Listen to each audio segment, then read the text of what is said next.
So hey guys, welcome back to the channel. This is a story about what if Naruto stops the Uchiha Massacre time travel Sasuke. If you guys enjoy this, what if? Comment down below. And let me know before I start. Please do support for more awesome content. And leave a like and don't forget to subscribe to my channel. And also share this video with your friends. And check out the description. And check out my playlist. So let's start the video. Chapter 1. Gains and Losses. Darkness. That was all Uchiha Sasuke now saw. It was blissful as compared to the torture he had witnessed before it.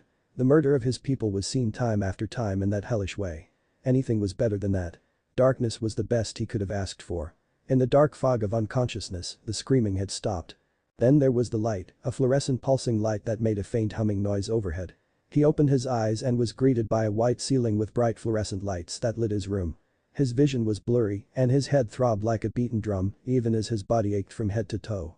He let out a groan. A smell of disinfectant greeted him when he inhaled white walls bright lights disinfectant. He was in the hospital. Uchiha Sasuke blinked several times as the events of his ordeal came flooding back to him. It wasn't a dream then, everything that had happened, everything was real. His world had been shattered to pieces by his brother. His beloved brother whom he had admired more than anyone else he knew. A brother he had trusted and looked up to. That very same brother had murdered his people, his clan, his auntie and uncle, his distant father, and his kind mother. All cut down, and for what? Filthy ambition. Was it all for the sake of power? Had everything Itachi ever said to him before that night been just another illusion? Just another trick of the eye in his brother's vast repertoire?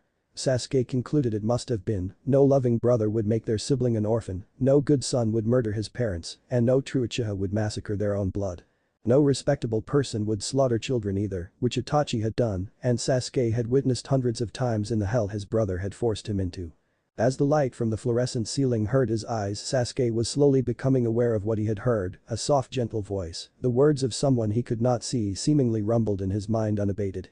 Uchiha Sasuke, you awaken, you who have endured great tragedy have a choice to make. I am the great Kami Kanoya no Hem no Kami, or Kaya no Hime, for short the goddess of fields, harvests and medicine, and I come bearing a gift to assist you in righting what was done to you. Sasuke froze, a Kami? A literal Kami? This was ridiculous. How could a Kami be here? Sasuke looked around but saw no one. Had Itachi succeeded in scrambling his mind? Was he dead? The voice continued to speak like a whisper in his mind. My gift will assist you in healing the wounds inside your soul. You are hurting, you are afraid, your heart is broken, that is why you have not yet awakened and why you feel the need to close your eyes, but if you open them you can see yourself as you truly are open. Your eyes. Do you know what I speak? Sasuke's mind raced, his eyes. What did this being wait for his Sharingan? Was this Kami saying his Sharingan had awakened from what he had endured? Sasuke stood on weak footing and trudged his way to the bathroom connected to his hospital room. He didn't trust the voice in his head, but he needed answers to what was going on. Sasuke looked into the mirror and a pale face with dark eyes stared back at him. Your chakra, think of the pain of the massacre and channel your chakra behind your eyes. Kaya no Hime ordered. Sasuke's eyes widened in shock.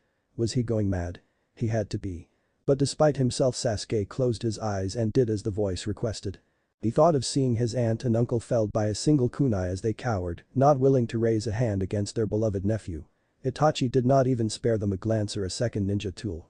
He thought of Uchiha Inabi, with his long dark hair and stern eyes, who had questioned his brother about Shisui's now revealed murder. He watched as Itachi bound him and made him watch his wife and child be murdered before Itachi beheaded him. He saw him die before the blade even connected with his neck, the fire that had shone in his eyes long extinguished. He thought of Izumi Uchiha, a beautiful girl with a kind face who had loved his brother almost as much as he did. He saw Itachi fry her brain with something so powerful it made her bleed from the nose and killed her. He then saw Itachi kill her mother after knocking her out. He thought of old man Tenkai, a crippled veteran of the first two shinobi world wars, whose somber face would lighten when he talked of his granddaughter and how good she was for helping him in his old age. He saw again how she was cut down in front of him, a child a year younger than himself slaughtered by his brother. She was not even in the academy yet.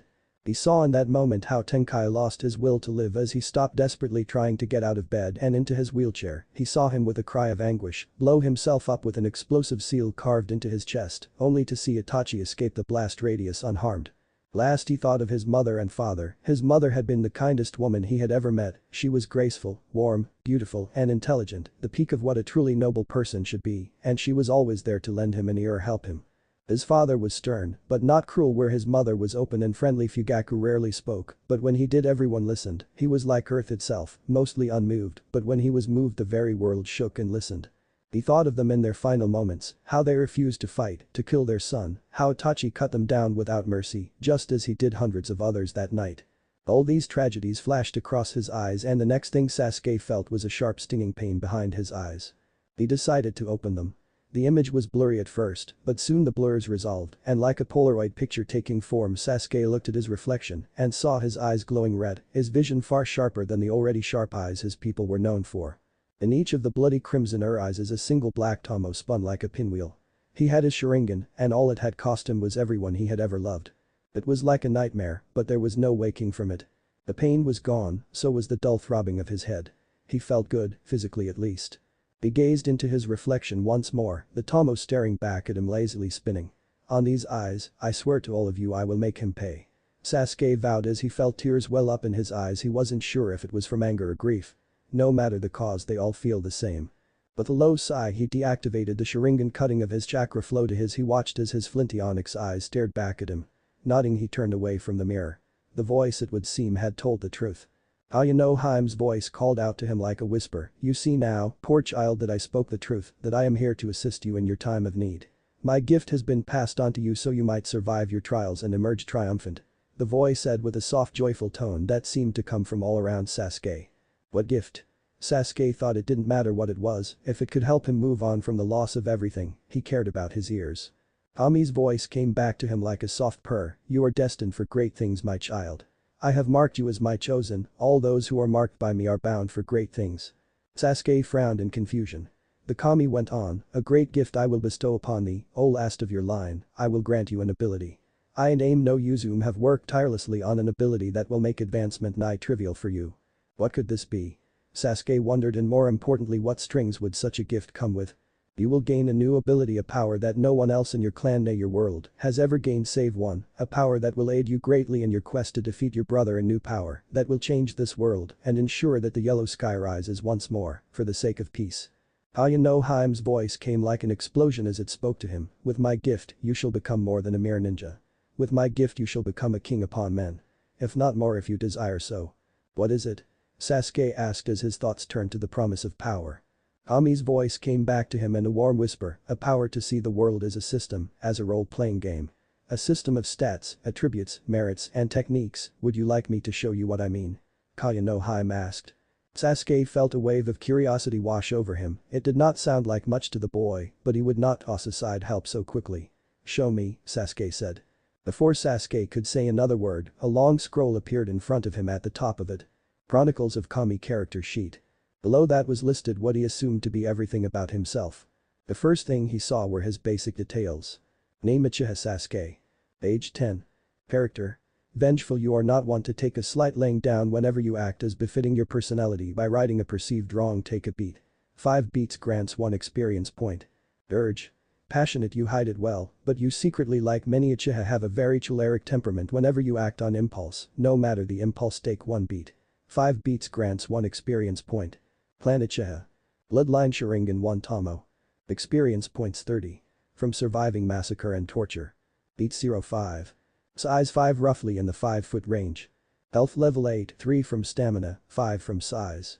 Chakra capacity 1600 CP. Speed 10, run speed 5 from size, 3 from dex, 2 from STR. Defense rating 4. Armor rating 0A0A0B. Soak 6B. Initiative modifier 6. Ninjutsu resistance 8. Ninjutsu bonus 5. Below this basic info was a large rectangular section labeled attributes. This section was then divided into 3 categories: mental, physical, and social. Mental attributes. Intelligence 3/5. An intelligence of 3 depicts an IQ of around 140 or so. Intelligence governs memory comprehension, sealing proficiency, medical ability, and mathematical abilities, and more besides. Wits 2/5. A wit of 2 is the human average. Wits governs improvisation and thinking on your toes. It benefits any skill when time is critical. Resolve 5/50. Resolve of 5 is the peak for normal humans, but in this world that peak is 40. Resolve covers your mental endurance to torture and your ability to keep going. Resolve in this world also heightens resistance and chakra capacity. Physical attributes. Strength 2/50. A strength of 2 is the human average in most worlds. Strength 2 allows one to lift 80 pounds above their head with difficulty. Strength also governs the damage of physical attacks, along with weapon modifiers and martial arts skill. Strength along with dexterity raises speed. Dexterity 3/50. A dexterity of 3 is higher than human average, but not much so. Dexterity raises the defense rating directly and contributes to the accuracy of physical attacks.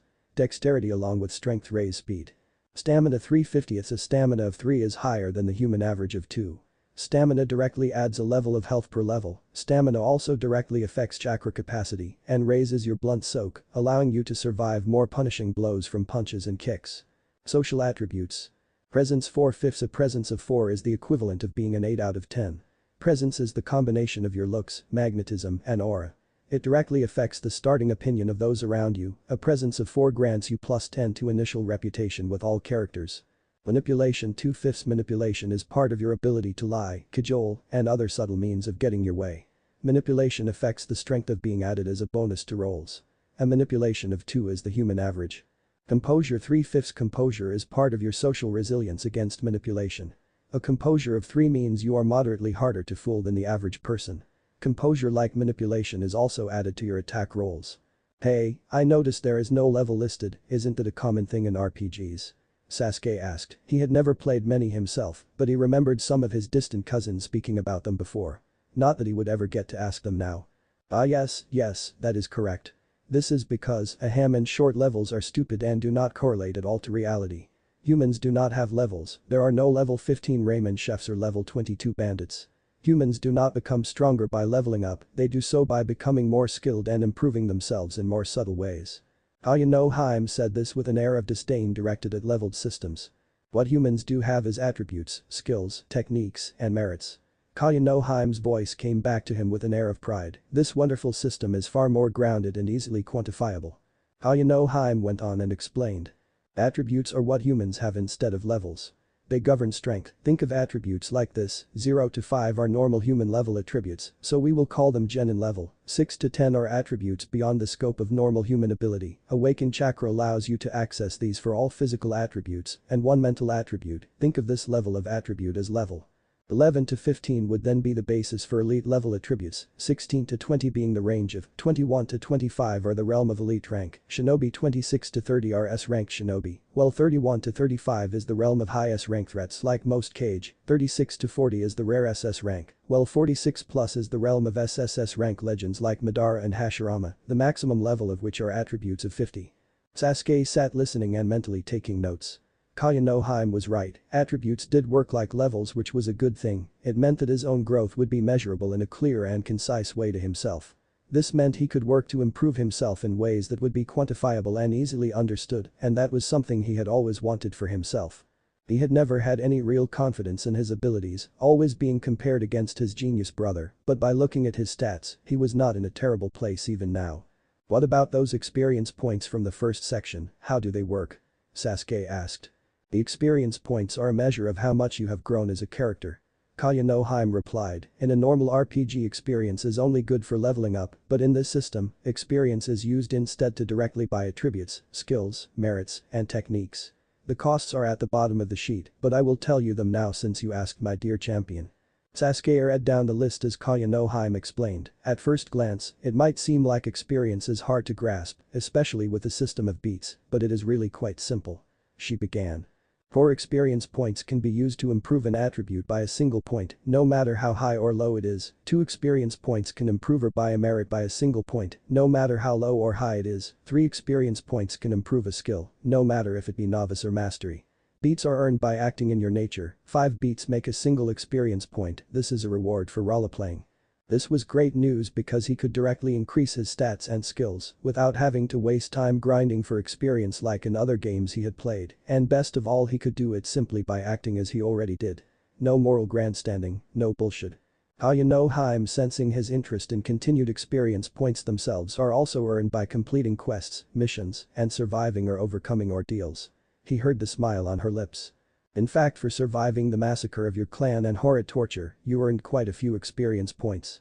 Sasuke was momentarily distracted as he thought about what the clan massacre and torture was like, but then shook his head, clearing it from his thoughts. He was going to use those events to get stronger to make Itachi pay. For acting in your nature you have gained a beat. Sasuke smirked that he would enjoy this. As Kaya no Hime continued her lesson, Sasuke noted down every detail in his mind. Before you spend them though, look down and to your left on the scroll and you will see the skills available. Skills range from 0 to 10, 0 being unskilled and 10 being cage level. As skills are mental and physical, they do not go as high as physical attributes do. Kaya no Hime said. Sasuke looked where she had indicated and he was not prepared for what he saw. A whole list of skills divided again into 3 categories: mental, physical, and social. He read the categories to himself. Mental skills. Academics 1/10. Academics 1 indicates a basic education in history and the shinobi arts. Low genin level. Ceiling 0/10. Ceiling indicates talent for using. 0 indicates no skill or training in the art. Crafting 0/10. Crafting is a wide skill covering talent in various works from building to blacksmithing. 0 indicates you are unskilled. Investigation 1/10. Investigation indicates an eye for detail and can help avoid ambushes or look underneath the underneath. Low genin level. Medical 0/10. Your talent with medical ninjutsu and other medicines, herbal and pharmaceutical. 0 indicates no skill. Occult 3/10. Occult is part of your resistance and it determines your ability to fight off illusions. Currently at a low level. Politics 1/10. Politics denotes your knowledge of political structure and intellectual bureaucracy. Low genin level. Chakra control 2/10 denotes your finer chakra control abilities, reducing the cost of non-elemental by 8% per level. Current level high genin leaf exercise. Physical skills. Athletics 2/10. Athletics is your muscle memory and routine. It increases your defense alongside dexterity, allowing you to move out of the way of attacks. It also impacts certain other tests alongside strength or dex.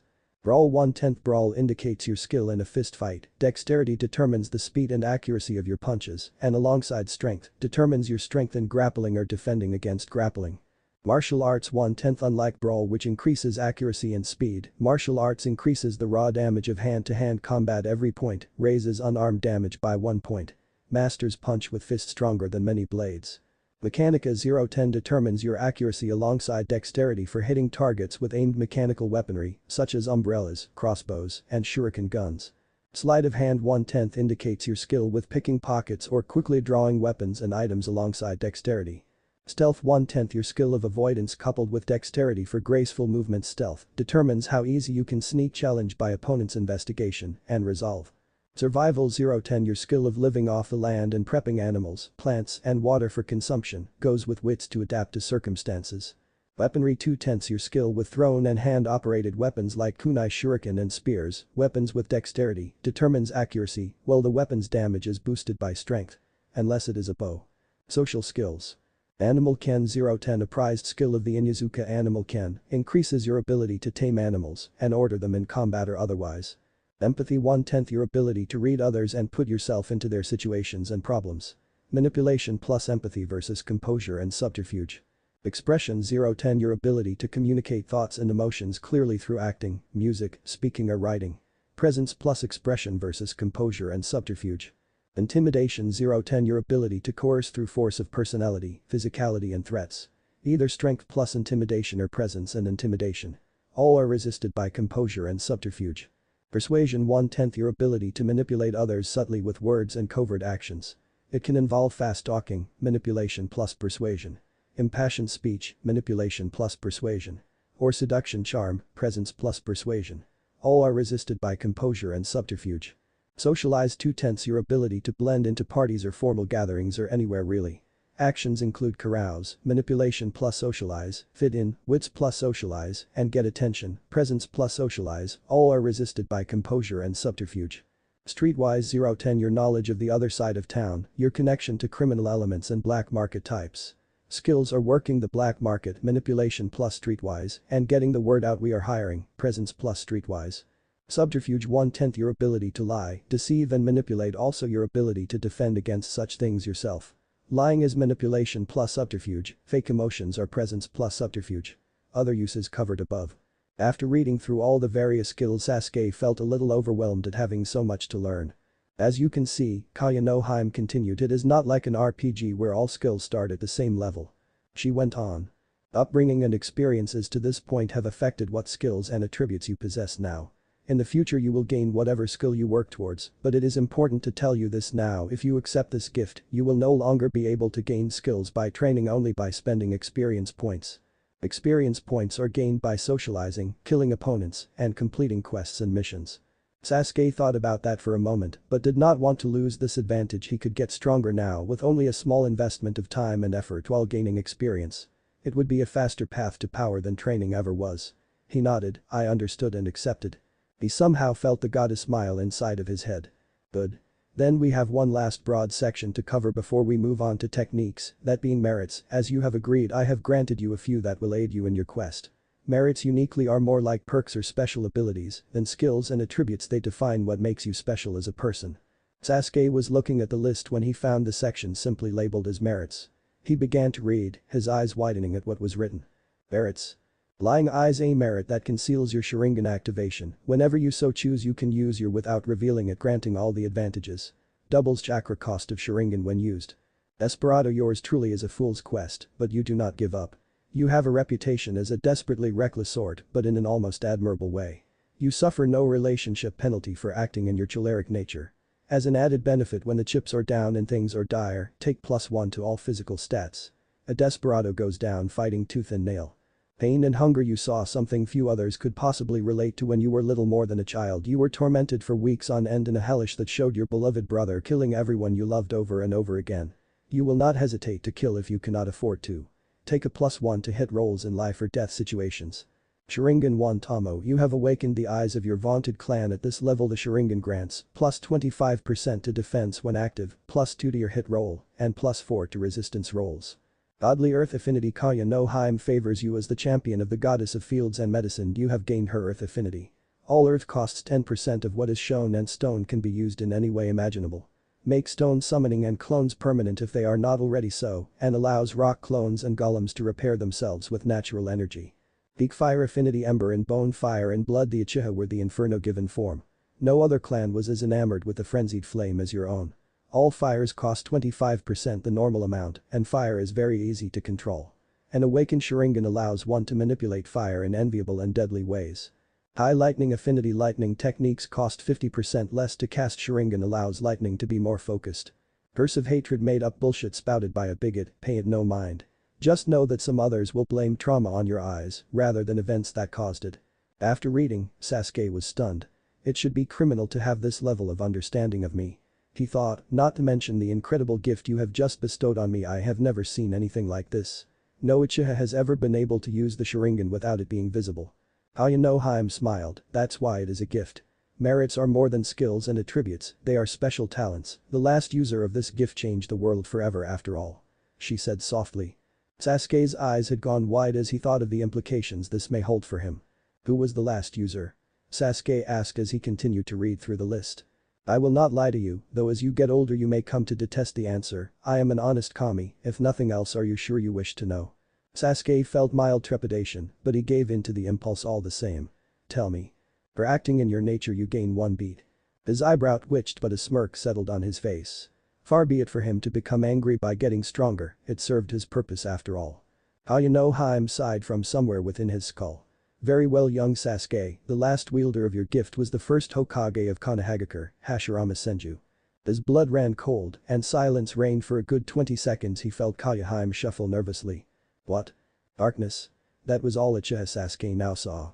It was blissful as compared to the torture he had witnessed before it. The murder of his people was seen time after time in that hellish way. Anything was better than that. Darkness was the best he could have asked for. In the dark fog of unconsciousness, the screaming had stopped. Then there was the light, a fluorescent pulsing light that made a faint humming noise overhead. He opened his eyes and was greeted by a white ceiling with bright fluorescent lights that lit his room. His vision was blurry and his head throbbed like a beaten drum, even as his body ached from head to toe. He let out a groan. The smell of disinfectant greeted him when he inhaled, white walls, bright lights, disinfectant. He was in the hospital. Uchiha Sasuke blinked several times as the events of his ordeal came flooding back to him. It wasn't a dream then, everything that had happened, everything was real. His world had been shattered to pieces by his brother. His beloved brother whom he had admired more than anyone else he knew.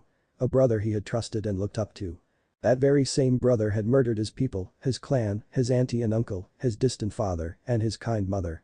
All cut down, and for what? Filthy ambition. Was it all for the sake of power? Had everything Itachi ever said to him before that night been just another illusion? Just another trick of the eye in his brother's vast repertoire? Sasuke concluded it must have been. No loving brother would make their sibling an orphan, no good son would murder his parents, and no true Uchiha would massacre their own blood. No respectable person would slaughter children either, which Itachi had done, and Sasuke had witnessed hundreds of times in the hell his brother had forced him into. As the light from the fluorescent ceiling hurt his eyes, Sasuke was slowly becoming aware of what he had heard, a soft gentle voice. The words of someone he could not see seemingly rumbled in his mind unabated.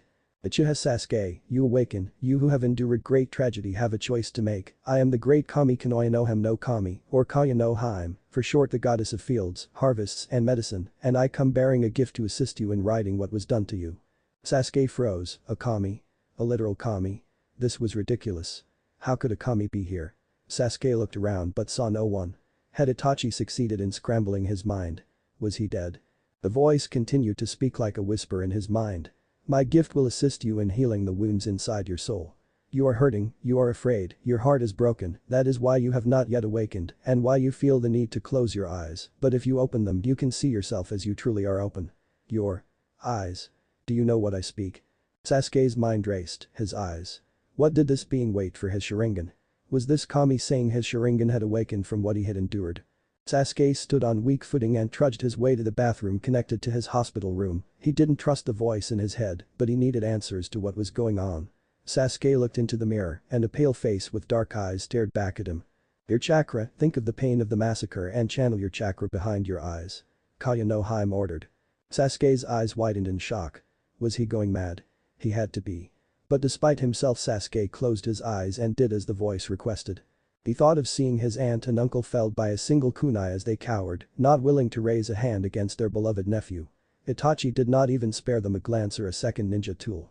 He thought of Uchiha Inabi, with his long dark hair and stern eyes, who had questioned his brother about Shisui's now revealed murder. He watched as Itachi bound him and made him watch his wife and child be murdered before Itachi beheaded him.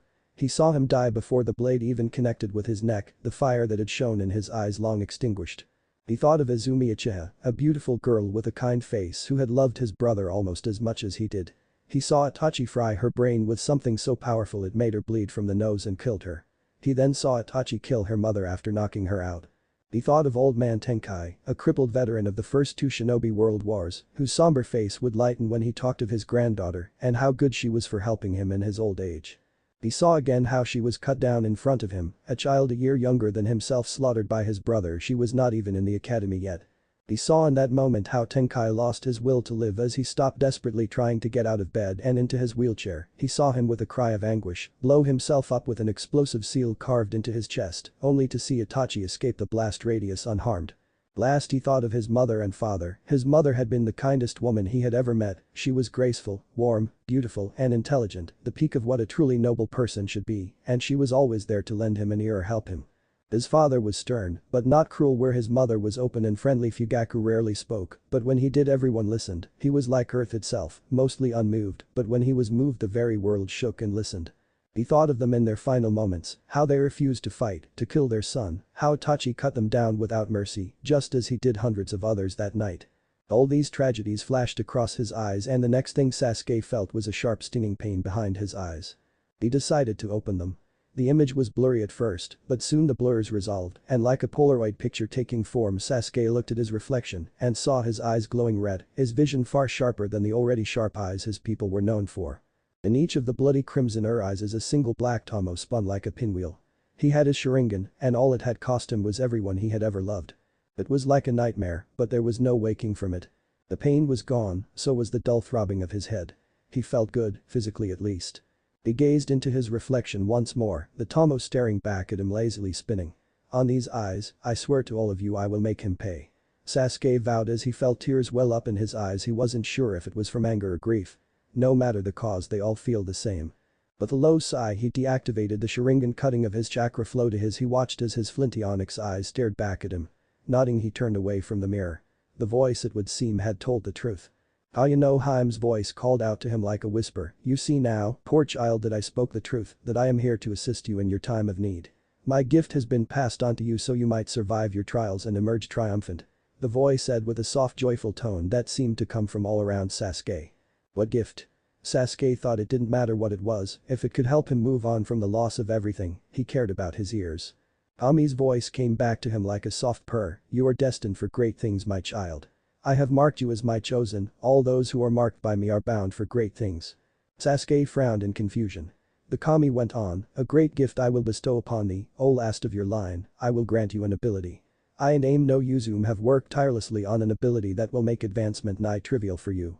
What could this be? Sasuke wondered, and more importantly, what strings would such a gift come with? You will gain a new ability, a power that no one else in your clan, nay your world, has ever gained save one, a power that will aid you greatly in your quest to defeat your brother, a new power that will change this world and ensure that the yellow sky rises once more, for the sake of peace. Ayanohame's voice came like an explosion as it spoke to him, "With my gift, you shall become more than a mere ninja. With my gift you shall become a king upon men. If not more, if you desire so." "What is it?" Sasuke asked as his thoughts turned to the promise of power.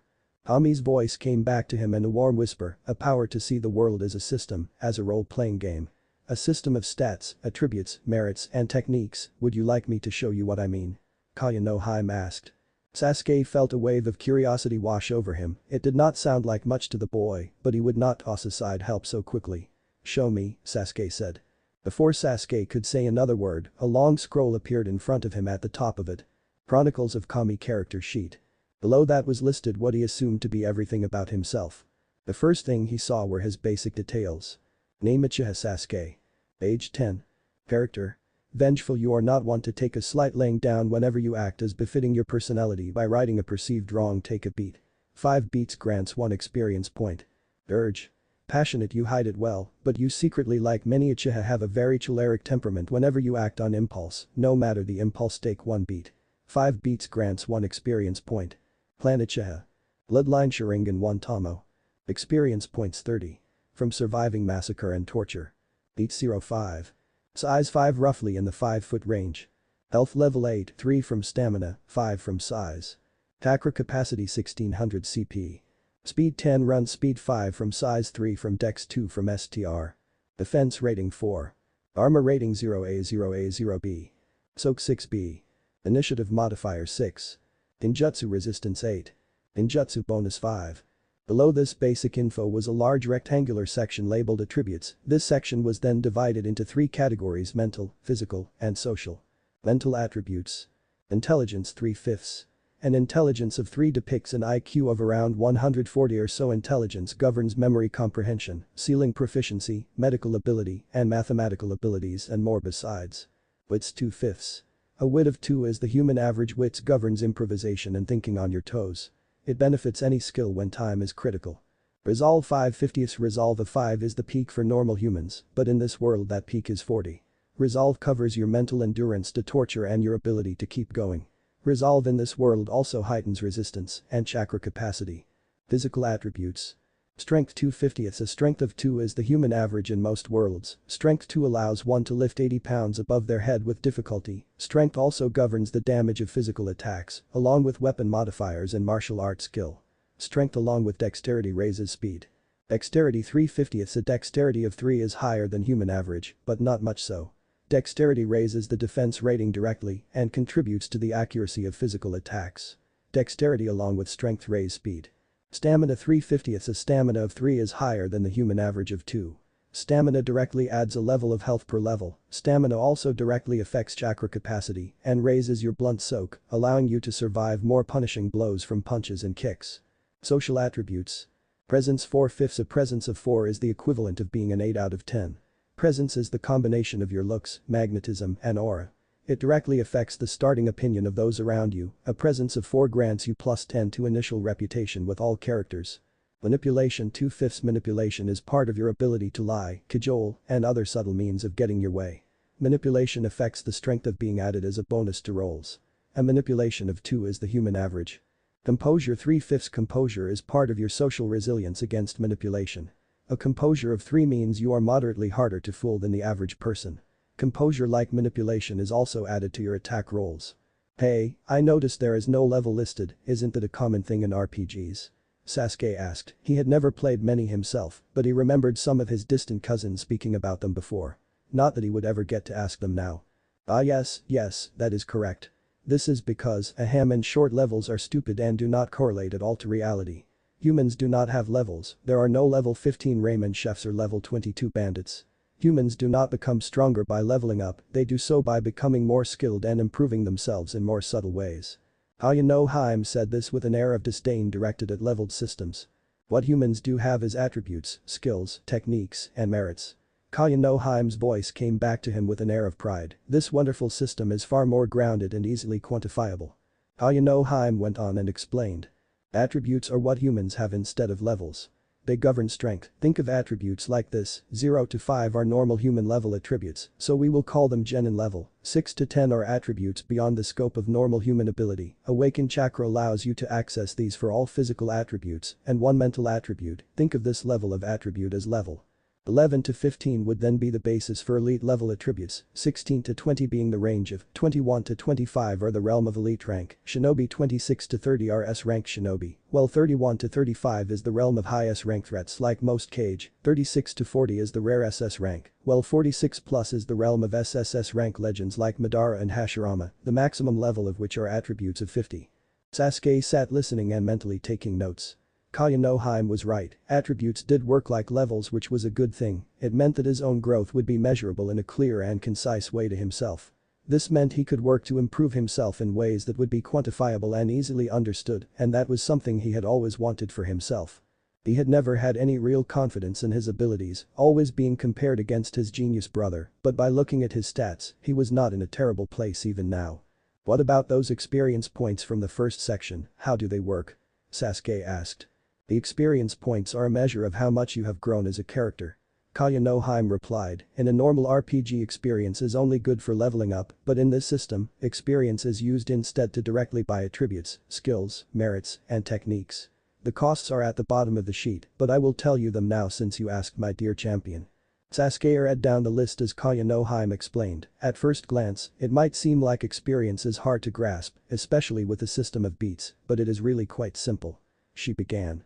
4 experience points can be used to improve an attribute by a single point, no matter how high or low it is. 2 experience points can improve or buy a merit by a single point, no matter how low or high it is. 3 experience points can improve a skill, no matter if it be novice or mastery. Beats are earned by acting in your nature. 5 beats make a single experience point, this is a reward for roleplaying. This was great news because he could directly increase his stats and skills without having to waste time grinding for experience like in other games he had played, and best of all he could do it simply by acting as he already did. No moral grandstanding, no bullshit. Haim sensing his interest in continued experience points themselves are also earned by completing quests, missions, and surviving or overcoming ordeals. He heard the smile on her lips. In fact, for surviving the massacre of your clan and horrid torture, you earned quite a few experience points. Sasuke was momentarily distracted as he thought about what the clan massacre and torture was like, but then shook his head, clearing it from his thoughts. He was going to use those events to get stronger to make Itachi pay. For acting in your nature you have gained a beat. Sasuke smirked that he would enjoy this. As Haim continued her lesson, Sasuke noted down every detail in his mind. Before you spend them though, look down and to your left on the scroll and you will see the skills available. Skills range from 0 to 10, 0 being unskilled and 10 being Kage level. As skills are mental and physical, they do not go as high as physical attributes do. Haim said. Sasuke looked where she had indicated and he was not prepared for what he saw. A whole list of skills divided again into 3 categories, mental, physical, and social. He read the categories to himself. Mental skills. Academics 1 10th Academics 1 indicates a basic education in history and the shinobi arts. Low genin level. Ceiling 0-10 Ceiling indicates talent for using 0 indicates no skill or training in the art. Crafting 0-10 Crafting is a wide skill covering talent in various works from building to blacksmithing. 0 indicates you are unskilled. Investigation 1/10 Investigation indicates an eye for detail and can help avoid ambushes or look underneath the underneath. Low genin level. Medical 0-10 Your talent with medical ninjutsu and other medicines herbal and pharmaceutical. 0 indicates no skill. Occult 3/10 Occult is part of your resistance and it determines your ability to fight off illusions. Currently at a low level. Politics 1/10 Politics denotes your knowledge of political structure and intellectual bureaucracy. Low genin level. Chakra control 2/10 denotes your finer chakra control abilities, reducing the cost of non-elemental by 8% per level. Current level high genin leaf exercise. Physical skills. Athletics 2/10 Athletics is your muscle memory and routine. It increases your defense alongside dexterity, allowing you to move out of the way of attacks. It also impacts certain other tests alongside strength or dex. Brawl 1/10 Brawl indicates your skill in a fist fight. Dexterity determines the speed and accuracy of your punches, and alongside strength, determines your strength in grappling or defending against grappling. Martial Arts 1/10 Unlike Brawl, which increases accuracy and speed, martial arts increases the raw damage of hand-to-hand combat every point, raises unarmed damage by 1 point. Masters punch with fists stronger than many blades. Mechanica 0/10 determines your accuracy alongside dexterity for hitting targets with aimed mechanical weaponry, such as umbrellas, crossbows, and shuriken guns. Sleight of hand 1/10 indicates your skill with picking pockets or quickly drawing weapons and items alongside dexterity. Stealth 1/10 Your skill of avoidance coupled with dexterity for graceful movement. Stealth determines how easy you can sneak challenge by opponent's investigation and resolve.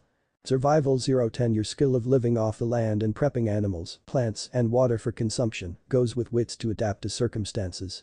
Weaponry 2/10 Your skill with thrown and hand-operated weapons like kunai, shuriken, and spears, weapons with dexterity, determines accuracy, while the weapon's damage is boosted by strength. Unless it is a bow. Social skills. Animal Ken 0/10 A prized skill of the Inyazuka Animal Ken increases your ability to tame animals and order them in combat or otherwise. Empathy 1/10 Your ability to read others and put yourself into their situations and problems. Manipulation plus empathy versus composure and subterfuge.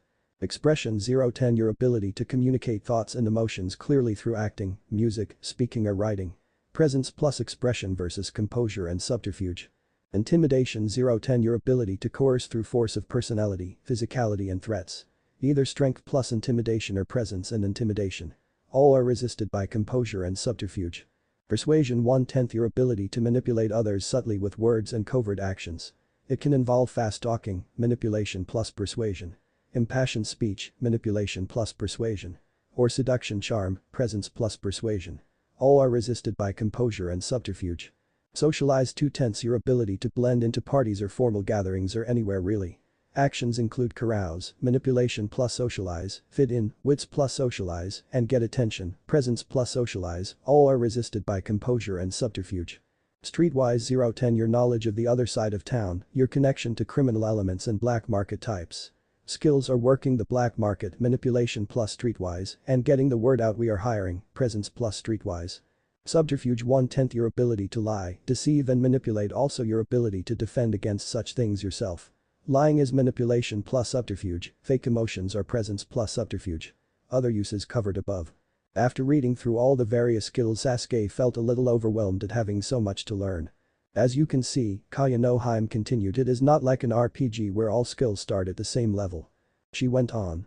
Upbringing and experiences to this point have affected what skills and attributes you possess now. In the future you will gain whatever skill you work towards, but it is important to tell you this now: if you accept this gift, you will no longer be able to gain skills by training, only by spending experience points. Experience points are gained by socializing, killing opponents, and completing quests and missions. Sasuke thought about that for a moment, but did not want to lose this advantage. He could get stronger now with only a small investment of time and effort while gaining experience. It would be a faster path to power than training ever was. He nodded, I understood and accepted. He somehow felt the goddess smile inside of his head. Good. Then we have one last broad section to cover before we move on to techniques, that being merits. As you have agreed, I have granted you a few that will aid you in your quest.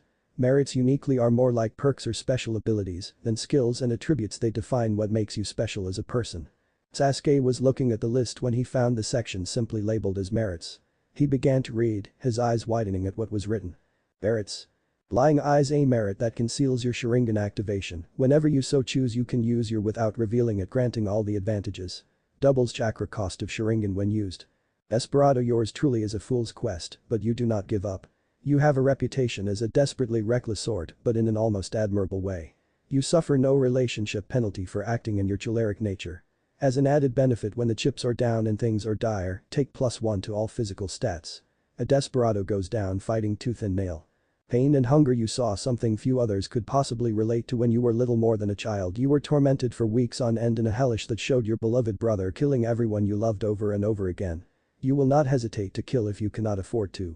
Take a +1 to hit rolls in life or death situations.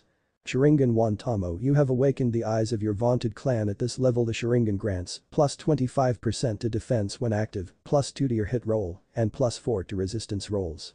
Godly Earth Affinity Kaya no Haim favors you as the champion of the goddess of fields and medicine. You have gained her Earth Affinity. All Earth costs 10% of what is shown, and stone can be used in any way imaginable. Make stone summoning and clones permanent if they are not already so, and allows rock clones and golems to repair themselves with natural energy. Peak Fire Affinity Ember and Bone Fire and Blood. The Uchiha were the inferno given form. No other clan was as enamored with the frenzied flame as your own. All fires cost 25% the normal amount, and fire is very easy to control. An awakened Sharingan allows one to manipulate fire in enviable and deadly ways. High Lightning Affinity Lightning techniques cost 50% less to cast. Sharingan allows lightning to be more focused. Curse of Hatred made up bullshit spouted by a bigot, pay it no mind. Just know that some others will blame trauma on your eyes rather than events that caused it. After reading, Sasuke was stunned. It should be criminal to have this level of understanding of me. He thought, not to mention the incredible gift you have just bestowed on me. I have never seen anything like this. No Uchiha has ever been able to use the Sharingan without it being visible. Kaya no Haim smiled, that's why it is a gift. Merits are more than skills and attributes, they are special talents. The last user of this gift changed the world forever after all. She said softly. Sasuke's eyes had gone wide as he thought of the implications this may hold for him. Who was the last user? Sasuke asked as he continued to read through the list. I will not lie to you, though as you get older you may come to detest the answer. I am an honest kami, if nothing else. Are you sure you wish to know? Sasuke felt mild trepidation, but he gave in to the impulse all the same. Tell me. For acting in your nature you gain 1 beat. His eyebrow twitched but a smirk settled on his face. Far be it for him to become angry by getting stronger, it served his purpose after all. Kaya no Haim sighed from somewhere within his skull. Very well young Sasuke, the last wielder of your gift was the first Hokage of Konohagakure, Hashirama Senju. His blood ran cold and silence reigned for a good 20 seconds. He felt Kaya Haim shuffle nervously. What? Chapter 2. Saying goodbye. Sasuke's eyes widened in surprise, the first Hokage of Konohagakure. He murmured quietly as he looked down at the page. I don't understand, are you telling me that the founder of this village was the last one to hold this power? He asked internally, certain that Kaya no Haim could read his thoughts. I would like to think that was a rhetorical question. Kaya no Haim chirped. After all, I do not lie to mortals. She added. That is disheartening. Sasuke thought the way his father had told it their ancestor Uchiha Madara had fought and trained every day of his life trying to match Hashirama Senju. To know that he never had a chance because of such a system was rather cruel. Hashirama had made a family and taken the village and everyone to his side, while Madara had no one. To find out that Hashirama had such an inescapable advantage over his ancestor was quite frankly sickening, but it explained so much. Like how Hashirama's own children never inherited his abilities nor his healing factor, they were not at all were they.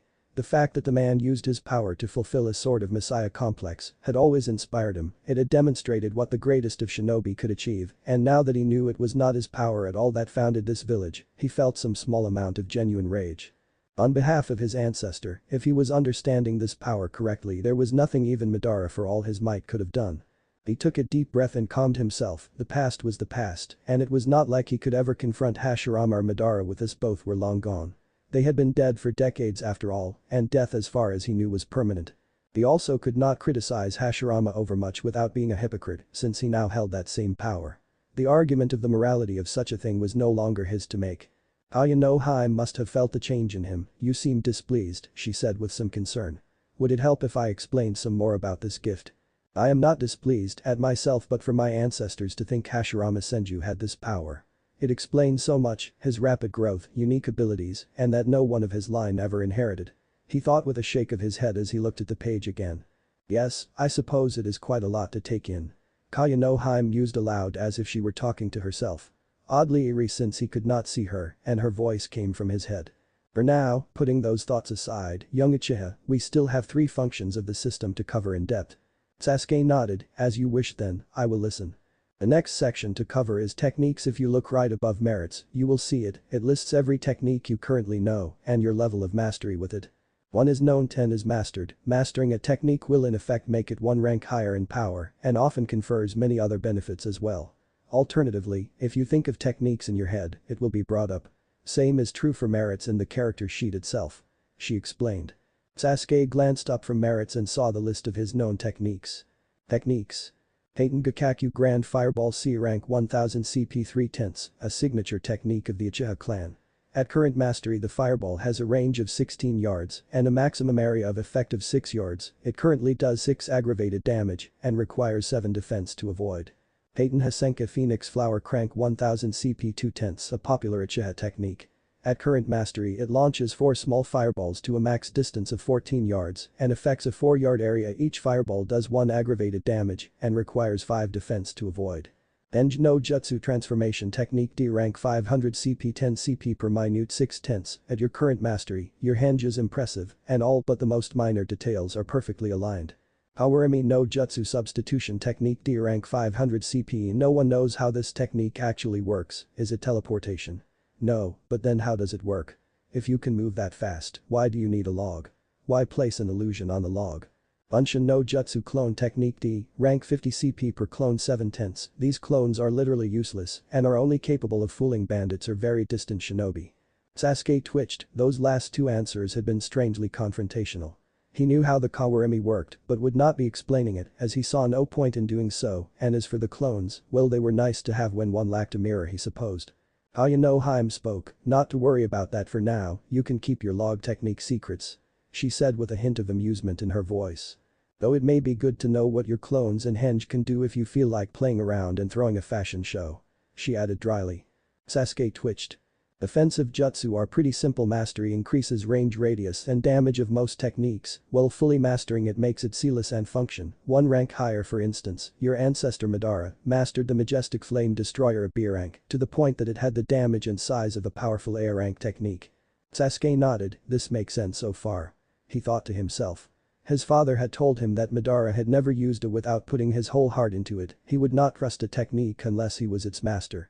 A lesson he had imparted onto Sasuke once he had gotten the fireball technique down and immediately tried picking up the phoenix flower.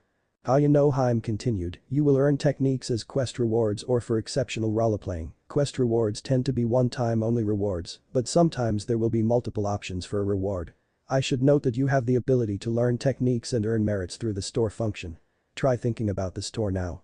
Ayano Haim's voice was excited like a child on Christmas Eve. Sasuke did as she said. Store. Sasuke thought to himself. Suddenly the scroll shifted. Reading over it, Sasuke saw that the top of the scroll said store and it was divided into new sections: merits, techniques, and equipment.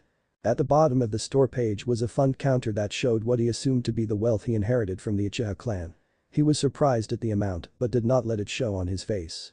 Look at the technique section for now and get yourself an earth technique and a lightning technique to balance yourself out. Since you have affinities for both of them, you should focus on those 3 elements, at least for the foreseeable future.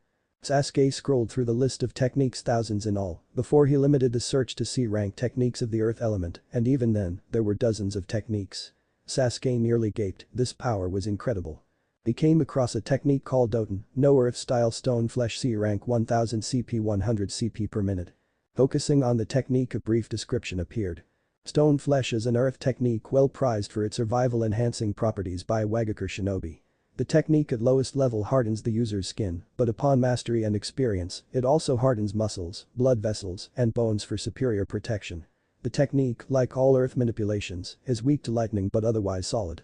At level 1, Stoneflesh costs 1000 CP to activate and 100 CP per minute to maintain. At level 1, it offers 2 armor against lethal, blunt, and aggravated damage and half of this rating against lightning. At maximum level grants 30 armor and costs no chakra to maintain past activation. Lesser variant of the earth spear technique though with a far less noticeable skin darkening effect.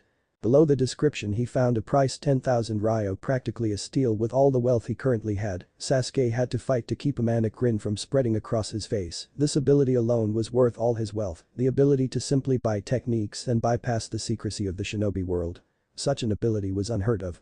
Sasuke hit purchase on the technique and then his Sharingan instinctively activated, revealing the hand seals and the chakra movements of the technique as if he had seen it performed in front of him. The scroll shifted to the technique page showing the new at level 1 mastery. Sasuke almost laughed like a madman in his room, he had no idea if he was being monitored, but even still, he could not stop his smile from spreading across his face. This is incredible, he thought to himself, he could not have asked for a better power than this, to be able to purchase and learn techniques by just spending money. He was already considering what other powers he could use against his damn brother. He would have to find something special just for him. To repay him the agony he had made him feel. It was only fair after all. For acting in your nature you gain 1 beat. His grin stretched even farther at that as a manic gleam entered his eye. Not to be rude and interrupt this entertaining display of what may be psychosis, but you still have to buy a Raiden technique. Once you do so we will cover the last section. Kaya no Hime said dryly. Sasuke blinked. Oh, right. He thought to himself, of course. He immediately opened the store page again and sorted by C-rank techniques, noting with some glee that there were also dozens listed here. After browsing for some time his eyes fell upon a promising looking technique. Raiden Yama no Yubi lightning style fingers of the mountain C-rank 1000 CP. Focusing on the technique just like before a description appeared. A potent swift moving bolt of lightning fired from 2 fingers. A precise long range well suited for assassinations. Used predominantly by Hunter Nin of Kumagakure for its speed and accuracy. At level 1 the bolt of lightning deals 2 lethal damage, has a range of 30 meters, and requires 5 defense to dodge. At max level it deals 30 lethal damage, is silent, can be cast seamlessly, has a range of 120 meters, and requires 31 defense to dodge. 10,000 Ryo. Sasuke smirked, mastering this technique would give him a valuable long-range technique capable of taking out a single target at over 300 feet. It was perfect. All of Itachi's techniques were close-ranged as far as he knew from the hell he had gotten to enjoy. He could use this while he was unaware, shocking him to unconsciousness and then rip out his eyes so he could not trap him again and then torture him to death like he deserved. All it would take was one good shot. His lips quivered upwards in a foul which he hid behind his hand. There were daggers in his smile. This is perfect, he thought to himself. Sasuke purchased the technique and focused on it until he was able to see it in his mind. Then his eyes copied it as they had the previous. Now he had 2 new techniques, one of which was defensive and the other a long-range killing technique. The scroll shifted back to the store page and then to the character sheet before closing. There is one last thing we must cover, that being the relationship system. For this we will have to wait until the hospital realizes you are awake and send someone to speak to you. Your relationship with a character goes from -100 to +100 and will be shown in a separate scroll section once you meet someone. Your existing relationships will only be calibrated by the system once you see them again, so the system will know to keep track of them. When you meet a person of interest, think inspect and a description will be given about them. Forging relationships is an excellent way to gain XP and skills. I would encourage you to pursue them if you are interested in power. The more personally and potentially powerful the individual you interact with, the greater the bonus. Additionally, you can inspect and determine their attributes, skills, and other basic info that should aid you in the relationship system and in combat. Sasuke acknowledged the utility of such a thing before he thought to ask, are there any other systems I need to know about? He felt Kaya no Hime shake her head. No, that is the entire system. There is no party system or inventory due to these functions, leading to users of similar systems in other worlds, revealing themselves through sheer incompetence. Items you purchase in the store will be placed securely in your place of residence out of sight and thus out of suspicion. The inventory system is an unnecessary risk and the consequences are very annoying and I as a goddess do not wish to deal with them. There is also no system that would turn you into an emotionless robot. Emotions are power and are necessary for one to be truly alive, at least according to Aim no Yuzume, who helped me make this system. She paused briefly.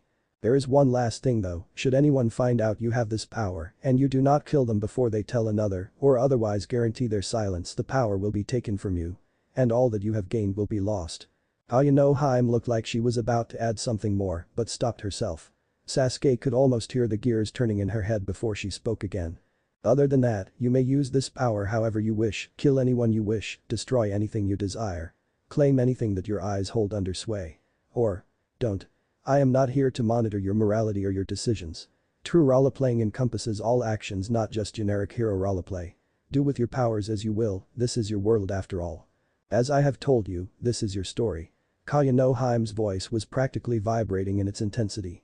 I am simply here to watch it unfold and be entertained.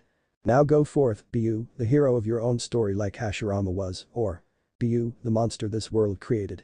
But those words Kaya no Hime faded away from his mind like a mirage on a hot day. He could still sense her faintly in the depths of his mind, but for now it would seem she was content to merely watch and listen. Sasuke sighed in relief and turned to rest on the bed. He had much to think about. First, he needed to get stronger. Even with this power he was not naive enough to believe it would be an overly swift affair. The amount of power he would need to amass was by no means small. He was determined however, and when he did achieve the strength necessary his goals were already known.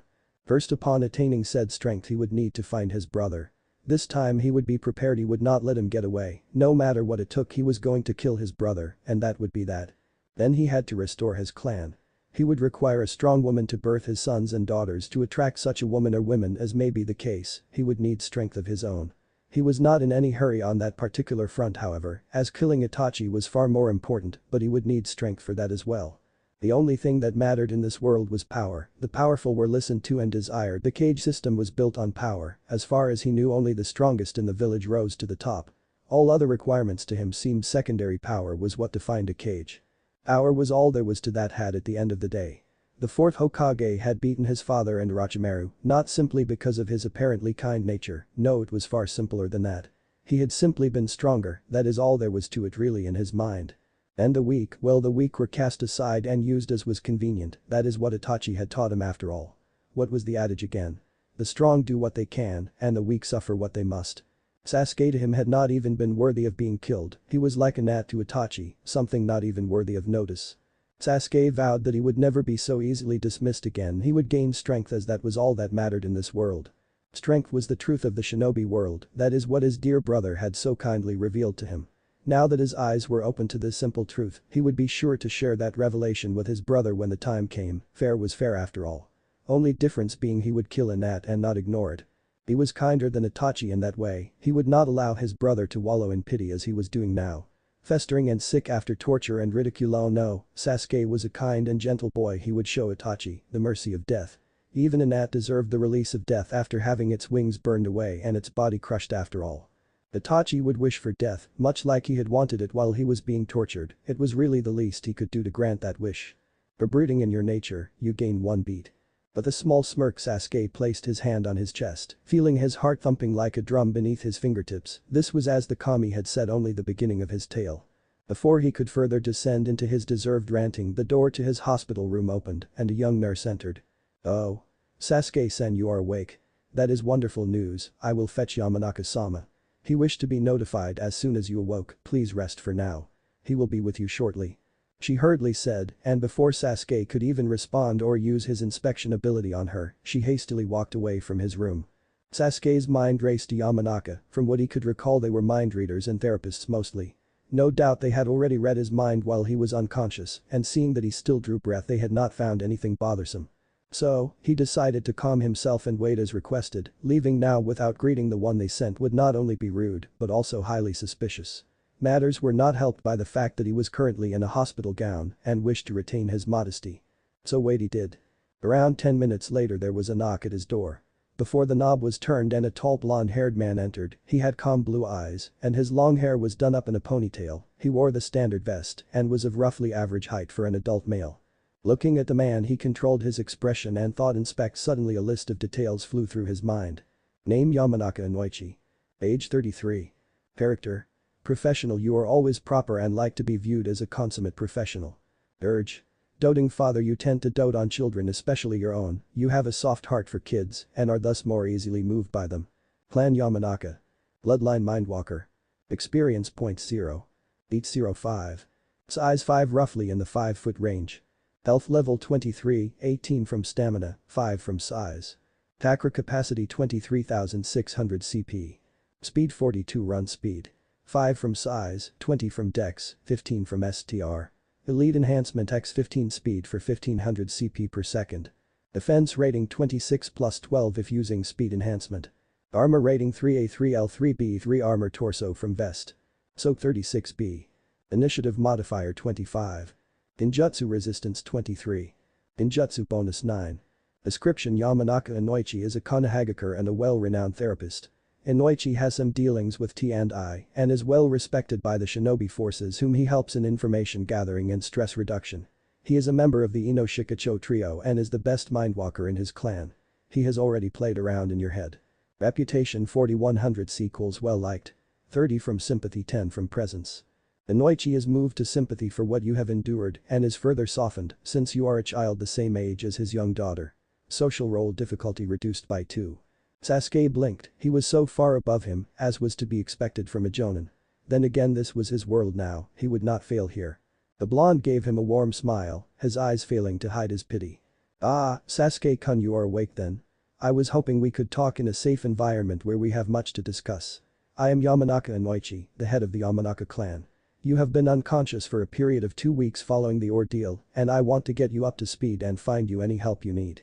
Sasuke looked up at him and considered his response from what he gleaned by inspecting him. Yamanaka liked both propriety and childishness in equal measure. Thinking on this, he responded. Thank you for seeing me, Yamanaka-sama. I assume that since I woke up here in the hospital it wasn't just a dream then. Sasuke lowered his voice. Were there any other survivors among my clan? He asked hopefully. He felt he knew the answer. Itachi, if anything, was very thorough in the slaughter of his people. Yet a part of him still hoped he was not as alone as he felt. +1 reputation with Inoichi. 41/100ths. Inoichi shook his head slightly, a sad smile forming on his lips. He did not know what to say to such a question. There had not been any other survivors, all were dead. He imagined his own daughter in Sasuke's place, and his heart bled all the more. No, it wasn't a dream, Sasuke-kun, I am sorry. You are the last of your clan. We have preserved the bodies until you awoke with seals. If you wanted to say your goodbyes, closure and future aid is sadly all I am able to offer you. Sasuke took a deep breath and felt like a weight had settled upon his shoulders. He did not need to fake his response.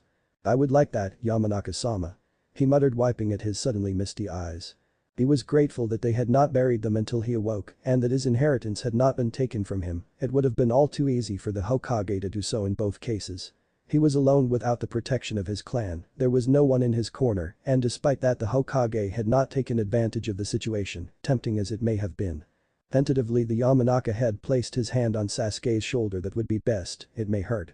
To see them like this, but saying goodbye to your family will give you some closure and allow you to begin healing. It will not be easy, Sasuke-kun, but first steps never are. Inoichi gave him an encouraging smile. Before that, let's get you out of the hospital. Your trip here has been paid for by the Hokage, so there is no bill for you to worry about. I have also taken the liberty of getting you a change of clothes. Get dressed, and we will head out to get you some real food and go about preparing to lay your kin to rest. Inoichi said with a sad shake of his head. If you are up to it, of course. Sasuke nodded, his face feeling like it might fall apart. Inoichi pulled a scroll out of his pocket and unsealed the contents, a full set of his clothing from home, black sandals, a long-sleeved navy blue shirt with his crest on the back and a pair of white trousers. Handing Sasuke the items, he stepped outside of the room to grant him some privacy. The door shut with a snap, leaving Sasuke alone in the room with his thoughts of his dead family. He couldn't hold back any longer and he began to silently cry yet again. He could do nothing for them but lay them to rest and bring them justice. When he was given this power, a part of him thought he was still dreaming, as if it was the after effect of some very long nightmare. A part of him still was hoping he would wake up even without the power. He would trade it all to have his family back. Sadly, it was not to be. Hearing his worst fear confirmed that he was the last of his clan in the village only made it worse. Even with Kaya no Hime telling him that already, he had naively hoped she was wrong. What a fool he had been, he should have known. Status, Sasuke thought as his status screen opened in front of him. He decided to spend his accumulated XP on his attributes to better make himself capable of deceiving others. Now that he had this power, he would use it to ensure he was better. Making himself better able to handle social manipulation was a necessity in the new world. He found himself in no doubt others, if not Inoichi and the Hokage, would now try to influence him. Name: Uchiha Sasuke. Age 10. Bio: 149.9 million. Character: vengeful. You are not one to take a slight laying down whenever you act as befitting your personality by righting a perceived wrong. Take a beat. 5 beats grants 1 experience point. Urge: passionate. You hide it well, but you secretly, like many Uchiha, have a very choleric temperament. Whenever you act on impulse, no matter the impulse, take 1 beat. 5 beats grants 1 experience point. Clan Uchiha. Bloodline Sharingan 1 Tamo. Experience points 36. From surviving massacre and torture. Beats 4/5. Size 5, roughly in the 5-foot range. Health level 8, 3 from stamina, 5 from size. Chakra capacity 1600 CP. Speed 10, run speed 5 from size, 3 from dex, 2 from STR. Defense rating 5. Armor rating 0A 0A 0B. Soak 6B. Initiative modifier 6. Ninjutsu resistance 8. Ninjutsu bonus 5. Mental attributes. Intelligence 3/5. An intelligence of 3 depicts an IQ of around 140 or so. Intelligence governs memory comprehension, sealing proficiency, medical ability, and mathematical abilities, and more besides. Wits 2/5. A wits of 2 is the human average wits that govern improvisation and thinking on your toes. It benefits any skill when time is critical. Resolve 5/50. Resolve of 5 is the peak for normal humans, but in this world that peak is 40. Resolve covers your mental endurance to torture and your ability to keep going. Resolve in this world also heightens resistance and chakra capacity. Physical attributes. Strength 2/50. A strength of 2 is the human average in most worlds. Strength 2 allows one to lift 80 pounds above their head with difficulty. Strength also governs the damage of physical attacks, along with weapon modifiers and martial arts skill. Strength along with dexterity raises speed. Dexterity 3/50. A dexterity of 3 is higher than human average, but not much so. Dexterity raises the defense rating directly and contributes to the accuracy of physical attacks. Dexterity along with strength raise speed. Stamina 3/50. A stamina of 3 is higher than the human average of 2. Stamina directly adds a level of health per level. Stamina also directly affects chakra capacity and raises your blunt soak, allowing you to survive more punishing blows from punches and kicks. Social attributes. Presence 4/5. A presence of 4 is the equivalent of being an 8 out of 10. Presence is the combination of your looks, magnetism, and aura. It directly affects the starting opinion of those around you. A presence of 4 grants you +10 to initial reputation with all characters. Manipulation 2/5. Manipulation is part of your ability to lie, cajole, and other subtle means of getting your way. Manipulation affects the strength of being added as a bonus to rolls. A manipulation of 2 is the human average. Composure 3/5. Composure is part of your social resilience against manipulation. A composure of 3 means you are moderately harder to fool than the average person. Composure-like manipulation is also added to your attack rolls. Looking at his attributes and his 36 XP, he remembered that an attribute cost 4 XP to raise. He bought 3 points in manipulation, 2 stamina, 1 presence, and 2 composure for 32 XP. Confirming he opened his stats. Name Uchiha Sasuke. Age 10. Bio, 149.9 million. Character. Vengeful. You are not one to take a slight laying down whenever you act as befitting your personality by righting a perceived wrong. Take a beat. 5 beats grants 1 experience point. Urge.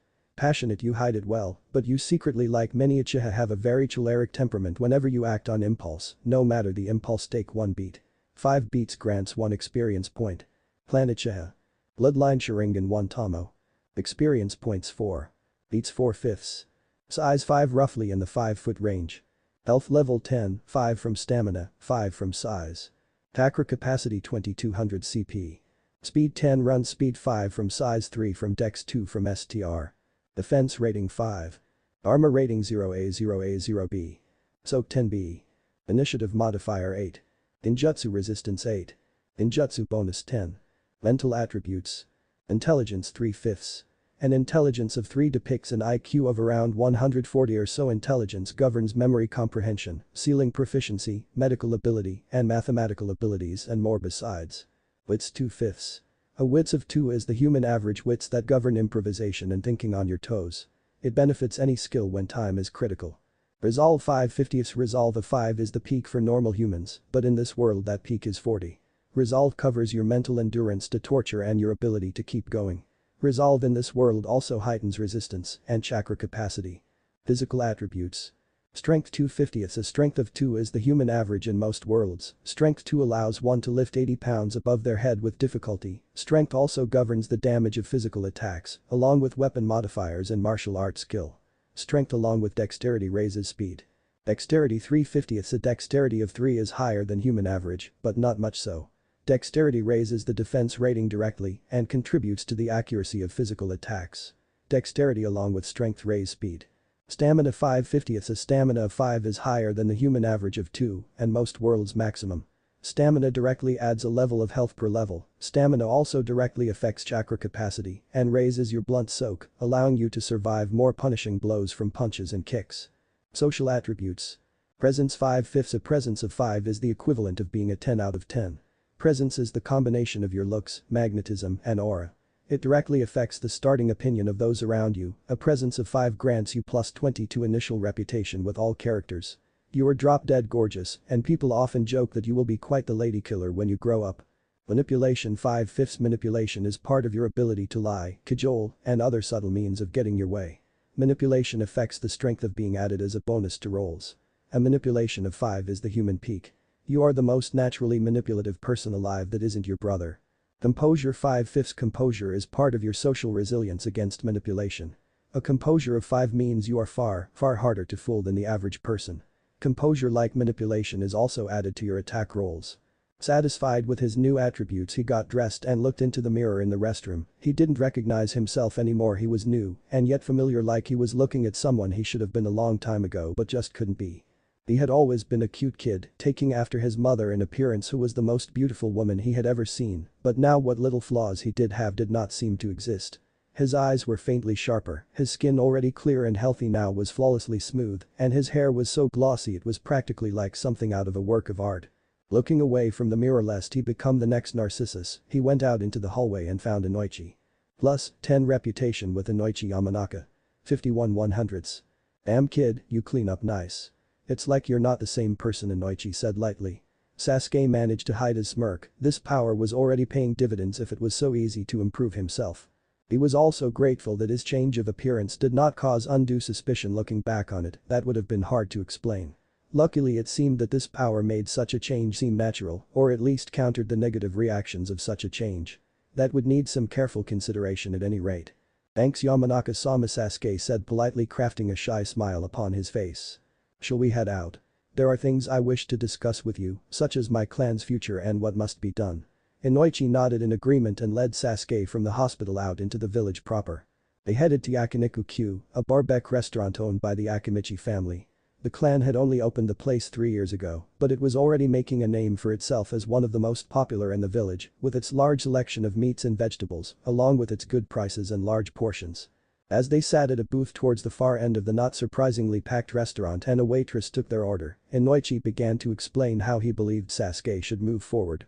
After we lay your family to rest, you may rejoin the academy if you so desire, though I will be insisting that you take another week off to put your affairs in order before you return. Sasuke nodded as he listened politely. In another world, had he not been given this power, he would have likely pushed Inoichi's concerns off, but he saw the sense in them now. Having a week to adjust would also give him time to come to terms with his new power, and agreeing would likely allay some suspicion. As for your clan, all of the Uchiha estates within the district now fall to you, as does all the wealth of the Uchiha clan. After all the assessments were completed, the total monetary assets came to 150 million ryo. All the land is in your name. You may sell or lease any portion that you choose if you desire to do so. Though I believe you should consider keeping it to ensure the clan's estates are maintained. If you would like, I would be willing to maintain your estates until you come of age by graduating from the academy. Sasuke was surprised at this offer. He knew very little about managing an estate, and placing himself under the aegis of the Yamanaka clan could be to his benefit. It would also likely allow him to connect with their allied clans, the Nara and the Akimichi. Inoichi wore a pensive expression on his face. The Uchiha were a clan of Konoha much like my own, and you have been dealt a rather bad hand. You do not have to shoulder that burden alone, Sasuke. I will help you if you required. Inoichi's expression was sincere. He wanted to be there for Sasuke and help him through this trying time if he would have him. Sasuke felt his sincerity and, even with his high composure, could find no foul motives in Inoichi's intent. The man, it seemed, was truly willing to go out on a limb for him and help him out. Sasuke did not hesitate in his response, though it was hard for him to speak around the lump in his throat. He still could not get over how much this all seemed unreal. Of course, Yamanaka-sama, your help would be appreciated, at least until I get on my feet. Sasuke said, trying to keep the emotion out of his voice. Inoichi's expression lit up slightly. Then we are in agreement. I will take care of everything, from your finances to your estate if need be. There is nothing you have to worry about so long as you don't mind my company. Inoichi laughed. Sasuke merely laughed as well. Oh no, his company would be no trouble at all, quite the opposite in fact. Now the village has already cleaned and repaired your clan's estates once again. This was covered by the third Hokage personally, so there is no bill or obligation there on your part. Sasuke paused at that. It was a very generous gesture, almost suspiciously so, but he was not certain on that. As far as he knew, the annihilation of a whole clan had never occurred before in the village's history, so it may just be a new precedent. With your inheritance you have more than enough money to live a comfortable life, but I would propose you set a budget for yourself. 100,000 ryo a month seems to be a fair amount, and when you graduate in 5 years from the academy, that would still leave you with 144 million ryo at the start of your career. This allotment should cover all your utilities and allow you to live very comfortably. Pausing briefly as if to think it through, Inoichi continued. Upkeep is another expense, but I would suspect it to be in the same range as your living expenses, as most of the clan grounds will be unused. Only routine maintenance should be necessary for some time to come. This brings us to the issue of your clan's future. The clan will remain as is unless you wish it to be otherwise. You are still a child and have some time before you are required to serve on the Shinobi Council, so there is time to think things through and discuss these matters with me if you like." Sasuke nodded and took a deep breath. He felt lighter than he had since he regained consciousness. 200,000 ryo a month was manageable with his inheritance, so he decided to take that figure and see how things went. It would allow him some leeway for other expenses and give him some room for mistakes. With all this considered, his inheritance would last more than a single lifetime, which was good. Sasuke would have plenty of time to figure things out for himself without the burden of his clan's estate falling on his shoulders. "We will set up your accounts at the bank after we are done this evening. I will have advisory rights as agreed, but will not be able to withdraw funds directly. I will send you suggested expenses, but you will have to approve or deny them at your leisure." "That is agreeable, and I thank you for the help, Yamanaka-sama," Sasuke said graciously. +1 relationship with Yamanaka Inoichi 53/100s.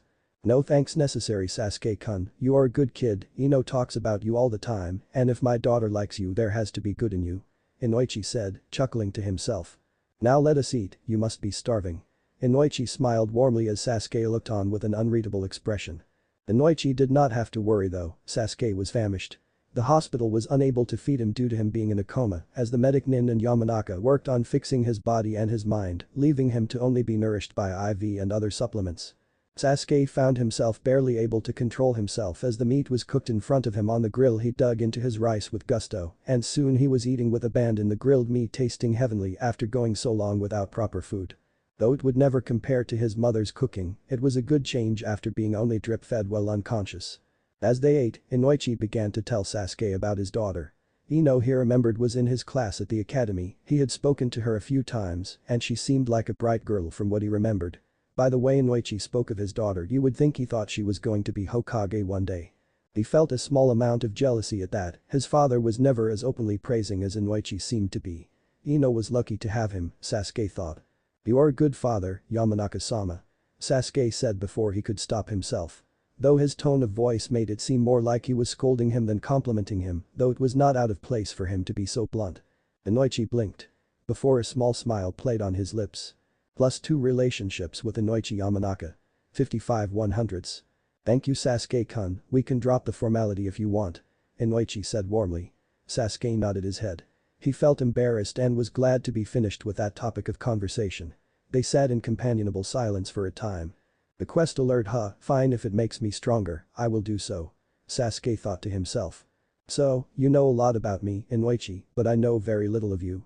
What is it you do?" as Sasuke asked politely. He was curious to know more about the man that had come out of nowhere, offering to help him like this. He assumed as a Yamanaka he was chosen for his psychological abilities. Though Inoichi's status was not that of a simple ninja, as far as Sasuke was aware there had to be an angle here. "Well, I primarily help our young shinobi when they are dealing with trauma. As a Yamanaka I have a deeper understanding than most of the importance of mental health and rehabilitation. Most of the time a person can be healed by talking to someone they trust or listening to someone who knows about their situation and how they should deal with it. It is not easy, but most people can recover from even horrible things if given time and proper care." Inoichi took a drink before continuing. "Our ninja are often sent out on missions that may be more than they can handle. They are expected to do more than they should sometimes, but we cannot go through life alone. Sometimes we need someone to lean on, to talk to someone who can help us deal with the pain of our losses and give us hope that we can make it through another day. That is my job." Inoichi paused and looked over at Sasuke. He could see the seriousness in his eyes as he spoke. "We may not be family, but you are a member of this village, Sasuke, and you have gone through something awful, and it is my job to help you, and from coming to know you more, I would consider it as my personal duty." Sasuke could see that Inoichi meant every word he said. There was no question as to his sincerity and he was grateful for it. It would make this all too easy. Sasuke looked down at his empty plate for a moment, thinking on what he should say to such a thing. If not for his new power, he knew he would have pushed Inoichi away, but now he did not see that as the correct path. Getting closer to this man would help him gain power, therefore being open was perhaps the best option. "That is an admirable job, Inoichi, I will be counting on you," Sasuke said, looking into the man's eyes which were warm and full of genuine concern. Inoichi smiled warmly, clearly relieved to hear his answer. +2 relationships with Inoichi Yamanaka. 57/100s. "Thank you, Sasuke-kun," Inoichi said quietly as Sasuke continued eating the food that had been prepared for him like his life depended on it. Sasuke had to admit this power was more than a little bit of a cheat, his advancement of social attributes made it far easier to know just what to say, and he could track the impact of his words in real time. Were he not interested in being a shinobi, so that he could justly torture his brother, he would doubtfully become a horrifyingly capable politician. Sasuke continued to eat, and Inoichi began asking questions, which Sasuke answered politely, though he found it a little difficult being honest with the man and speaking of things he did not like to say, but Inoichi seemed to appreciate the honesty. All good things come to an end, however. It is about time we head out, Sasuke. Are you ready to see your family? He asked gravely. Inoichi did not say anything further and just looked at him. Sasuke nodded, not really trusting his voice. Then let us go so that you may pay your respects. You will have enough time to say goodbye before I take you home. Inoichi stood up and went to the door. Sasuke followed him on unsteady feet. Getting the power and talking to Inoichi, he had almost forgotten why he was here, out and about in the first place. A small part of him wished he could forget if he were being honest with himself. Quest added. Paying your respects, major life event. Goal: say goodbye to your family for what may very well be the last time. Objectives. Say goodbye to Fugaku Uchiha, Mikoto Uchiha, Tenkai Uchiha, Inabi Uchiha, Izumi Uchiha, Satsuko Uchiha, and the rest of your clan. Quest rewards 20 XP, closure, 1 point in empathy and subterfuge, Uchiha clan scrolls. Bonus reward optional: use your Sharingan to ingrain their faces into memory, 12 XP, 1 point in resolve, 1 point in occult. Plus 1 lock of hair from every member of your clan in a scroll that will be placed in your home's basement. Sasuke almost froze at that other quest. He had not expected that, and what was with a scroll with human hair? What kind of reward was that? He followed Inoichi in a daze. Inoichi for his part was content to merely lead him there, perhaps noting that small talk would have likely made this process even worse. The villagers on the street whispered and bowed as he passed, perhaps noting the change in the wind. Their eyes were full of pity. They did not understand how they could ever really. They tried though, and that was faintly touching in a way. After some time, they came to one of the village's many morgues. Inoichi led the way inside and then down the stairs to the cold, dark room. Flicking a light switch, Inoichi stopped him before he entered, placing both of his hands on Sasuke's shoulders. Sasuke looked up at the man, though his eyes were unfocused. They took in the face of the man who had been helping him. His eyes were gentle but full of concern. Sasuke felt like a child again, a child that was lost but with no way back. Inoichi could not give him back the things he had lost, and that was all he wanted. They both knew that. Before Sasuke could say anything, however, Inoichi leaned down and looked him in the eyes. I will be right out here, Sasuke. Will you say your goodbyes? Take as long as you need. If you need me or want to leave, just call and I will take you home, okay? He asked gently. His hands remained on Sasuke's shoulders. Sasuke nodded. He was still not sure he wanted to be here in this place, but he had to do this if only to move forward. Inoichi tried to give him a smile, but it was a pain-broken thing like a shattered mosaic. Sasuke gulped and then turned to the door, which seemingly had a seal of some sort on it. He could not decipher it with his non-existent knowledge, but from what Inoichi had said, it was likely the stasis seal keeping his clan from rotting. Sasuke entered the room where his people's bodies were held, the only living Uchiha in a room of the dead. He looked around and found his father, Fugaku, laying out on the nearest gurney with his name display hanging from it. He was dressed in formal regalia and looking more peaceful than he ever had in life. Sasuke walked to the gurney. His father's eyes were closed now and forevermore. He took his cold hand in his one and with a hesitant breath, activated his Sharingan. His eyes flowed crimson and absorbed every detail of his father's face, burning it into his memory in a way that not even dementia could erase. I promise you too, San, I will make you proud of me one day, and you will say that's my son. He said, swallowing the lump in his throat. I only wish I could have heard it again while you were alive. With another deep breath, Sasuke moved on to the next body on the gurney, Mikoto Uchiha. His mother was as always at his father's side, but to Sasuke's blood-red eyes she was far too still. In death she looked serene, but in a pale, mocking way that could not compare to how she carried herself in life. She, much like his father, wore the finest ceremonial dress she had. Taking her cold hands in his own this time, he could not help the tears that fell from his eyes. "San, you always were there for me. Even now you would probably tell me to smile and that things would get better. I promise you, I will make things better, and when I do I will be the one that makes others smile, just like you did." He had no idea how long he stood there, looking down at his mother, engraving the woman's face who had made his childhood worthwhile into his mind, but eventually he turned. He had to keep going, or else he would never leave this room. He meant what he said, however. After his brother was dead, he would become kinder. If he didn't, it would be the same as Itachi killing him too that night. If Itachi killed who he was so completely, would he even truly be alive? Sasuke did not think so, and for that reason alone, he would have endeavored to honor his promise to his beloved mother out of spite. He would not let his brother win, not anymore. He wouldn't let Itachi take one more damn thing from him. His promise to his mother would solidify that. He looked around and found Izumi, the girl that always carried a torch for his brother, the girl he had murdered with a. Now she lay dead on her back in her best formal dress, looking a little bit like she was sleeping, not looking at peace or anything like it, just sleeping as if ready to wake at any moment. A piece of Sasuke died looking at her. Even in death and stillness she was smiling. She had been such a kind and gentle girl from what he remembered of her. He took her hand all the same. He will not get away with this Izumi ni. He vowed. His crimson eyes were spinning as he ensured he would remember her.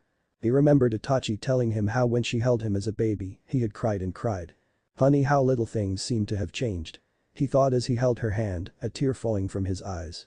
With another heavy breath, he moved to the next body, Tenkai Uchiha, or what was left of him anyway. The man was lying on his back, little more than an upper torso, and a badly burned face taking his remaining hand. Sasuke forced himself to look at what had once been a proud shinobi, at what had once been a hero of his clan before war and tragedy broke him. "There is little left of you save what I carry within me," he said, holding the man's hand. He could feel the scars of years of battle on his hand. "Despite that, I promise you, Tenkai, he will suffer before he dies," he vowed, forcing himself to not look away like he so desperately wanted to. He looked about when his eyes were drawn to another gurney. The gurney held the body of Tenkai's beloved granddaughter Satsuko, who he had raised as his own daughter after his son had died, never to see her after the attack. He had been one of the unlucky few they had lost that day. The rest of the clan had been evacuating the villagers. She was younger than he was, just a girl of 9 years, not even in the academy yet. And Itachi had murdered her. What else could the killing of a child who cared for her grandfather and never heard anyone be called? She looked so small on the gurney, in her little dress. Sasuke felt his teeth clench and nearly bit his tongue, his eyes burning with tears. He reached out and held her hand, which was even smaller than his own. I am sorry, Satsuko, I'm so sorry. I don't know why anyone would do this. I will stop him," he swore, his eyes burning like embers. He had played with her from time to time, they were close in age, and his mother would tease him for hanging out with her. She was just a young girl full of life. Her death was a sick joke. A cruel jest from the heavens that made him wonder if there was even any meaning in the world. Such a world as this did not deserve to exist in its current state. Glancing down again at the girl, he realized all too late he had considered his friend. He engraved every detail of her into his mind, her hair done up in 2 messy buns, her lips set in a thin line. She should be smiling, even though she had no reason to. That frown did not suit her at all. To him she always was smiling, even in death he could almost see it, a wide toothy grin, her eyes sparkling like struck flint, her voice ringing in his head like it used to in life. He felt his eyes sting again. Then there was only one more body left to pay respects to, Inabi Uchiha. In a different world he wished his clan had listened to him about Itachi. Inabi was right about his brother. Itachi was a murderer who killed his entire clan after killing his best friend. Inabi had always been right. Had they listened to him, things may have been different. Taking his hand, he saw deep rope burns on his wrists. He noted how they stitched his head back onto his body, and the burns scorched his lips. He had died fighting, it would seem. Despite Itachi breaking him, Inabi had died spitting fire like a true Uchiha should. Memorizing his face, Sasuke said, "You were an asshole, Inabi, no way around it. But you were the right one, we should have listened to you. I hope you find peace when I rip him apart." He saw his aunt and uncle in the distance, their gurneys tragically on separate ends of the room. He pushed them together. They had lived together, died together, and now past death they deserved the same. It was a small mistake, but he had fixed it. In time he would fix them all. He would make things better. He would find the man who did this and bring him to justice. He promised himself with a determination that could not be broken. He would find his bastard brother, and he would make him beg for death. For every Uchiha here he would torture him for an hour, one by one. He had memorized their names from the gurneys they rested upon. Every hour he would ensure Itachi remembered them too. He would show him what it felt like to have your soul torn apart by pain. After all, that was what Itachi had done to him. Then and only then would Itachi die, and only then would he be free to truly live his life. But that thought in mind, Sasuke went from body to body, memorizing them all, remembering them all as they lived. His blazing eyes ensured he would never forget any of them, as long as he drew breath. All in all, he gave his word to 300 of his fallen people, 300 promises he would keep, 300 dreams he would fulfill, even if it killed him. When he was finished, he deactivated his eyes and headed for the exit. He stood there and stared at the door for what felt like hours before he left it without a single look back. He had said all there was to say, and he would never forget that room for as long as he lived. Chapter 3. Chakra Notes. Chakra is a combination of the stamina and resolve attributes. At 0 to 5 stamina resolve genin level chakra is 200 per level. At 6 to 10 chunin level chakra is 400 per level. At 11 to 15 elite chunin chakra is 800 per level. At 16 to 20 jonin level chakra is 1600 per level. At 21 to 25 elite level chakra 3200 per level. At 26 to 30 S rank level chakra is 6400 per level. At 31 to 35 elite S rank chakra is 12,800 per level. At 36 to 45 SS rank chakra is 25,600 per level. At 46 to 50 SSS rank chakra is 51,200 per level. Max level of physical attributes is 50. All other attributes except for resolve cap at 5, this is human limit in our world. Some merits may raise them higher, but 5 int for example, is a Shikamaru level intellect someone with an IQ of around 200. 5 presence is among the most attractive humans ever. Skills are capped at 10, which is twice the human level to explain things like martial arts master swordsman and medical ninjutsu and such. Below find the max chakra for someone with both chakra attributes maxed for their level of skill. The max genin has 2000 chakra. 5/5. The max regular chunin has 6000 chakra. 10/10. The max elite chunin has 14,000 chakra. 15/15. The max jonin 30,000 chakra. 20/20. The max stat elite has 62,000 chakra. 25/25. The max stat S rank shinobi has 126,000 chakra. 30/30. The max stat high S rank shinobi has 254,000 chakra. 35/35. The max stat SS rank shinobi has 766,000 chakra. 45/45. Max amount of chakra possible if 50 stamina and 50 resolve SSS rank is 1,278,000 chakra. 50/50. Naruto by time of inclusion has a stamina rating of 25 and resolve 5. His chakra pool is at 32,000, currently more than 2 max elite. By the age of 10. By the age of 15 i.e. academy graduation he will have 35 stamina and 7 resolve for a chakra pool of 128,800, more than 2 fully stated elite. Keep in mind not every shinobi has the max limit of their stats, some jonin like Kakashi have their max stamina, but their resolve is weak. Below see jutsu prices before adjustments made by affinity chakra control. B rank 500 CP. B rank 500 CP. C rank 1000 CP. B rank 3000 CP. B rank 6000 CP. S rank 20,000 CP. This sounds cheap and well yeah it kind of is, who in canon other than Sasuke and Kakashi in part 1 has actually gotten chakra exhaustion? No one springs to my mind. Affinity effects. Level 1 affinity is 10% reduction, 2 is 20, 3 is 30, 4 is 50, 5 is 75% and supernatural 6 is 90% reduction of cost. For instance, in the exam Sasuke had a level 4 lightning affinity and a total CP of 6000. Chidori is an A rank he reduces cost by 50%. 6000 goes to 3000, allowing him to use the 2 times his limit before complete chakra exhaustion. The third Chidori as used against Gaara was because of the curse seal. By Shippuden he mastered lightning. Gaining a level 5 affinity reducing the cost of Chidori by 75%, he also had level chakra reserves that start 14,000 to 30,000 chakra roughly. Speed enhancements and bonuses using chakra defensively. Requires stamina, dexterity and strength of the level associated with the rank. So, to use the genin speed enhancement you would need 5 stamina, 5 strength and 5 dexterity. This is for a 6-second burst of speed. 10, 10, 10 for chunin. 15, 15, 15 for elite chunin. 20, 20, 20 for jonin. 25, 25, 25 for elite jonin. And so on by 5 for ranks higher. Genin speed enhancement x5 speed 250 CP ups defense by 3.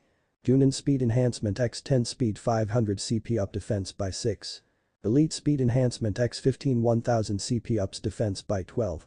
Jonin speed enhancement x20 2000 CP ups defense by 18. Elite speed enhancement x25 4000 CP ups defense by 24. S rank speed enhancement x38,000 CP ups defense by 30. SS rank speed enhancement x35 16,000 CP ups defense by 36. Levels if mastered. A fully mastered 3 Tomo Sharingan grants mastery of D A rank instinctually. B rank plus 10 to roll. C rank plus 20 to roll. B rank plus 30 to roll. A rank plus 35 to roll. S ranks like Tsukiyomi plus 45 to Jinjutsu roll. So, it goes like this: 20 resolve, 10 occult would give 30 resistance. Let's say such a ninja was attacked by a master Jinjutsu user using a B rank technique. 5 composure, 5 manipulation gives 10 abilities. A B rank gives plus 30 to roll. The Jinjutsu succeeds 30 versus 40, the Jinjutsu succeeds with 10 successes. Every success in Jinjutsu lasts 10 seconds. 6 successes or more means they cannot break out on their own. Ninjutsu is an insidious art that is hard to master for most people, but terribly deadly in skilled hands. Jutsu damage notes. Mastering a jutsu raises its range by 10, its area of effect by 10, its difficulty to dodge by 10, and its damage by 10, effectively making its rank 1 higher. Hand seals are also reduced or eliminated by mastery. The mastered Kaiten Gakakyu is a B rank in all but name. Not all have an area of effect, so please keep that in mind. Some may have additional effects which will be noted in their descriptions. The rank increases in damage, dodge difficulty, area in meters, and range in meters by 1 for every point of mastery. 1 damage at level 1 would be 10 at level 10 mastery. But with Jutsu mastery a further 10 would be added to it if it was mastered at level 10. C rank Jutsu increases in damage, dodge difficulty, area in meters, and range in meters by 2 for every point of mastery. Do damage at level 1 would be 20 damage at level 10 mastery. But with Jutsu mastery a further 10 would be added to it if it was mastered at level 10. Making its damage 30. B rank Jutsu increases in damage, dodge difficulty, area in meters, and range in meters by 3 for every point of mastery. 3 damage at level 1 would be 30 damage at level 10 mastery. But with Jutsu mastery a further 10 would be added to it if it was mastered at level 10. Making its damage 40. A rank Jutsu increases in damage, dodge difficulty, area in meters, and range in meters by 4 for every point of mastery. 4 damage at level 1 would be 40 damage at level 10 mastery. But with Jutsu mastery a further 10 would be added to it if it was mastered at level 10. Making its damage 50. S rank Jutsu increases in damage, dodge difficulty, area in meters, and range in meters by 6 for every point of mastery. 6 damage at level 1 would be 60 damage at level 10 mastery. But with Jutsu mastery a further 10 would be added to it if it was mastered at level 10. Making its damage 70. The mastered S rank Jutsu is a terrible thing and only the very best of shinobi can dodge such a technique. No one by this stat system can survive a direct hit by an S rank technique if it hits them fully and without defenses. Damage types. Blunt, a type of damage that deals bludgeoning damage like punches or kicks. Lethal, a type of damage that can cause fatal harm like weapons, lightning, arrows, wind blades, etc. Aggravated, a severe damage type caused by certain techniques that is hard to heal and immensely deadly and or debilitating, fire, suicide techniques, massive explosions and the like.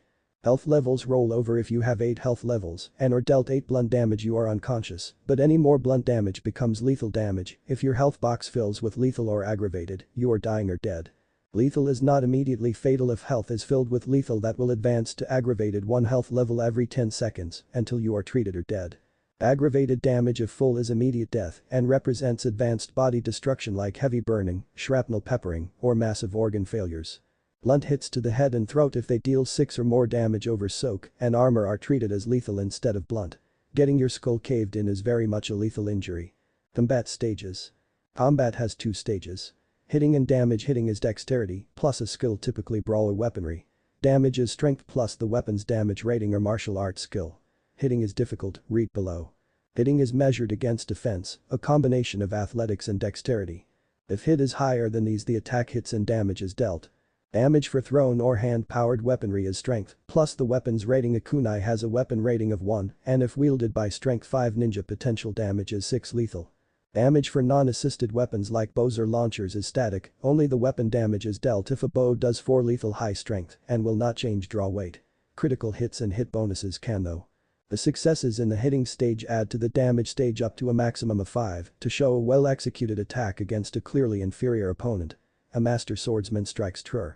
So dex 5 wep 5 against defense, 4 bandit 10 4 equals 6 minus 1 successes since maximum is 5. Kunai hits damage is strength 5, plus kunai 1 equals 6, plus 5 successes equals 11 lethal damage dealt and likely a dead bandit. After an attack hits, soak is automatically used. Let's say that bandit had steel lamellar armor, giving an armor of 6 against lethal and blunt damage. 6 to 11 equals 5 lethal damage dealt, still ouch. Armor kept that bandit alive, but the damage dealt is still life-threatening since the shinobi was skilled enough while attacking to target weak points in the armor. 1 more hit will likely kill.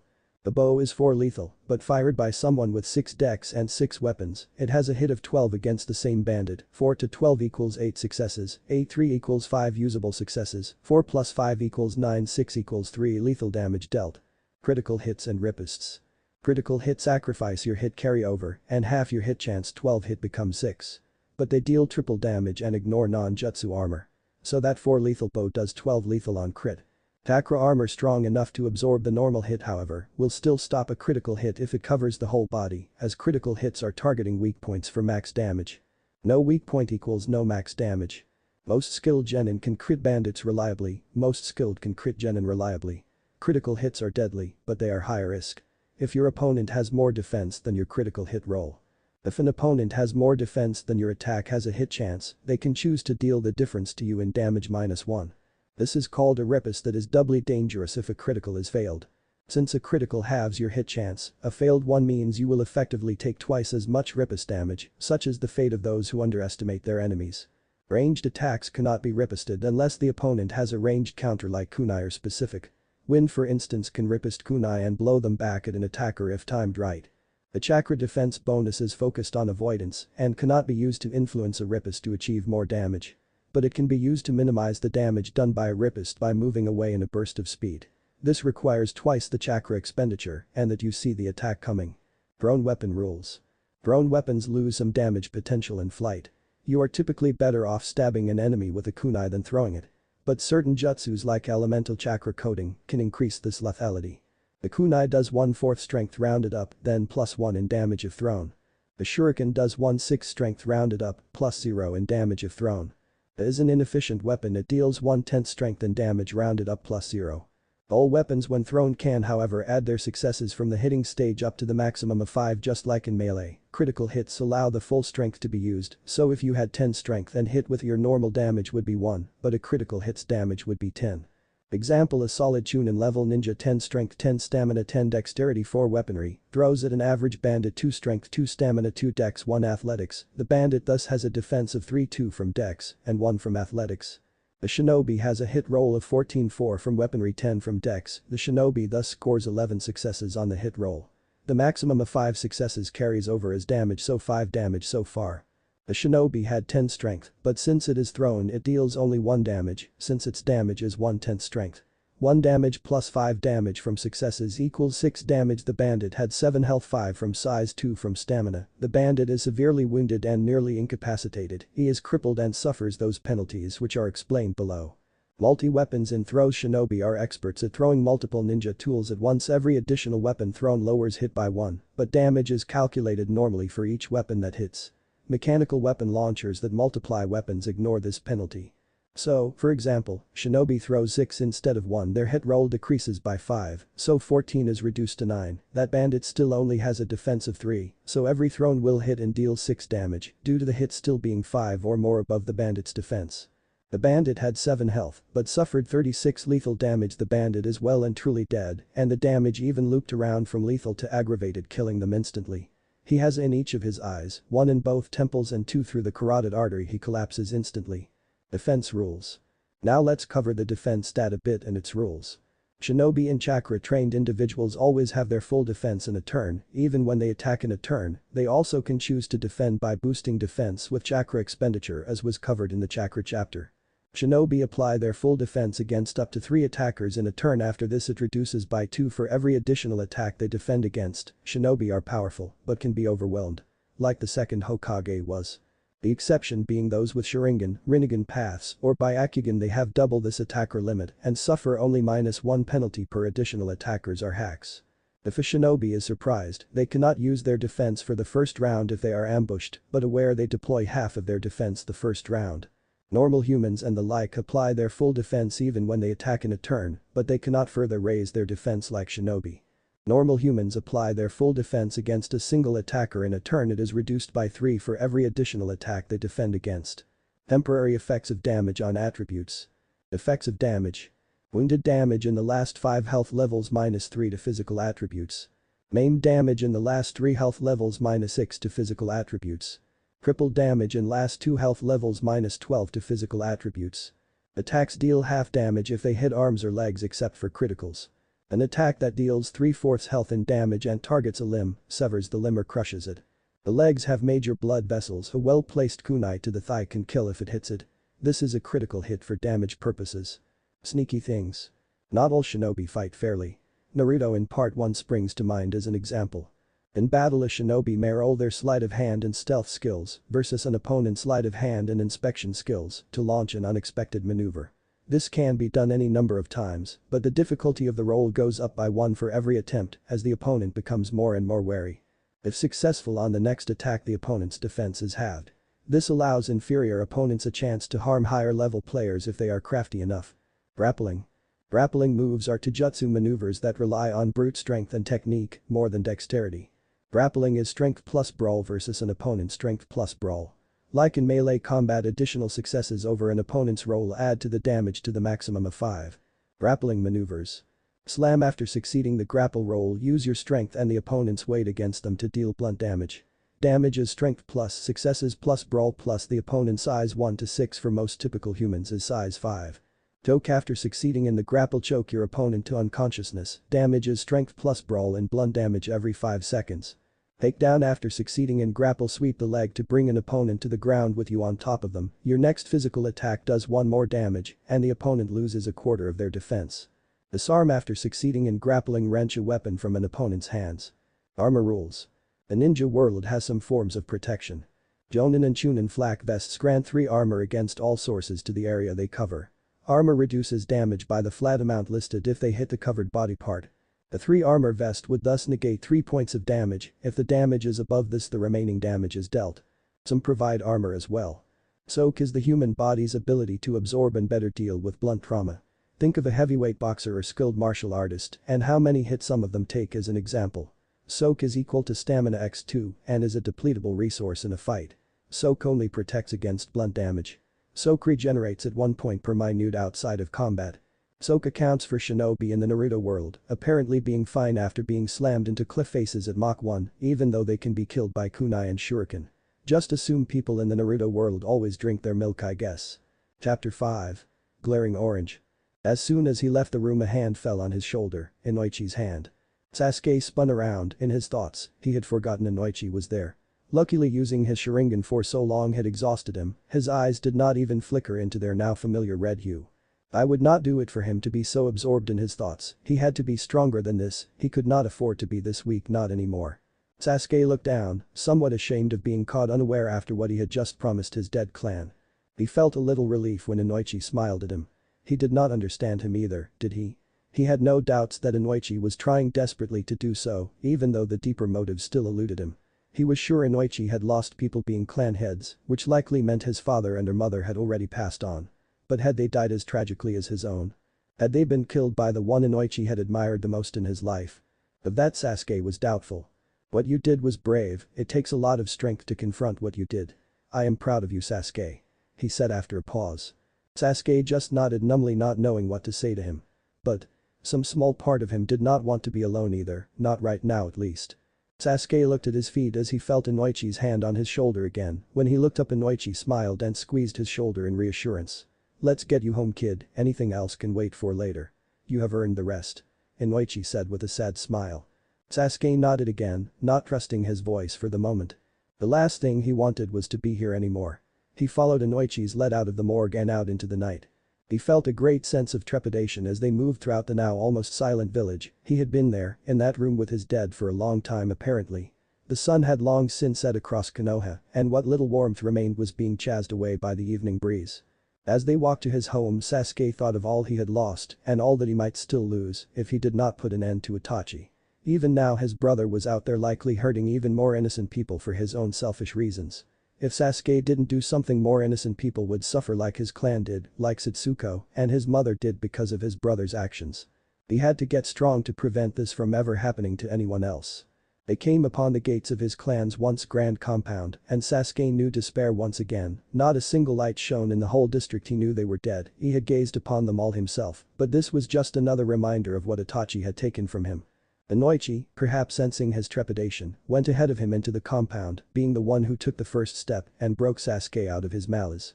When they arrived at the house, he had grown up in Inoichi and smiled at him. Now go on in Sasuke, go and get some rest, I will stop by tomorrow in the evening and we will talk then, okay? In the meantime, I will send the bank papers over tomorrow morning. Inoichi said, looking at him kindly. Sasuke nodded and turned to go into the house when something struck him. Inoichi, thank you for today and for allowing me to see them one last time. He said. Inoichi smiled sadly at him, he looked almost like he was going to cry. His empathy was something else. Even if he didn't understand, he was trying, and that did mean something. Of course, Sasuke. He said, patting Sasuke's back before walking away. +3 relationships with Inoichi Yamanaka. 6100s reached a milestone honored by Inoichi Yamanaka. -3 to social role difficulties, -1 because you are a child. Quest completed. Rewards. 10 XP, an ally in a high clan, +1 skill point in empathy. Sasuke walked into his home, the emptiness of the place getting to him immediately. Despite that, he trudged on without even looking around until he was in his room. He did not trust himself to remain sane if he did. Not yet, he would sleep on it, hopefully. Quest completed. Quest rewards 20 XP, closure, 1 point in empathy and subterfuge, Uchiha clan scrolls. Bonus reward optional, use your Sharingan to ingrain their faces into memory, 12 XP, 1 point in resolve, 1 point in occult. +1 lock of hair from every member of your clan in a scroll. Sighing, Sasuke opened his status page to see where he stood now, according to his brief character sheet. Name Uchiha Sasuke. Age 10. Bio, 149.9 million. Character. Vengeful, you are not one to take a slight laying down whenever you act as befitting your personality by righting a perceived wrong, take a beat. 5 beats grants 1 experience point. Urge. Passionate, you hide it well, but you secretly, like many Uchiha, have a very choleric temperament whenever you act on impulse, no matter the impulse, take 1 beat. 5 beats grant 1 experience point. Clan Uchiha. Bloodline Sharingan 1 Tomo. Experience points 46. Beats 4/5. Size 5, roughly in the 5-foot range. Health level 10, 5 from stamina, 5 from size. Chakra capacity 2400 CP. Speed 10, run speed 5 from size, 3 from dex, 2 from STR. Defense rating 5. Armor rating 0A 0A 0B. Soak rating 10 blunt. Initiative modifier 8. Ninjutsu resistance 10. Ninjutsu bonus 10. 46 XP. Sasuke's eyes widened, that was an astounding amount of experience, no wonder the first Hokage was so goddamned broken. Granted, from what Kaya no Hime had said, he gained this experience due to major life events and by dealing with major figures. Meaning there was only so much of it to go around. Still though, it would have taken him at least a year to get this far. Sasuke checked his character page again to make sure he wasn't hallucinating, it still said 46 experience points had been added to his total, which was enough to buy 11 attribute points. Or 22 merits or levels in his techniques. Come to think of it, the merits were supposedly stupidly powerful according to the kami anyway. Probably best to save them until he was stronger, but it couldn't hurt to look now, could it? Opening the merit page, there were hundreds of options from new bloodlines to simpler things like loyal retainers and income enhancers. Searching, he narrowed it to the Uchiha section and found something interesting. Sharingan progression. He could buy progress with his 2 points would get him to 2 Tomo, while 4 XP would grant him a fully evolved Sharingan. There seemed to be levels beyond that, but they seemed to be locked. Maybe his attributes were not high enough. He, however, could not resist the allure of his. How could he resist it? Spending the points, he felt a brief flash of agony until his Sharingan merit updated. And he lost 4 XP, bringing him down to 42. Opening the page, he read the new description. Sharingan 3 Tomo, you have seemingly mastered the eyes of your vaunted clan at this level. The Sharingan grants double to defense when active, +6 to your hit roll through prediction ability, and +12 to resistance rolls. In addition to these abilities, a fully evolved Sharingan allows you to memorize any scene technique, can see through mist, smoke and walls, can see through chakra, mist, smoke and earth, can permanently hypnotize people, and can cast any from D to A rank seamlessly and as if you were a grandmaster. These bonuses only apply when the Sharingan is active. 100 CP to activate +100 CP per minute. Eye of Insight tied to the Sharingan. This is the name for the predictive abilities granted. It enhances your perception of time, allows you to predict movement, read lips, and recall with clarity anything you see when using the Sharingan. The Eye of Insight can see the chakra system to a limited extent and can see through common visual interferences. This predictive ability is peerless when engaged in one-on-one combat and makes the Uchiha feared opponents in any duel. Eye of Hypnotism. The feared abilities of a mastered Sharingan are terrifying indeed, and no one can be cast from your eyes up to and including A rank with no hand signs and as if fully mastered. In addition to this, the Eye of Hypnotism grants hypnotic powers and the ability to read and influence thoughts. It can be used to suggest actions to an opponent and gain insight into them. By using mental suggestion, you have a social advantage against others, adding a +3 to manipulation and presence-based roles. This bonus is challenged by an opponent's subterfuge and composure versus your subterfuge and composure. If successful, the mental manipulation succeeds. This influence is exceptionally subtle and is more of a mind ability than a pure one. Can even read memories or alter them, though this ability takes time and is obvious to the person under it. Therefore, they need to be restrained or under. Eye of Twilight. The Sharingan has another vaunted ability, though the cost of its use is high at the cost of an eye, and Uchiha can escape death by rewriting reality itself for a few moments. Permanently blinds an eye when used. Izanagi takes his toll for the creation and preservation of life both. Sasuke had to fight to keep down his grin in only a day. This power had allowed him to master his Sharingan. That alone made this merit worth every single point, but wait, what did this last line say? That he could use like a grandmaster? He was going to have to test that. If what the merit said was true, that means he had bought not only a 3-tomo Sharingan, but a mastered one, potentially skipping years of training. There were abilities listed that not even he had been aware about. Though he hoped he never had to use Izanagi, to sacrifice an eye was no easy thing for one of his line. His grin only got bigger at this. Itachi was in for a horrible death, and he would enjoy every second of it. Sasuke moved on and deliberated on what attributes to increase. He had maxed his social attributes, perhaps getting his physicals higher would help. Maybe increase his mentals. Or maybe both. He decided to focus on strength and stamina for now. Physical power was immensely more important for a shinobi than anything else. Strategy could wait. Strength is what made legends. However, subterfuge and guile were also important if he wanted to avoid being discovered. Coming to a decision, he bought 3 points in strength, 2 in dex, and 3 in stamina, leaving him with 10 XP. He dumped 3 XP into raising athletics by 1 and 6 XP into raising subterfuge by 2 to help hide his growth. Not even halfway into the academy and he was already at the high stat point for a genin, all this in but a single day. At this rate he may very well kill Itachi before he even reaches adulthood. He glanced back at his stats just to confirm the updates. Name: Uchiha Sasuke. Age 10. Ryo, 149.9 million. Character: vengeful. You are not one to take a slight, laying down whenever you act as befitting your personality by righting a perceived wrong. Take a beat.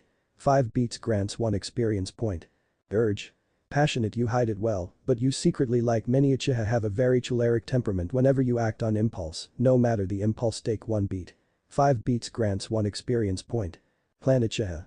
Bloodline Sharingan 3-tomo. Experience points 1. Beats 4/5. Size 5, roughly in the 5-foot range. Health level 12, 7 from stamina, 5 from size. Chakra capacity 3200 CP.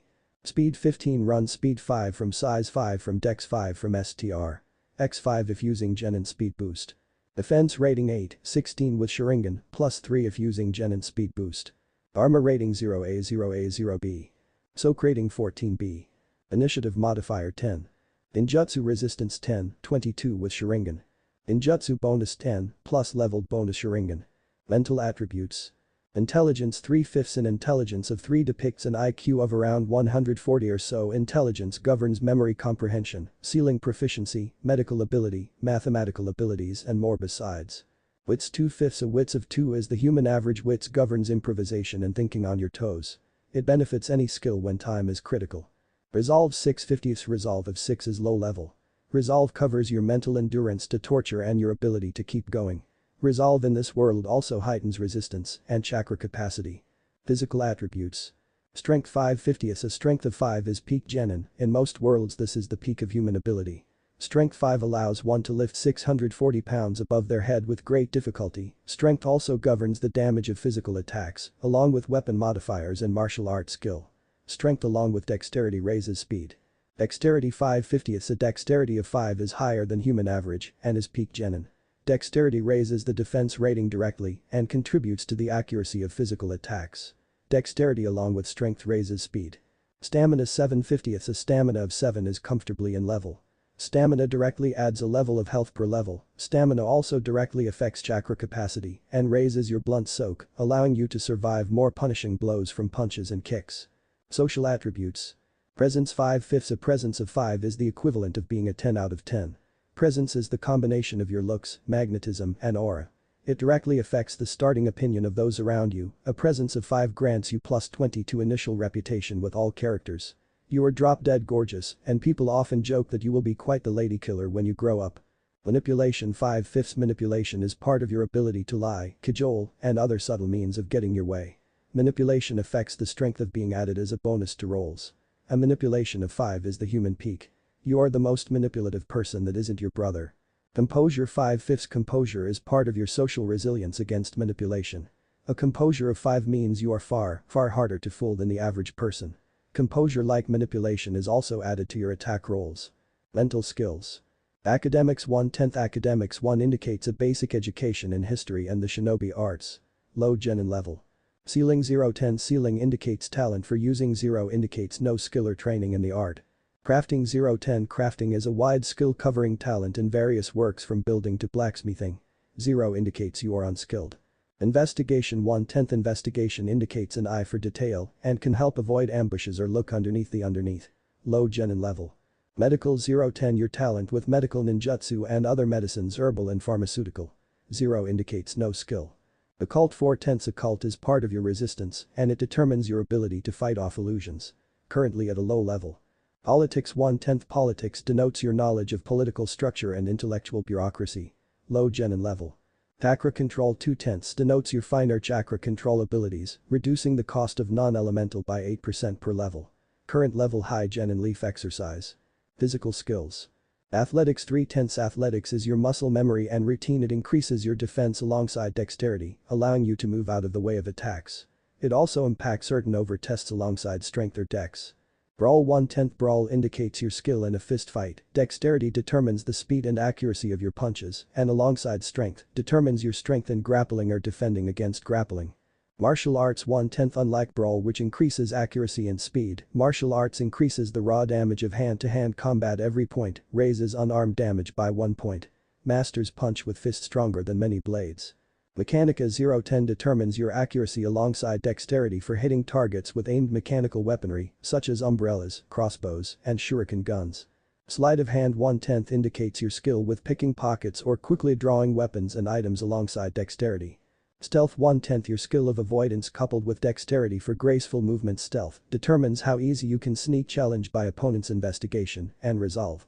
Survival 0/10 Your skill of living off the land and prepping animals, plants, and water for consumption goes with wits to adapt to circumstances.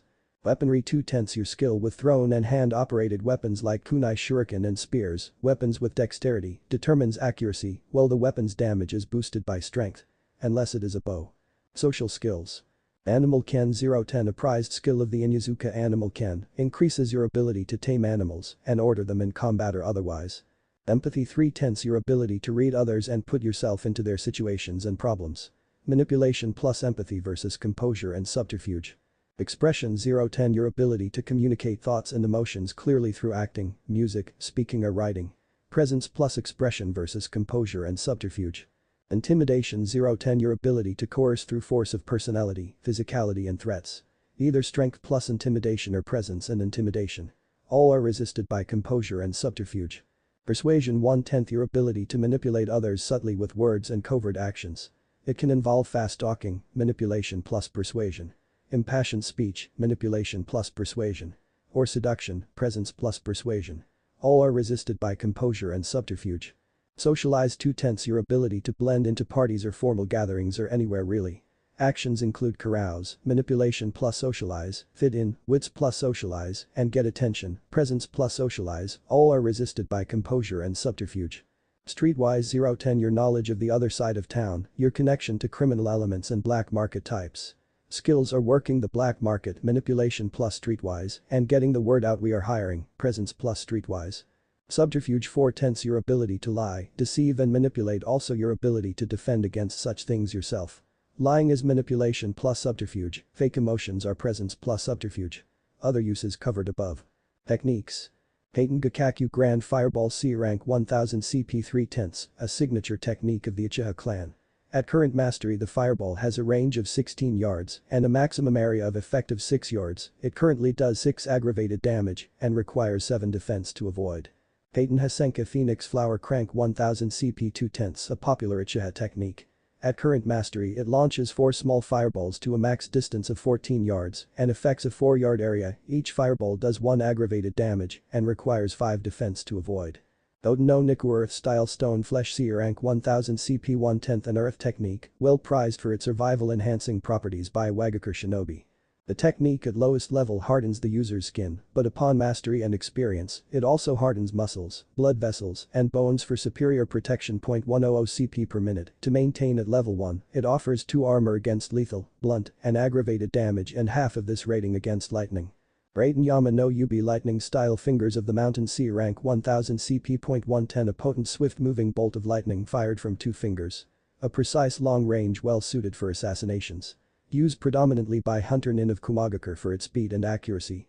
At level 1 the bolt of lightning deals 2 lethal damage, has a range of 30 meters, and requires 5 defense to dodge. Enj no Jutsu transformation technique D rank 500 CP 10 CP per minute 6/10. At your current mastery, your henge is impressive and all, but the most minor details are perfectly aligned. Kawarimi no Jutsu substitution technique D rank 500 CP by praying to the sacred tree from which all logs descend. A log will sacrifice its life for your own, teleporting to your aid and gently pushing you away from harm. Bunshin no Jutsu clone technique D, rank 50 CP per clone 7/10. Throw a fashion show with them sometime, that is about all they are good for. Merits. Lying eyes a merit that conceals your Sharingan activation. Whenever you so choose you can use your without revealing it, granting all the advantages. Doubles chakra cost of Sharingan when used. Desperado, yours truly is a fool's quest, but you do not give up. You have a reputation as a desperately reckless sort, but in an almost admirable way. You suffer no relationship penalty for acting in your choleric nature. As an added benefit, when the chips are down and things are dire, take +1 to all physical stats. A desperado goes down fighting tooth and nail. Pain and hunger. You saw something few others could possibly relate to when you were little more than a child. You were tormented for weeks on end in a hellish that showed your beloved brother killing everyone you loved over and over again. You will not hesitate to kill if you cannot afford to. Take a +1 to hit rolls in life or death situations. Sharingan 3 Tomo, you have mastered the eyes of your vaunted clan at this level. The Sharingan grants double to defense when active, +6 to your hit roll through prediction ability, and +12 to resistance rolls. In addition to these abilities, a fully evolved Sharingan allows you to memorize any scene technique, can't see through mist, smoke and walls, can't see through chakra, mist, smoke and earth, can permanently hypnotize people, and can cast any from D to A rank seamlessly and as if you were Grandmaster. Eye of Insight tied to the Sharingan. This is the name for the predictive abilities granted. It enhances your perception of time, allows you to predict movement, read lips, and recall with clarity anything you see when using the Sharingan. This predictive ability was peerless when engaged in one-on-one combat and made the Uchiha feared opponents in any duel. Eye of Hypnotism. The feared abilities of a mastered Sharingan are terrifying indeed, and none can be cast from your eyes up to and including A rank with no hand signs and as if fully mastered. In addition to this, the Eye of Hypnotism grants hypnotic powers and the ability to read and influence thoughts. It can be used to suggest actions to an opponent and gain insight into them. By using mental suggestion, you have a social advantage against others, adding a +3 to manipulation and presence-based roles. This bonus is challenged by an opponent's subterfuge and composure versus your subterfuge and composure +3. If successful, the mental manipulation succeeds. Can even read memories or alter them, though this ability takes time and is obvious to the person under it. Therefore they need to be restrained or under. Sacrifice of Light. The Sharingan has another vaunted ability, though the cost of its use is high at the cost of an eye, and Uchiha can escape death by rewriting reality itself for a few moments. Permanently blinds an eye when used. Izanagi takes his toll for the creation and preservation of life both. Godly Earth Affinity. Kaya no Haim favors you as the champion of the goddess of fields and medicine. You have gained her Earth Affinity. All earth costs 10% of what is shown, and stone can be used in any way imaginable. Make stone summoning and clones permanent if they are not already so, and allows rock clones and golems to repair themselves with natural energy. Peak Fire Affinity. Ember and Bone. Fire and Blood. The Uchiha were the Inferno given form. No other clan was as enamored with the frenzied flame as your own. All fires cost 25% the normal amount, and fire is very easy to control.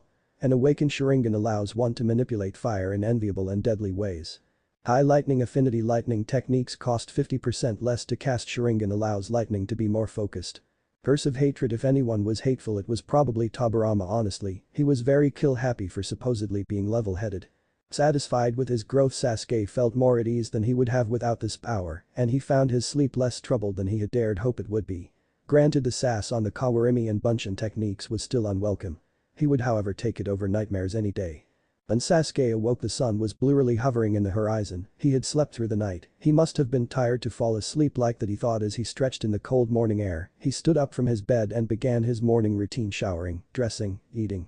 The last part proving difficult. He had never cooked for himself before, having relied upon his mother's exceptional cooking for his entire life. He had messed up his eggs somehow, both burning and undercooking them. He had used far too much water in his rice, and his tomatoes had not been heated through properly on the skillet. All in all, it was easily the worst breakfast he had ever had, and more of it went into the trash than his stomach. Once done with these activities, Sasuke made his way out of his home, finding the silence there more than faintly off-putting. He decided to wander around the village proper to clear his thoughts and see if there were any opportunities to make some more XP. This power seemed to crave him interacting with others after all. He also resolved to check for any cooking books or magazines he could get his hands on. He would not disgrace his mother by failing to learn how to at the very least sustain himself. On the way out, he found the papers Inoichi said would be brought to him in the morning in the mailbox with dozens of letters and condolences. Deciding to look through those later, he separated them from the banking forms and decided to go there first. The business at the bank was not anything of note. He spent about an hour or so filling out forms, but in the end his account was set up without a hitch. He withdrew 5,000 ryo to pick up the odds and ends he would need. The sum, while by no means paltry, did not even put a chink into his savings. As he wandered about the village in the morning, the streets were still mostly empty. Much of the village was still asleep or already at work, and those who were awake kept to themselves, staying away from other people's paths. It had to be around 10:30 or so if he had to guess. Seeing a book and magazine store, Sasuke stopped and hoping to pick up a cooking book and maybe some magazines to get at least a few basic recipes down. He was met with an interesting sight when he entered the shop. He saw a short blonde-haired boy with whiskered cheeks being scolded in the store by an older man with graying hair. "Get out of here, kid, every time you come by here my business plummets. I just cannot afford to sell to you anymore," the man said as he pointed at the door with his pipe. The boy looked downtrodden, but to the man's credit, he did not seem to enjoy kicking the kid out. Looking at the rewards, money really wasn't a problem, and helping the kid out gave him more XP and skills, more XP than even Inoichi had given. Apparently, the blonde had more value than Inoichi for some reason. Sighing, he followed the boy in the orange hoodie out after he left the store. Patching up with the blonde was easy. He was just sulking outside the store, looking more than a bit put off by the experience. "Hey kid, what was that about?" Sasuke asked the boy, who seemed to shrink back at Sasuke's words. Perhaps this kid was afraid of people. It was hard to tell because of how young he was, but it seemed like this might be his first time just speaking to anyone in a while. Looking closer at the boy and his garish orange hoodie and whiskered cheeks, he thought he might have known him from the academy. Sasuke wasn't sure, but he had seen him somewhere. Sasuke extended his hand in an open gesture, placatingly using his skills. He said, "You can tell me, it's okay, I'm just curious. The name is Uchiha Sasuke. I am not going to attack you or anything like that." Presence 5, plus persuasion 1, charm roll versus composure 1, subterfuge 0 equals success. 5 critical successes. Plus 4 relationships with Uzumaki Naruto. The boy's face lit up. "You are okay then? The name is Uzumaki Naruto. Nice to meet you, Sasuke," Naruto said, and in a surprising show of swiftness shook hands with him. Sasuke was quite the informal and boisterous type of kid. Inspect, Sasuke thought. Name Uzumaki Naruto. Age 10. Character. Upbeat. You always try to see the best in others and in yourself. You are deeply empathetic and easily moved. Urge. Naive. You have a simple view of things and try to find common ground with others, though most return this kindness and exuberance that can get you in tough situations. Clan Uzumaki. Bloodline unawakened. Experience points. Beats. Size 5, roughly in the 5-foot range. Health level 30, 25 from stamina, 5 from size. Chakra capacity 32,000 CP. Speed 10, run speed 5 from size, 2 from dex, 3 from STR. Defense rating 3. Armor rating 0A 0A 0B. Soak rating 50B. Initiative modifier 4. Ninjutsu resistance 5 negated by bad chakra control. Ninjutsu bonus 2 negated by bad chakra control. Description: Uzumaki Naruto is a student at the Konohagakure Ninja Academy in his first year of training. He favors orange clothing and is a very upfront and idealistic person. He has horrible chakra control, but massive chakra reserves. Most of Konoha shuns him for something beyond his control. Reputation 24, 100 equals warm 20 from presence, 4 from introduction, 5 successes. -1 from social role difficulty from warm reputation, -1 from social role difficulty from naive dirge. Mental attributes. Intelligence 2/5 An intelligence of 2 depicts an IQ of around 110 or so. Intelligence governs memory comprehension, sealing proficiency, medical ability, mathematical abilities, and more besides. Wits 3/5 A wits of 3 is above the human average. Wits governs improvisation and thinking on your toes. It benefits any skill when time is critical. Resolve 5/50 A resolve of 5 is what one would expect the very upper limit of a genin to have. Resolve covers your mental endurance to torture and your ability to keep going. Resolve in this world also heightens resistance and chakra capacity. Physical attributes. Strength 3/50 A strength of 3 is above average for genin. Strength 3 allows one to lift 160 pounds above their head with difficulty. Strength also governs the damage of physical attacks, along with weapon modifiers and martial arts skill. Strength along with dexterity raises speed. Dexterity 2/50 A dexterity of 2 is average. Dexterity raises the defense rating directly and contributes to the accuracy of physical attacks. Dexterity along with strength raises speed. Stamina 25/50 A stamina of 25 is peak elite level. Stamina directly adds a level of health per level. Stamina also directly affects chakra capacity and raises your blunt soak, allowing you to survive more punishing blows from punches and kicks. Social attributes. Presence 3/5 A presence of 3 is the equivalent of being a 6 out of 10. Presence is the combination of your looks, magnetism, and aura. It directly affects the starting opinion of those around you. A presence of 3 grants you +5 to initial reputation with all characters. You are slightly above average in what would be considered attractive looks.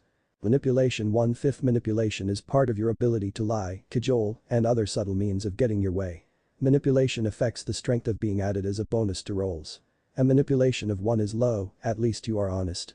Composure 1/5 Composure is part of your social resilience against manipulation. A composure of 1 means you are easily fooled or moved. You could not hide your expression from a blind man if you tried. Composure-like manipulation is also added to your attack rolls. Mental skills. Academics 1/10 Academics 1 indicates a basic education in history and the shinobi arts. Low level. Ceiling 0/10 Ceiling indicates talent for using 0 indicates no skill or training in the art. Crafting 0/10 Crafting is a wide skill covering talent in various works from building to blacksmithing. 0 indicates you are unskilled. Investigation 0/10 Investigation indicates an eye for detail and can help avoid ambushes or look underneath. Low genin level. Medical 0/10 Your talent with medical ninjutsu and other medicines herbal and pharmaceutical. 0 indicates no skill. Occult 0/10 Occult is part of your resistance and it determines your ability to fight off illusions. Currently at a low level. Politics 0/10 Politics denotes your knowledge of political structure and intellectual bureaucracy. Chakra control 0/10 denotes your finer chakra control abilities, reducing the cost of non-elemental by 8% per level. Physical skills. Athletics 1/10 Athletics is your muscle memory and routine. It increases your defense alongside dexterity, allowing you to move out of the way of attacks. It also impacts certain over tests alongside strength or dex. Brawl 2/10 Brawl indicates your skill in a fist fight. Dexterity determines the speed and accuracy of your punches, and alongside strength, determines your strength in grappling or defending against grappling. Martial arts 0/10 Unlike Brawl which increases accuracy and speed, martial arts increases the raw damage of hand-to-hand combat every point, raises unarmed damage by 1 point. Masters punch with fists stronger than many blades. Mechanica 0/10 determines your accuracy alongside dexterity for hitting targets with aimed mechanical weaponry, such as umbrellas, crossbows, and shuriken guns. Sleight of hand 3/10 indicates your skill with picking pockets or quickly drawing weapons and items alongside dexterity. Stealth 5/10 Your skill of avoidance coupled with dexterity for graceful movement. Stealth determines how easy you can sneak challenge by opponent's investigation and resolve. Survival 0/10 Your skill of living off the land and prepping animals, plants, and water for consumption goes with wits to adapt to circumstances. Weaponry 2/10 Your skill with thrown and hand-operated weapons like kunai, shuriken and spears, weapons with dexterity, determines accuracy, while the weapon's damage is boosted by strength. Unless it is a bow. Social skills. Animal Ken 0/10 A prized skill of the Inyazuka Animal Ken increases your ability to tame animals and order them in combat or otherwise. Empathy 5/10 Your ability to read others and put yourself into their situations and problems. Manipulation plus empathy versus composure and subterfuge. Expression 2/10 Your ability to communicate thoughts and emotions clearly through acting, music, speaking or writing. Presence plus expression versus composure and subterfuge. Intimidation 0/10 Your ability to coerce through force of personality, physicality and threats. Either strength plus intimidation or presence and intimidation. All are resisted by composure and subterfuge. Persuasion 2/10 your ability to manipulate others subtly with words and covert actions. It can involve fast talking, manipulation plus persuasion. Impassioned speech, manipulation plus persuasion. Or seduction, presence plus persuasion. All are resisted by composure and subterfuge. Socialize 0/10 your ability to blend into parties or formal gatherings or anywhere really. Actions include carouse, manipulation plus socialize, fit in, wits plus socialize, and get attention, presence plus socialize, all are resisted by composure and subterfuge. Streetwise 1/10 your knowledge of the other side of town, your connection to criminal elements and black market types. Skills are working the black market, manipulation plus streetwise, and getting the word out we are hiring, presence plus streetwise. Subterfuge 0/10 your ability to lie, deceive and manipulate, also your ability to defend against such things yourself. Lying is manipulation plus subterfuge, fake emotions are presence plus subterfuge. Other uses covered above. Sasuke balked that this kid had unreal chakra capacity and physical endurance, but the rest of his stats save stealth and empathy were kind of bad. Still, this Naruto could take a real beating and a half if his stats were to be believed. He may just be worth getting to know. Sasuke thought. He could not really afford to throw away someone who may by all accounts seem to be useful. Sasuke shook his hand back with a small smirk appearing on his face. "HN, nice to meet you as well Naruto, are you in the academy by chance?" Sasuke asked. Naruto's face lit up once again, a common thing it would seem. "Yeah, I am. Do you go there?" Naruto asked excitedly with a huge grin on his face. "Very open." Sasuke noted it probably would not be wise to tell him anything too important, at least for now. Sasuke nodded. "I have been absent for a while with all that happened to my clan and all, but I will be back to class soon," Sasuke said while painting a small smile on his face. "Your clan?" Naruto asked, clearly confused. Sasuke almost frowned, but he held it in and gave a slight nod. "You haven't heard of it. My clan was recently wiped out, killed by my own brother," Sasuke said, trying to keep his voice even. Naruto's eyes widened before a surprisingly hurt expression appeared on his face. "I didn't know, I'm sorry, do you know why he did it?" the blonde asked. Sasuke grit his teeth but kept his lips even in a neutral expression. There was no harm in telling him what he supposed. "He said he did it to test his limits, he slaughtered our clan because he thought he could," he answered evenly. Naruto, if possible, looked even more shocked. His eyes were practically bugging out of his head. Before an angry expression morphed onto his face, his blue eyes practically burned. That's awful. How could anyone do that? To their own family?" the blonde shouted. Sasuke blinked, slightly taken aback by the reaction. He agreed of course, but to see someone react so violently to something he just learned from a near stranger was certainly something. Shaking his head, Sasuke answered, "I don't know, but I will find out one day, you can count on that." Naruto nodded along before a wide grin split his face. "Good.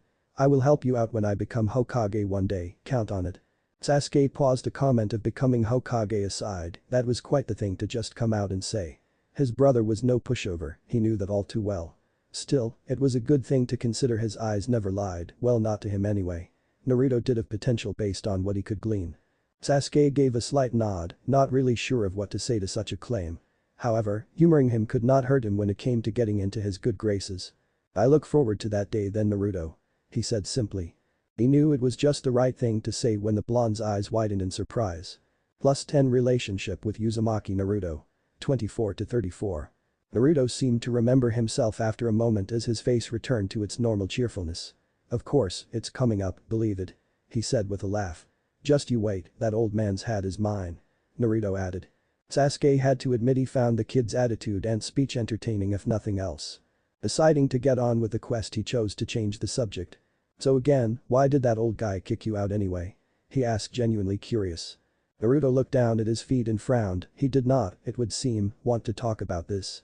"Well, that's just it, I don't know. Tamaki Oji was one of the few people who sold stuff to me without giving me a dirty look. He isn't from here originally, I think he said he is from the land of lakes or something like that. I think they make butter or something," Naruto said with a little frown on his face, his eyes scrunched up in a faintly vulpine manner. Sasuke thought about it for a moment as a joke. Should he laugh? He did not really think it was that funny, he had never heard of the land of lakes anyway. Land of water, land of rice sure, but land of lakes? No. Is that a real place?" Sasuke asked. Momentarily taken off guard. Naruto nodded sagely. Last I heard they got invaded by some imperial forces out east somewhere, apparently they did not like that they had cornered the market or something. Tamaki fled during the fighting. He is slippery like that. Sasuke twitched. Was he fucking with him? I can't believe it's not over yet. Can you imagine? A war about butter. Don't know, sounds like a crock to me, anyway, what were you trying to buy in there anyway? Sasuke asked tactfully. Not really wanting to get caught up in it. Whatever this was. Naruto's expression brightened up like a child that had gotten away with something sinister. Oh, I was looking for a particular thing, something that can be used for me. Yours? Sasuke asked in a confused tone. Why was he in a magazine shop? Maybe this was some sort of scam? Sasuke looked at the boy more closely, he seemed to be nervous, but not too nervous, in fact he seemed almost excited. The blonde boy nodded rapidly. Real hush hush kinda stuff you know. A rank level is easy. Naruto said as he motioned like a sword slicing through the air, with a little flourish at the end. Sasuke tilted his head slightly confused as to what Naruto was talking about. I can help you out with what you need to buy. He was kind of intrigued honestly with an A rank that could come in handy. Granted, a larger part of him was doubtful. Naruto seemed to have been waiting for Sasuke's response. Well, I need a few magazines, but not just any magazines, it needs to be something risky. He said conspiratorially, eyeing Sasuke with a strangely intense look. Sasuke twitched again. You mean risky, right? Naruto nodded. Yeah. He said that Sasuke was an idiot. Sasuke nearly felt a migraine coming on. Fine, I can get you your magazines. Sasuke said with a sigh, the things he did for power. Naruto grinned. Thanks Yusuke. He excitedly slapped Sasuke on the shoulder. Sasuke did feel a migraine after all. Still, the sooner he got this over with the better in his opinion. Before he walked into the store, he hung out with an older version of himself with brown hair. Surveying the magazine racks, he picked up a copy of something called Rustler, another called Hen House, and the last one called Jars.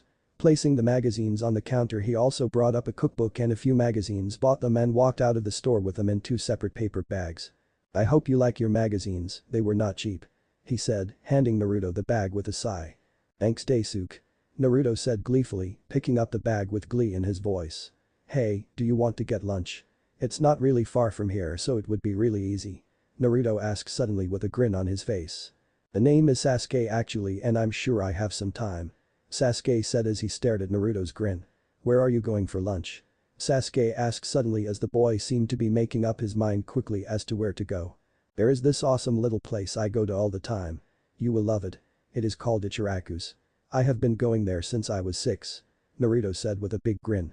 Sasuke was quite frankly amazed that a child could be so excited about food, but if that was what he wanted to do he wouldn't complain. Still, he had done his part and was already burning daylight. Quest alert. Objective: accompany Uzumaki Naruto for a while. Get to at least 55 relationships with Uzumaki Naruto. Quest reward 6 XP, 1 point in empathy. Bonus objective: reach 60 relationships. Bonus reward 6 XP, 1 point in henge mastery. Sasuke almost groaned. Of course that would happen. Sure, lead the way then Naruto. He said, not revealing anything. Quest completed.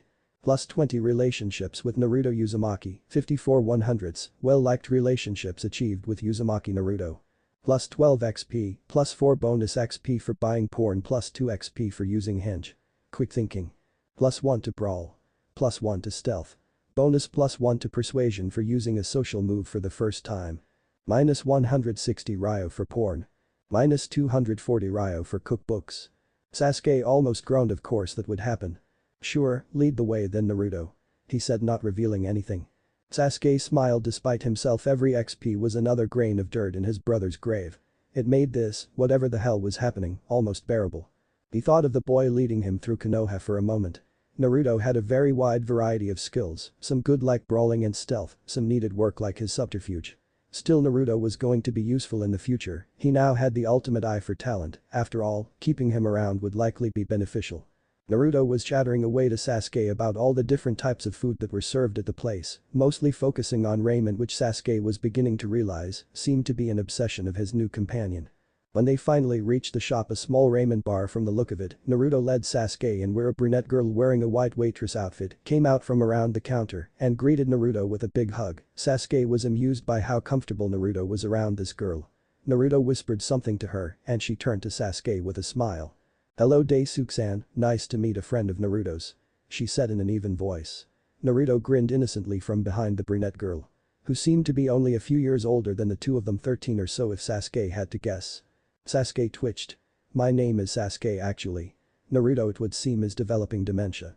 He corrected me. Hey. You are the demented one. Naruto protested from behind the waitress, but the brunette simply shook her head with a slight smile on her face. Sasuke queried a brow that was likely true, but he still said the word wrong, even though it was just said to him. Pinching the bridge of his nose with his finger and his thumb, he decided to just let him have whatever minor victory that was. Sasuke sat at one of the stools waiting for the blonde kid to settle down.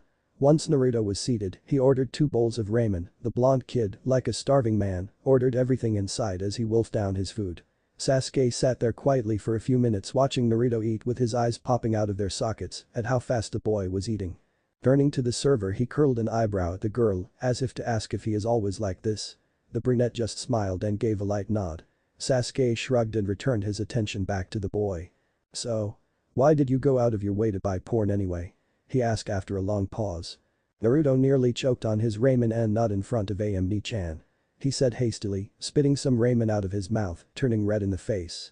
Sasuke looked at the now named Am. Her face was perfectly calm, too calm, in fact it was oddly menacing like the calm before the storm. "What is this about poor Naruto-kun?" Am asked with a placid smile on her face as she looked at the whiskered boy with what should have been a beautiful smile. Naruto's face paled. I don't know Ni-chan. Porn is bad, Sasuke. You should never have anything to do with porn. Porn is bad," Naruto said with an edge in his voice. His face was ghostly and he looked like he was already crossing the Sanzu River. Am simply nodded. "You are right, Naruto-kun, porn is bad, very, very bad. It gives growing young boys an unhealthy opinion of girls. You wouldn't look at porn, would you, Naruto-kun?" she asked with a slight smile. Sasuke felt his blood chill slightly at her tone. It was as sweet as saccharin, yet there was something hiding in its sweetness like the cyanide in an almond. He was already starting to understand where this was going. He said a small prayer for his blonde companion, hoping he at least died a death befitting a shinobi. "No Ni-chan, never seen one." "No way, hahaha," Naruto said with a small squeak. Am nodded again, as if she was waiting for him to say more. Good Naruto-kun." Am said with an angelic smile. "I know you would never grow up to be a pervert, that would just break my heart. You wouldn't want that, would you, like Naruto-kun?" Am asked gently, like she was talking to a small child. Naruto looked at her with wide eyes and slowly shook his head. Good Naruto-kun, I don't want that either. If someone broke my heart, I would just break other things, and nobody wins in that situation." Am said with an odd smile. Her eyes were like 2 small pinpoints of light as she stared at Naruto. It was like she was looking right into his soul. Naruto gulped. "I would never, Ni-chan," he said quietly as his eyes went wide with terror and his face, if possible, turned an even whiter shade of pale. Am smiled brightly at the boy. "That is what I like to hear about, Naruto-kun. Now you just keep eating and being a good boy and we will have no problems," she said as she smiled at Naruto as if nothing had happened. Sasuke slurped his ramen silently for a time. He had to admit it was quite good, far better than his earlier attempt of cooking omurice anyway. Still no tomatoes, but tonkatsu was a fine enough thing for lunch, he supposed. After he finished his first bowl, he turned to the boy. Deciding to poke fun at him for a bit. "Hey Naruto, what's my name?" Sasuke asked, his voice deadly calm. Naruto turned and looked at Sasuke as if he didn't recognize him. Well, you are Sasuke-san." Sasuke smirked. "Remember it next time," he said. Naruto's face was red. "You did that on purpose?" he squeaked. Sasuke did not answer. In truth, it had been an accident, but Naruto did not need to know that it was more entertaining this way. Despite this, Naruto seemed amused. +2 relationship with Uzumaki. Naruto 56-100. Am just smiled and smiled. Sasuke ate his remaining bowl in silence for a while until Naruto finished his 3rd bowl of ramen and gulped down some water and went back to eating his now 4th bowl. Sasuke watched him like a hawk, wondering where he put it all. He had already eaten 3 bowls. Naruto seemed to be on a 1 bowl per minute pace. Sasuke figured his absence of anything resembling a brain meant that there was instead a second stomach in his skull. When Naruto was done eating, Am took his dishes away and Sasuke ordered some lemon ginseng tea.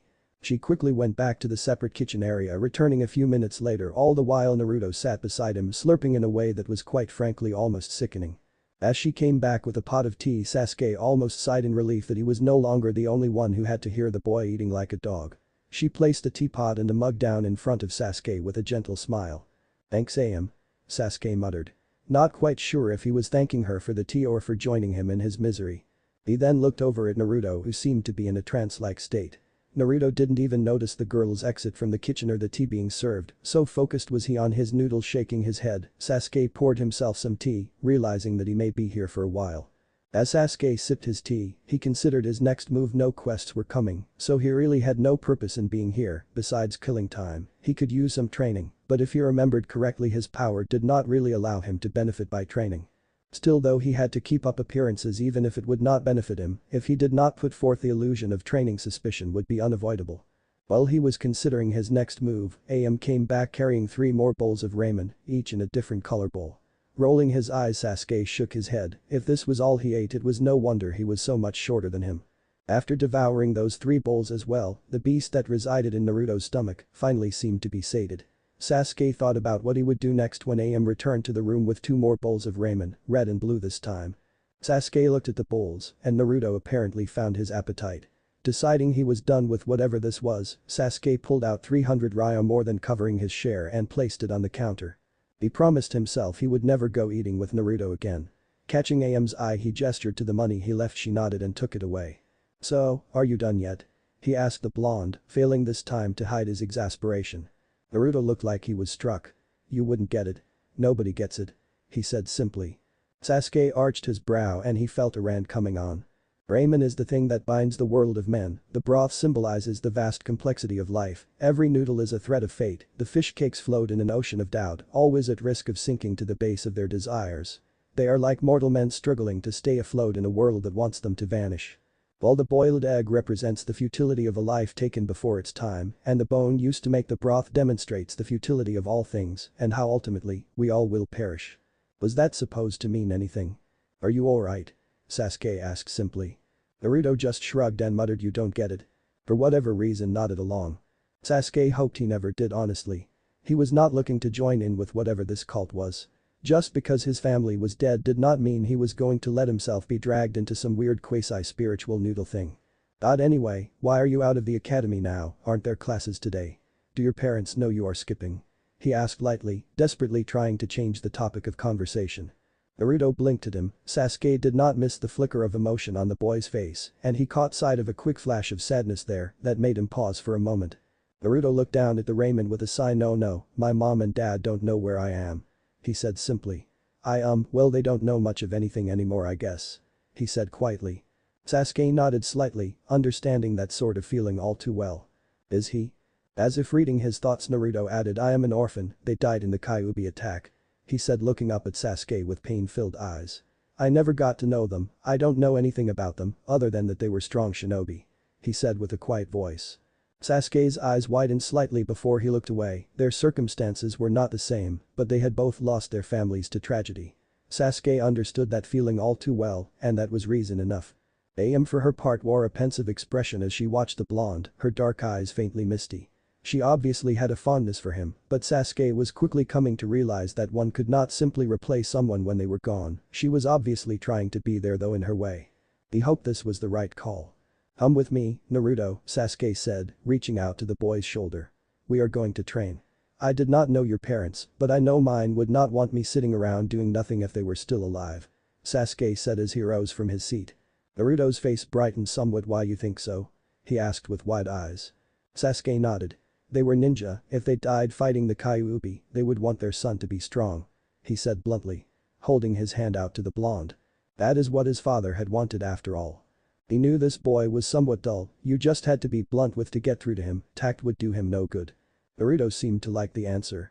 His face brightened even more as he grabbed Sasuke's hand and stood up with him, letting Sasuke pull him to his feet. +5 relationship with Uzumaki Naruto. 61 to 100 honored reputation reached. +10 relationship with and. Sasuke slightly narrowed his eyes while he was being watched. Good to know. Impulsive action, you gained a beat. 5/5 beats 1 XP. +10 relationship with AM Ichiraku 30 to 120 from presence. Warm relationship reached. When Sasuke looked over to AM, he saw the brunette watching them with a smile on her face. "Go ahead Naruto, the ramen is on me today," she said with a gentle smile. She looked at Sasuke. "Come back whenever you want, Sasuke-san," she said simply. Sasuke just nodded his head and grabbed his bag. "Thanks Ni-chan," Naruto said with a bright smile. The waitress just waved him off. "Get out of here Naruto, and if you skip school again, I will brain you with a ladle," AM said sternly but still smiling as she waved at the boy as she went back into the kitchen. The boy seemed surprised but hurried away from the restaurant to the sound of her laughter. Quest complete. Objective 1 rewards 6 XP, 1 empathy. Bonus objective rewards 6 XP, 1 hinge skill. Sasuke followed him to the nearest training ground which was luckily vacant at this time of day. He had no desire to train alongside a bunch of other students or to be questioned by anyone else. "So what are we gonna do?" Naruto asked, looking around like he was seeing the place for the first time. Sasuke sighed. "I need to get a feel for your abilities. Tell me, Naruto, do you know any besides the Academy 3 yet?" he asked. Naruto looked away and Sasuke added, "Not even one?" he asked, concerned. Naruto did not answer. A-rank technique indeed. He thought dryly. I see, then we have to start slow. Do you know your elemental affinities?" he asked. He needed to know these things before he could begin to train him properly. Naruto shook his head. Sasuke breathed in through his teeth. He should have expected that, honestly.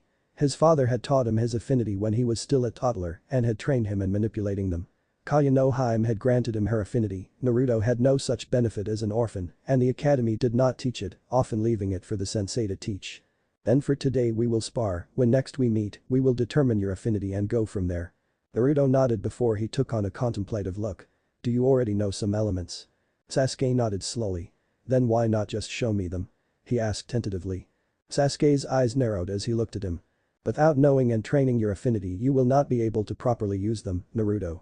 Your elemental affinities are like muscles in your body, they are vital to you as a ninja, and they must be trained to be used properly," he said, calmly repeating what his father told him all those years ago. Naruto nodded sagely like he was finally getting it. "That's all well and good, but you could just be taking it out of your ass." He didn't get it at all, huh? Sasuke once again twitched. Was he having a seizure? "I will demonstrate a technique now to show you why elementals are important, then we will spar, sound good?" he asked. Naruto nodded happily. "Then let us begin," Sasuke said as he began to move. Facing a log in the training ground he flew through 8 hand signs ending in tiger. He took a deep breath, his chest swelling with warmth as he coated his lungs in chakra and converted the air into flame. "Paiten Gakakyu no Jutsu," he mentally intoned as he forcefully breathed out a human-sized ball of flame, which shot out towards the log at a rapid pace, before exploding on impact against the log, causing it to burn under the reddish hue of the flames. The log kept its shape for a few brief moments before crumbling into charred ash as the fire died down. 6 aggravated damage dealt in 6 meter area. Minus 250 CP 75% reduction from affinity. The voice intoned in his head. Naruto leapt back a bit, his eyes wide like saucers, his mouth hanging open as he stared at the ash. Then he looked at Sasuke with his mouth still hanging open and whispered, "How did you do that?" he asked in shock. "That was incredible," he added with a bit of awe in his voice. Sasuke shrugged. "It is one of my clan's signature techniques, if I could not do this much, I would not deserve the crest I wear on my back," he explained, gesturing to the clan symbol displayed proudly on his back. "Tell you what though, if your affinity aligns and you master it before we graduate, I will teach you a fire." Naruto nodded excitedly. "Not that one, though it is an Uchiha technique," Sasuke thought to add. Quest added. Objective. Discover Naruto's elemental affinity. Reward 6 XP for relationship with Uzumaki Naruto, one of appropriate primary affinity. "For now, let's spar, come at me with everything you have, Naruto," Sasuke said. The blonde grinned like a kid in a candy store as he took a running start, running full speed toward Sasuke as he gave a whoop of joy. The blonde led with an obvious right jab. Dexterity 2 Brawl 2 equals 4, vs Defense 8, 4 to 8 equals 4, Defense exceeds. Sasuke moved out of the way of the first punch easily and sent a backhand jab towards the blonde. Dexterity 5, Brawl 2 equals 7 vs Defense 3 equals 4 successes. 4 plus Strength 5 plus Martial Arts 1 equals 10 damage 50 10 equals 40 soak left, blunt damage is absorbed. Naruto was blasted back by the punch as it collided with his head but seemed unharmed. Sasuke widened his eyes and realized that durability was unreal. He had hit him hard enough to knock a normal person out. He watched as Naruto landed on his feet like nothing happened, then began to charge at him again with a furious look on his face as he kicked up at him. Sasuke avoided the kick and grabbed Naruto by his foot. If punches were not enough, he had other options. Grapple roll 5 strength, 2 brawl equals 7 vs 3 strength, 2 brawl equals 2 successes. Securing his grip against the blonde's admittedly dogged resistance, he spun him around up into the air before he slammed him bodily into the ground back first. Slam roll strength 5, brawl 2, size 5, successes 2 equals 14.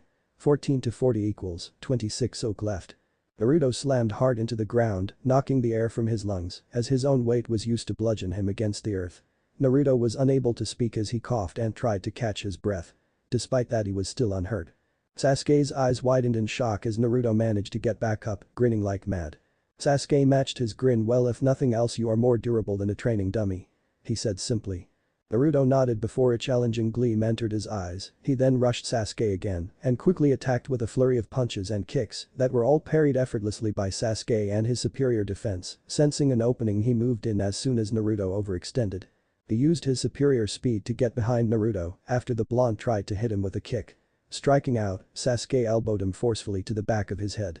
Dexterity 5, Brawl 2 equals 7 vs Dexterity 5, Brawl 2 equals 7 vs Defense 3 equals 4 successes. 4 plus Strength 5 plus Martial Arts 1 equals 10 damage 26 10 equals 16 soak left. Naruto stumbled forward and tried to turn to face Sasuke, but he wasn't done. Lashing out, Sasuke swung a kick at Naruto's face, the speed too much for the blonde to match. His sandaled foot slammed into the blonde's cheek and sent him tumbling away. Naruto cursed as he slammed into the ground before he slowly got up to his feet. "How the heck are you so fast?" "I train a lot, that's all. I have to get stronger, that is all there is to it," Sasuke lied as he breathed. "You really think I'm going to believe that?" Naruto said with a snort. "I train every day," he groused. Sasuke arched a brow challengingly. "Oh, looking at porn and slurping noodles is training now, is it?" Naruto laughed. "You are a real asshole, you know that." Despite himself, Sasuke smirked a little at Naruto's words. He did not know how right he was. Enough of that, a better question would be, how are you still standing? Most people would be unconscious by now. Sasuke replied before taking a small step back from Naruto to better assess his opponent.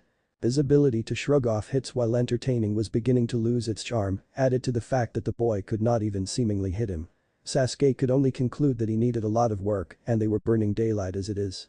"Now come at me again," he ordered. Sasuke wanted to test himself, see how strong Naruto was in comparison to how strong he was. Stats and attributes are all well and good, but seeing growth in person makes it real. He wanted to see if Naruto could even make him break a sweat as he was now. Despite himself, he was having something close to fun. Naruto frowned and eyed him with narrowed eyes before taking another run at him. As he ran, Naruto reared back his fist before striking at Sasuke's head with a horribly telegraphed straight jab. Sasuke caught it with one hand and pushed Naruto's arm up, then spinning with the arm clutched in his hands, he bodily flung the boy over his shoulder into the ground. Sasuke resisted the urge to smirk. It had taken a few hits, but Naruto was finally beginning to take damage. Naruto slammed into the ground with a heavy thud, like he'd been smashed down with a hammer. It took a moment for him to process the fact that he was on the floor and Sasuke was standing over him.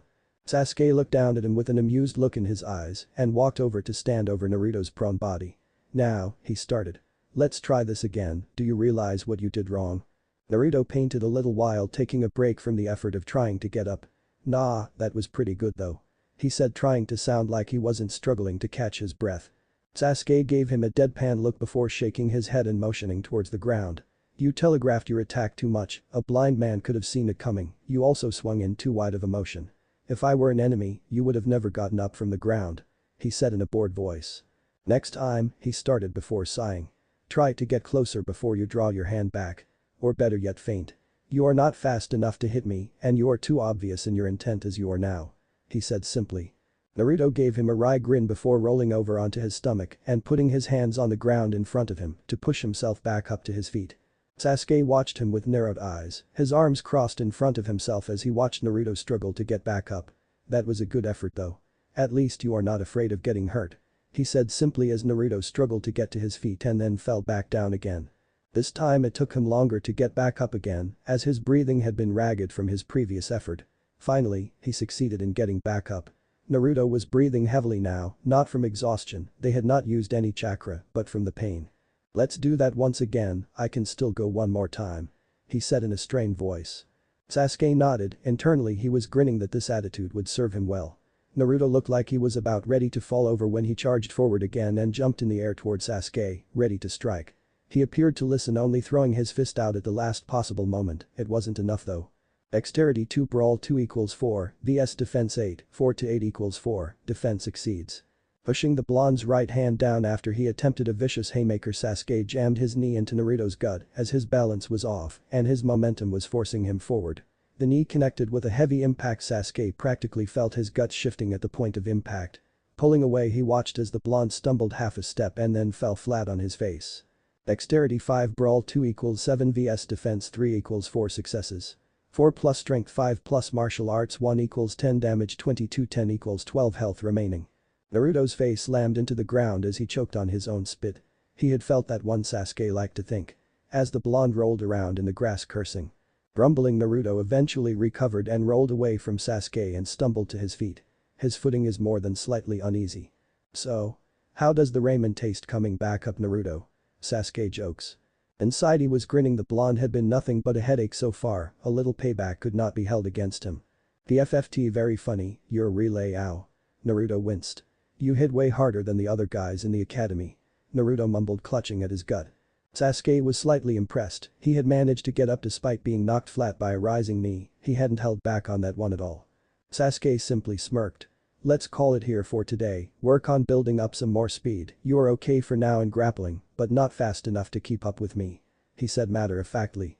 Naruto nodded in acceptance of the advice before his face suddenly paled. He turned to Sasuke with a severe expression on his face. Hey Sasuke, did you happen to grab my magazines when we left Ichiraku's? He asked, his eyes wide with panic. Sasuke looked like he had just found something extremely interesting on the ground. In truth, he was praying he remembered to grab his own books, but if Naruto left them there, then the blonde was as good as dead. Sasuke. Are they here? Naruto asked. Sasuke, rather than answer, simply turned and grabbed his own bag, his relief obvious. Before giving the blonde a very slight nod. My condolences. Naruto ran from the training ground screaming back towards Ichiraku's. If he didn't survive, at least he would be able to see his parents again. It would be for the best. Sasuke thought as he wandered his way back home. If he survived the torture, the amount he would suffer would be immense. It would be a mercy if it killed him. So, with a sigh, he walked towards the town gates and headed home. It was a long walk, but one he enjoyed. The sun was out in full now, and all he had left to do today was meet up with Inoichi later.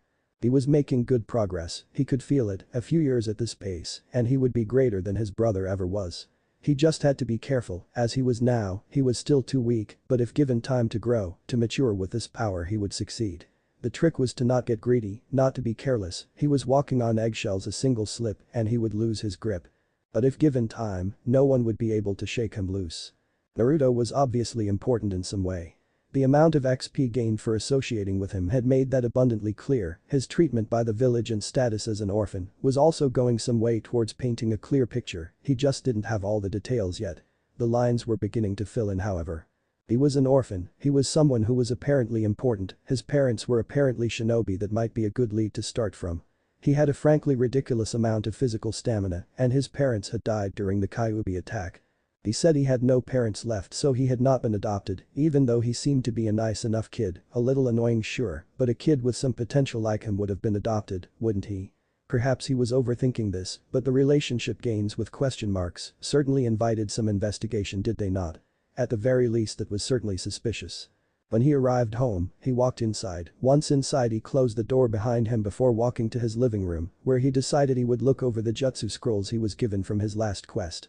Going down to the basement storage of his compound, he found them in one of the trunks his family kept down there alongside the scroll filled with human hair, which he still had no clue as to what uses it held.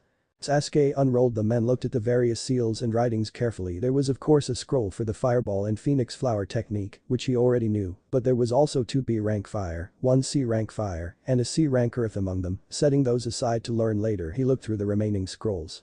And found a few shuriken jutsu as well that would come in handy. Picking up a C rank earth, he found out it was called Doten Toride no Ishi, or earth-style fort of stone, and apparently upon mastery, it would allow the user to build vast bunker systems above or below ground and allow them to quickly construct walls of stone to block attacks. Flashing his Sharingan over the technique, suddenly the knowledge of how to perform it flooded him from the hand signs to the applications. The first B rank fire was a complex little number. From what he could tell, it was called Kaiten no Hokage fire-style grave of fireflies. And it like no spewed out small flames that could explode, but in this case the flames were little more than embers, with ash wings and bodies that resembled fireflies. Apparently though, when triggered they would all detonate in micro-explosions. The technique started weak, but if mastered could decimate up to a 40-meter area, with micro-explosions strong enough to kill even cage-level ninja if caught. In the blast zone. Flashing his eyes discreetly, his power once again memorized the technique, as if he had seen it cast in front of him. Doing the same for the shuriken, he was rewarded with his weaponry skill increasing 2 points. The second B rank fire was one well known amongst the elite of his clan, the Garyuka no Jutsu, or Great Dragon Fire technique. It created a single heavy gout of flame shaped like a dragon that could crush through rocks and men before being detonated. It, like the other techniques, started weak but had immense potential, especially against the earth element, which it could crush through before detonating, making it an excellent anti-defense technique. Once more he gazed upon the scroll his Sharingan concealed. The C-rank fire technique was a common Uchiha support technique, blending well with the wire shuriken technique his clan fought with. Kaiten Ryuken no Jutsu, or the dragon fire technique. It at low levels required a wire or other transmission device to be used, but upon mastery could apparently be guided up to 60 meters away by Chakra alone. Unlike the fireball, it is more precise, attacking in a narrow two-person wide line rather than an area of effect. Satisfied with his progress, he decided to just train until Inoichi arrived. Going outside and pretending to practice with what he had read in the scrolls would be his best bet, he figured. It wouldn't do for him to get sloppy and use the techniques without visibly training in them. He would of course conveniently get them down by the time Inoichi arrived.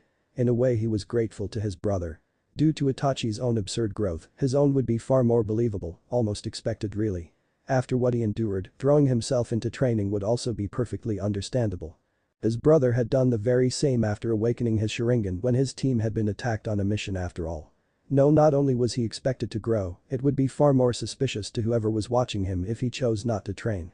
With that in mind, he clutched the selection of scrolls in his hands and walked outside to train, may as well give whoever was watching him a good show. Character. Vengeful. You are not one to take a slight laying down whenever you act as befitting your personality by righting a perceived wrong. Take a beat. 5 beats grants 1 experience point. Urge. Passionate. You hide it well, but you secretly, like many Uchiha, have a very choleric temperament whenever you act on impulse, no matter the impulse. Take 1 beat.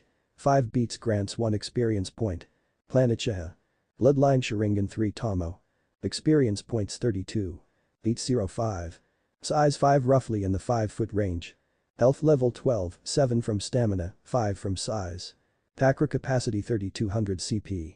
Speed 15, run speed 5 from size, 5 from dex, 5 from STR. X5 if using Genin speed boost. Defense rating 8, 16 with Sharingan, plus 3 if using Genin speed boost. Armor rating 0A 0A 7B. Initiative modifier 10. Ninjutsu resistance 10, 22 with Sharingan. Ninjutsu bonus 10, plus leveled bonus Sharingan. Mental attributes. Intelligence 3/5.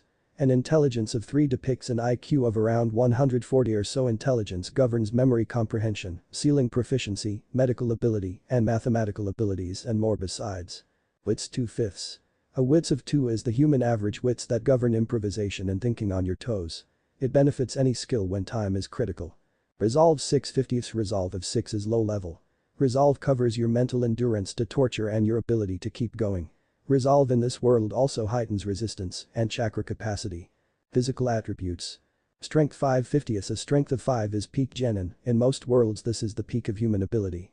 Strength 5 allows one to lift 640 pounds above their head with great difficulty. Strength also governs the damage of physical attacks, along with weapon modifiers and martial arts skill. Strength along with dexterity raises speed. Dexterity 5/50. A dexterity of 5 is higher than human average and is peak genin. Dexterity raises the defense rating directly and contributes to the accuracy of physical attacks. Dexterity along with strength raise speed. Stamina 7/50. A stamina of 7 is comfortably in level. Stamina directly adds a level of health per level. Stamina also directly affects chakra capacity and raises your blunt soak, allowing you to survive more punishing blows from punches and kicks. Social attributes. Presence 5/5. A presence of 5 is the equivalent of being a 10 out of 10. Presence is the combination of your looks, magnetism, and aura.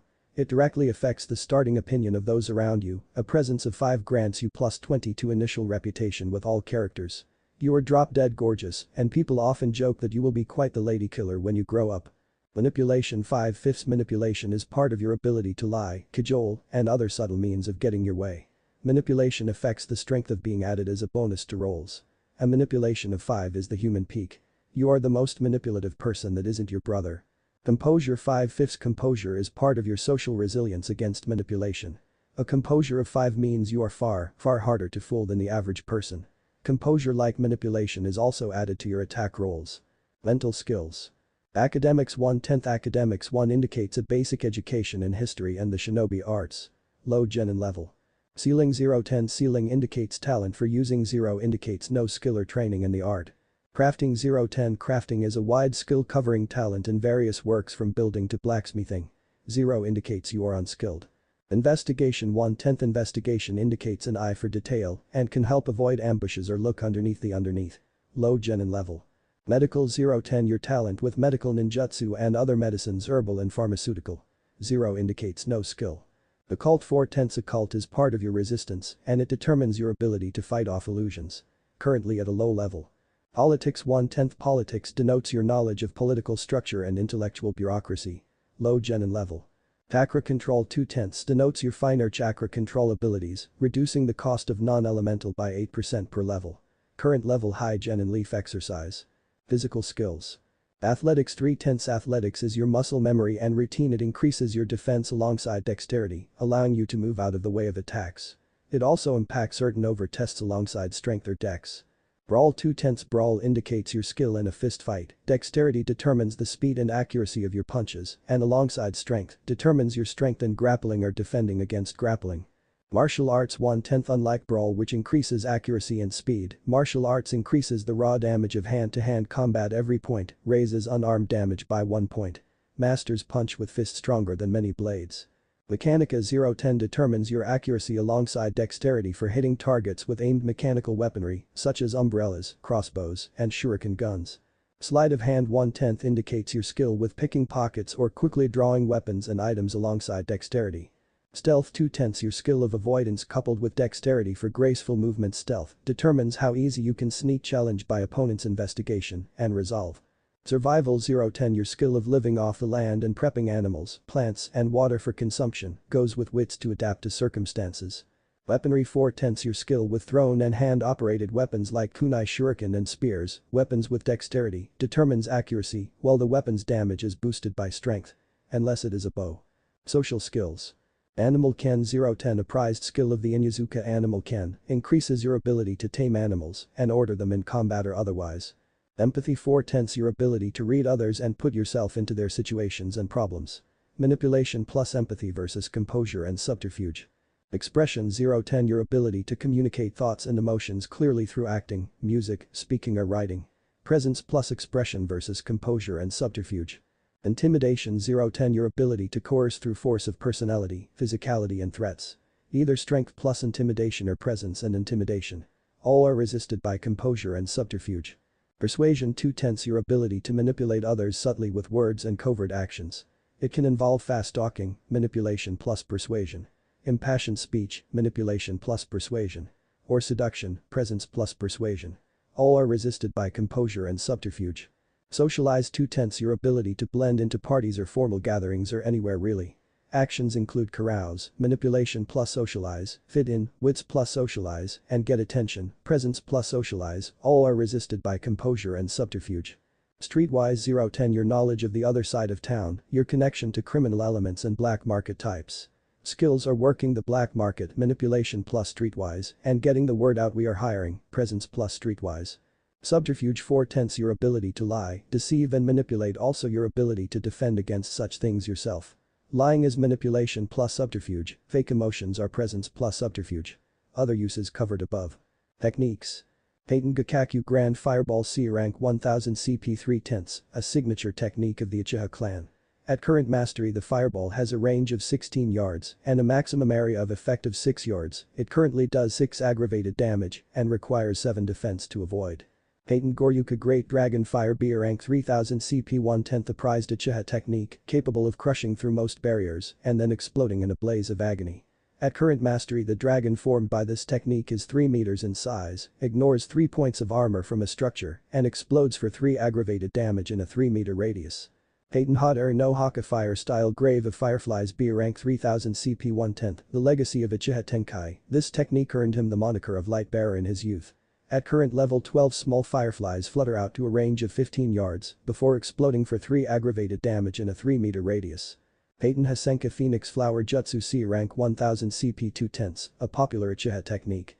At current mastery it launches 4 small fireballs to a max distance of 14 yards and affects a 4-yard area, each fireball does 1 aggravated damage and requires 5 defense to avoid. Peiton Ryuka Dragonfire C rank 1000 CP 1/10 a popular Uchiha support technique utilizing shuriken and ninja wire as a guide at lower levels. At current mastery it has a maximum distance of 10 yards and deals 2 aggravated damage. Oden no Niku Earth Style Stone Flesh Seer Rank 1000 CP 1/10 an Earth Technique, well prized for its survival enhancing properties by Wagakure Shinobi.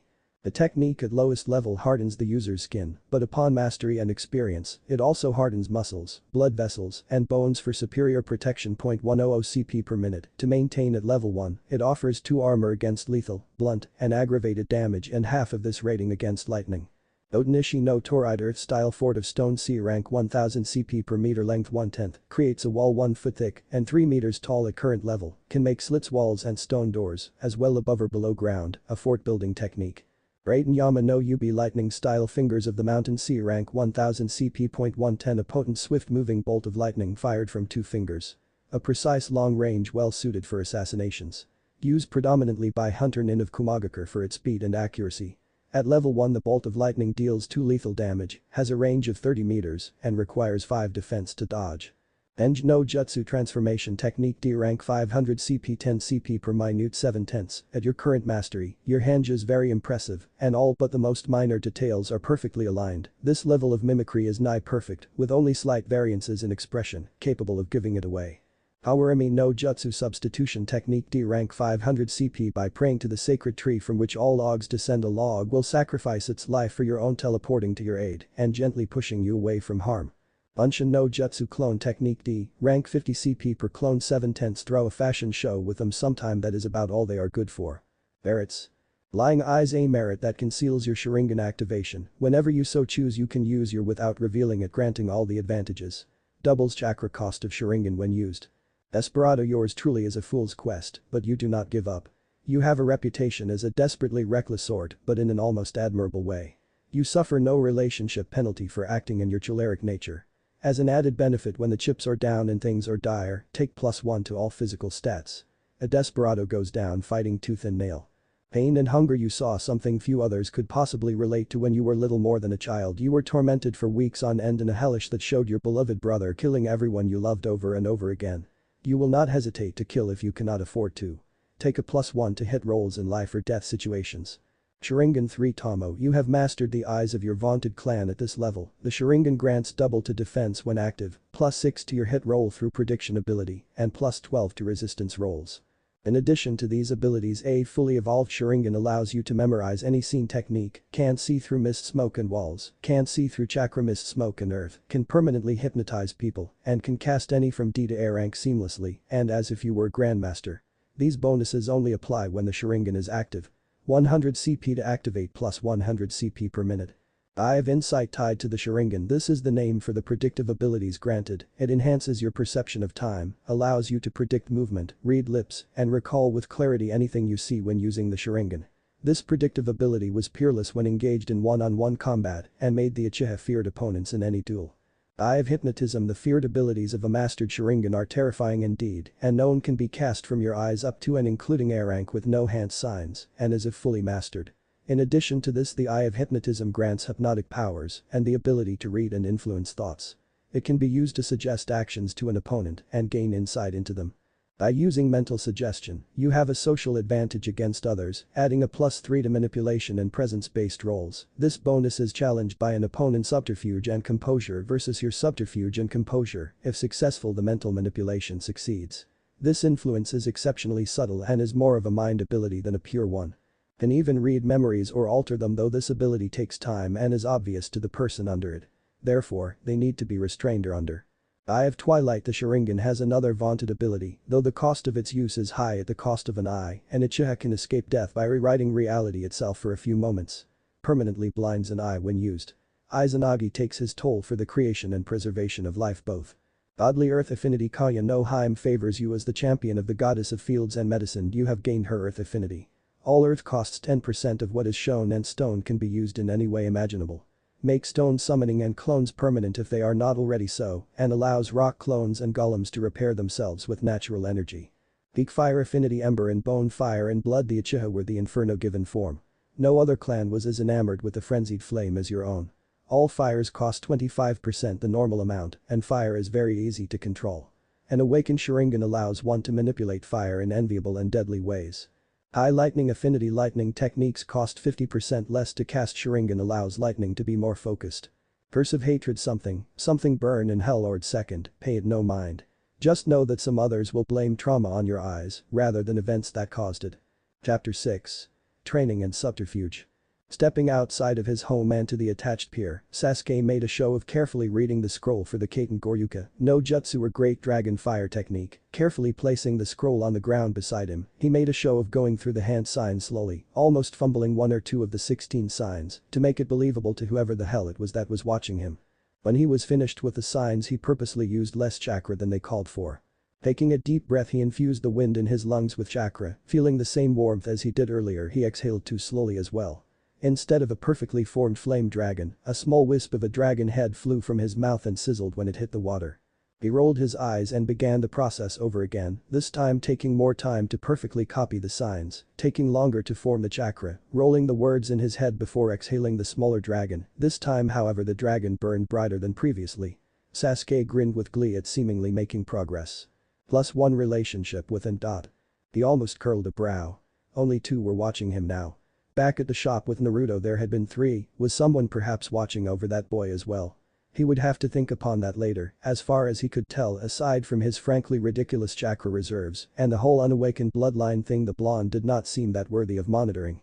The relationship gains he was granted from associating with him also stood out. The Raymond girl was one thing, but why would his watchers have cared so much? Putting that aside for later deliberation, he returned his focus to his training. It would not do well for him to get sidetracked now. Looking over the scroll again, he continued the show, putting up small improvements to the technique for the next 20 minutes or so.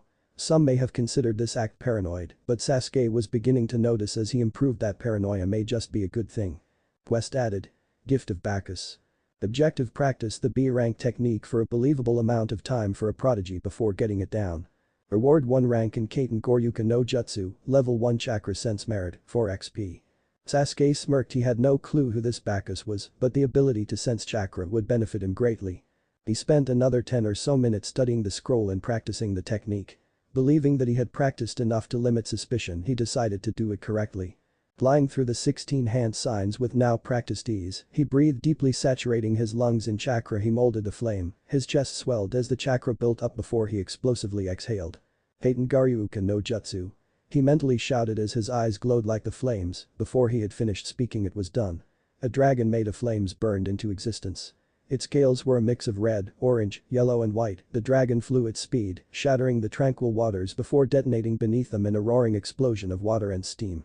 -750 CP, 75% less due to affinity. 2450 CP remaining.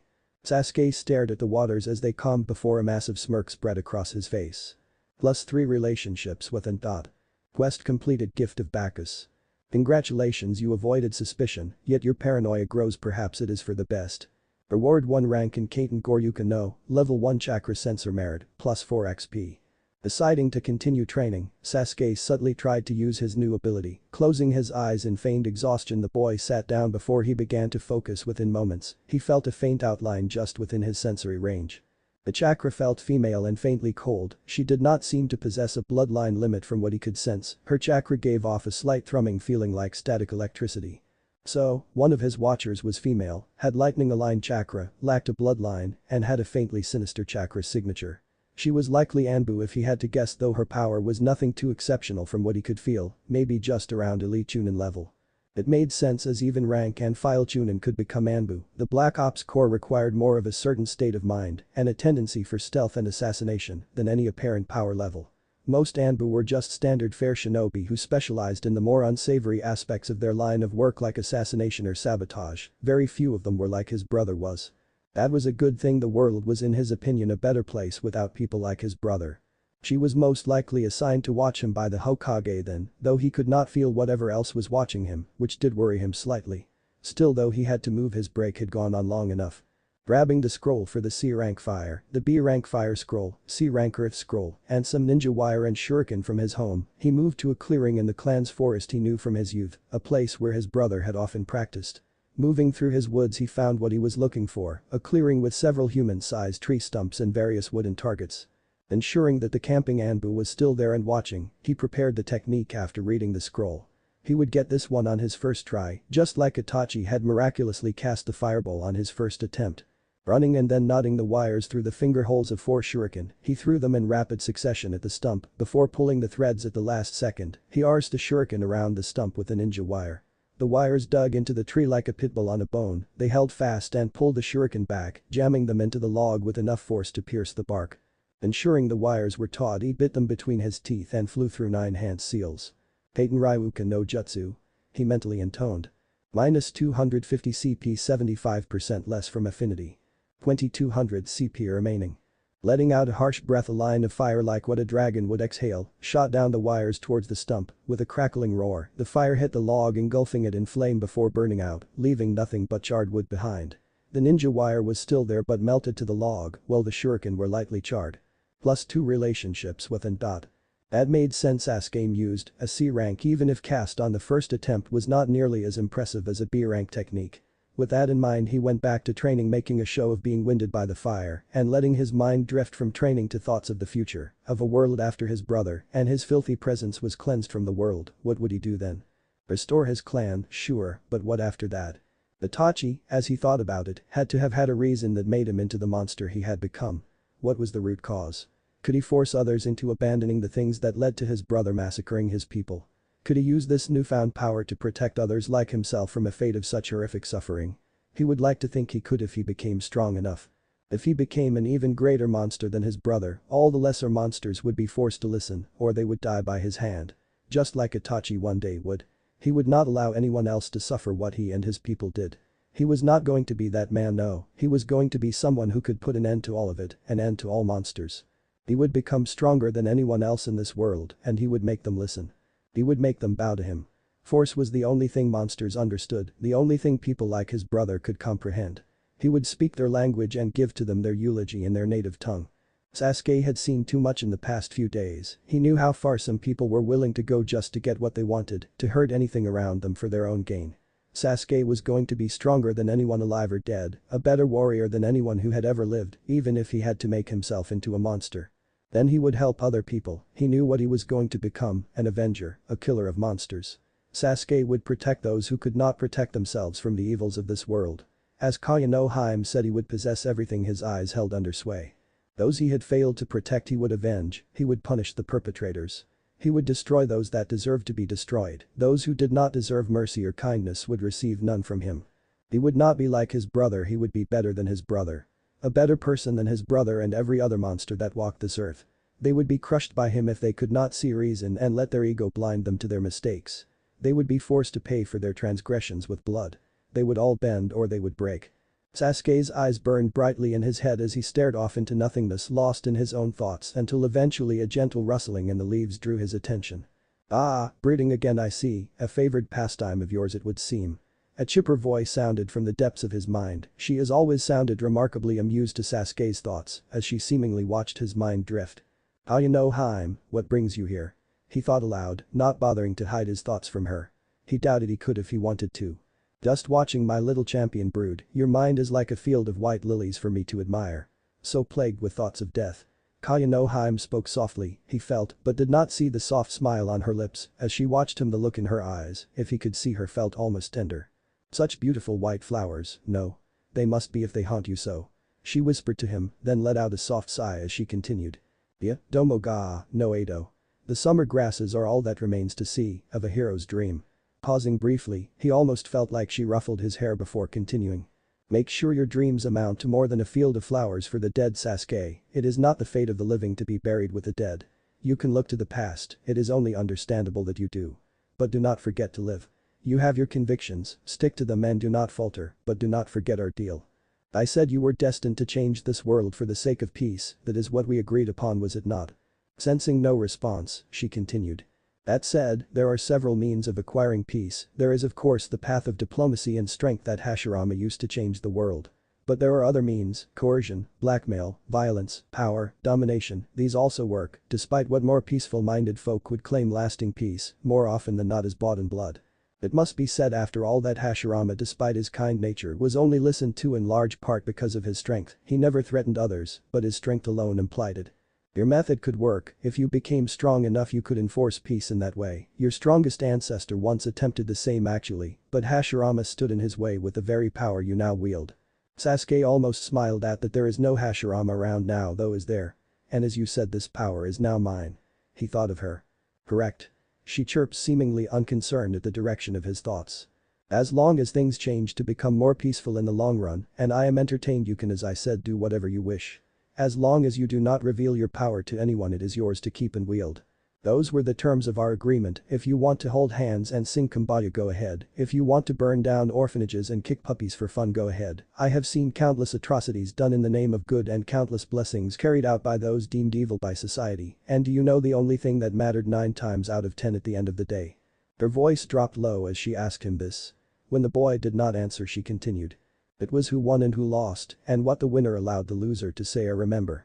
Sasuke was silent as she finished. Kaya no Hime's words were as sharp as they were true. It was like a sword plunged into his chest, but the pain was dulled by the warmth of her presence within him. Kaya no Hime spoke softly to him. Look at your world as it stands. For example, your brother killed his first man at 4 years of age. In the last war on your world, children as young as 6 were sent out to fight and die at the whims of those who had more power than them. In Hashirama's youth it was even worse. Toddlers were sent out to die. Parents did not even connect with their children until they were over a decade old. They viewed their own children as tools in their power struggles. The kami paused here before continuing. The world you live in is already one with massive problems. Going down the path of a tyrant is not so different from what everyone else has done thus far. As you already surmised, that is exactly what the Kage and Daimyo already are, so why not unite the world under one banner and rule it all yourself? He felt her smirk in the back of his mind. It was a sick, self-satisfied smile that reminded Sasuke that the thing in his head was far from human. Is it not just a grander version of what everyone else is doing? Are they not already just petty tyrants and autocrats? You could take care of the world like no one ever has. You could make sure that everyone is safe, happy, healthy, and free of hunger. You could end wars because no one would dare to challenge you, and if they did you would simply kill them. Sure, there would be uprisings to put down, but if you rule long enough, they will forget what it was like before you came. You will become their new reality, the new normal, the new status quo. It would of course take time, but change often does in a few scant generations. They will not even remember what life was like before. Remember, you are not limited in the ways that they are. Anything you desire is now possible if you work for it. The daimyo may claim the divine right to rule, but you literally have a goddess in your head. Your claim is far stronger than any of theirs. The Kage claim their right by strength, but in time you will surpass them all. Why not embrace these truths fully? You needn't lie to yourself, my champion. As you already guessed, the powerful have no need for lies. Their intent is all too obviously felt. Hashirama tried another path, treating them decently and with compassion. It did not work. By dividing his power he just created stronger opponents. I wish it were not true and that he was successful, but that was not the case. He tried using the carrot, but I feel you should use the stick. It is after all what they deserve.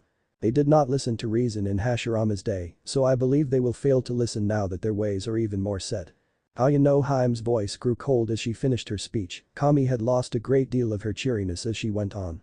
You have seen what it means for the world to be as it currently is. You have experienced its cruelty firsthand.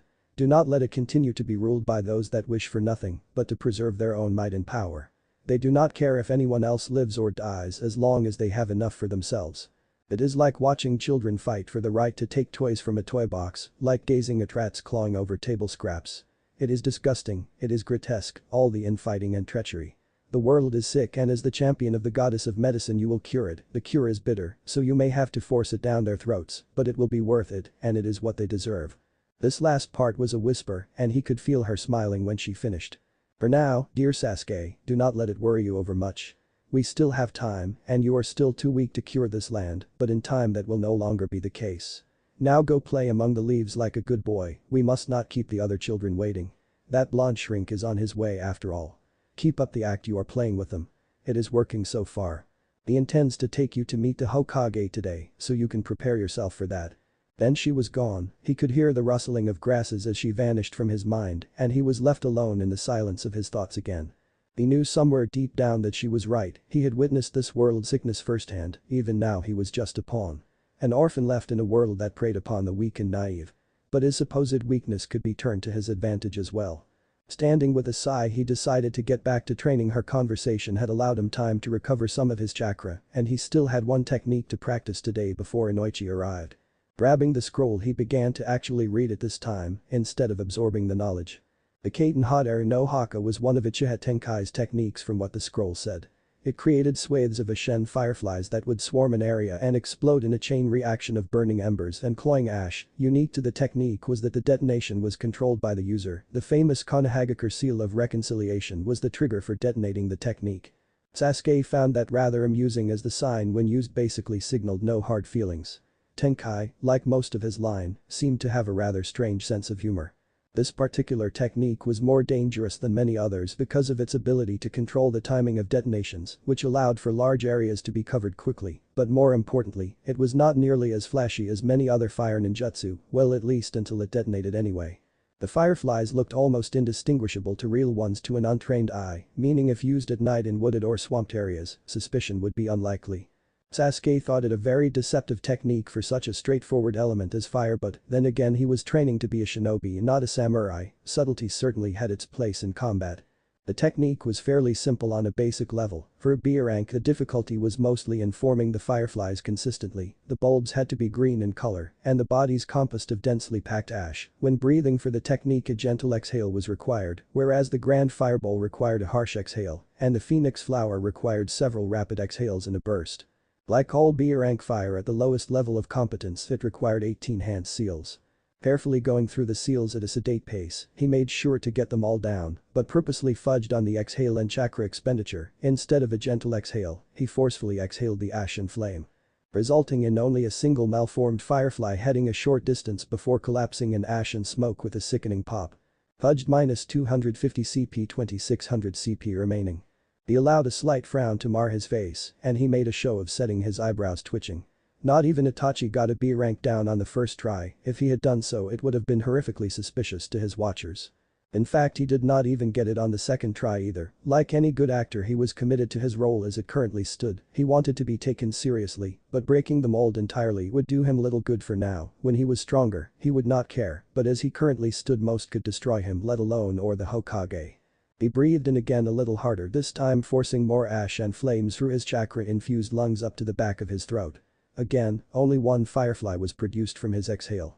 This time, however, he made sure it at least was properly formed. The firefly flew lazily where he directed it, landing lightly on the stump, its green bulb beating harmlessly. Slowly Sasuke formed the sign of reconciliation and flared his chakra. The firefly flashed brightly before detonating in a small explosion, leaving a lingering cloud of heavy black ash. Sasuke casually brushed off the ash as it settled. Fudged -250 CP, 2350 CP remaining. Sasuke acted satisfied with the result.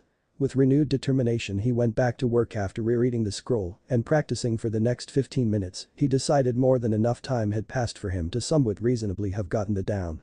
Haten Hadari no Haka no Jutsu, he droned. Flying through the 18 hand seals perfectly this time, he inhaled deeply and properly formed the fire and ash in his lungs. Exhaling gently, 36 perfectly formed fireflies flew from his mouth and landed on the stump, crawling across it lazily. Forming the sign of reconciliation, they flashed brightly before detonating one after the other in a series of micro-explosions, leaving a 3-yard wide ash cloud in their wake. 3 aggravated damage dealt in a 3-yard area. Lingering ash obscures vision. -750 CP, 75% less due to affinity, 1600 CP remaining. +1 relationship with Dot. Sasuke allowed a victorious smirk to spread across his face, but for vastly different reasons than his watchers would have assumed. Gathering the scrolls up now that his training was finished, he decided to rest until Inoichi arrived. He felt a slight wave of fatigue from using the technique like that, but it was not enough to be a problem. He sat with his legs crossed and arms resting on them as he allowed himself to recover. As he waited, he wondered if Inoichi would be up to sparring, and if such a thing was even proper to ask. Sasuke was fairly certain that if he phrased his request correctly, the man would agree.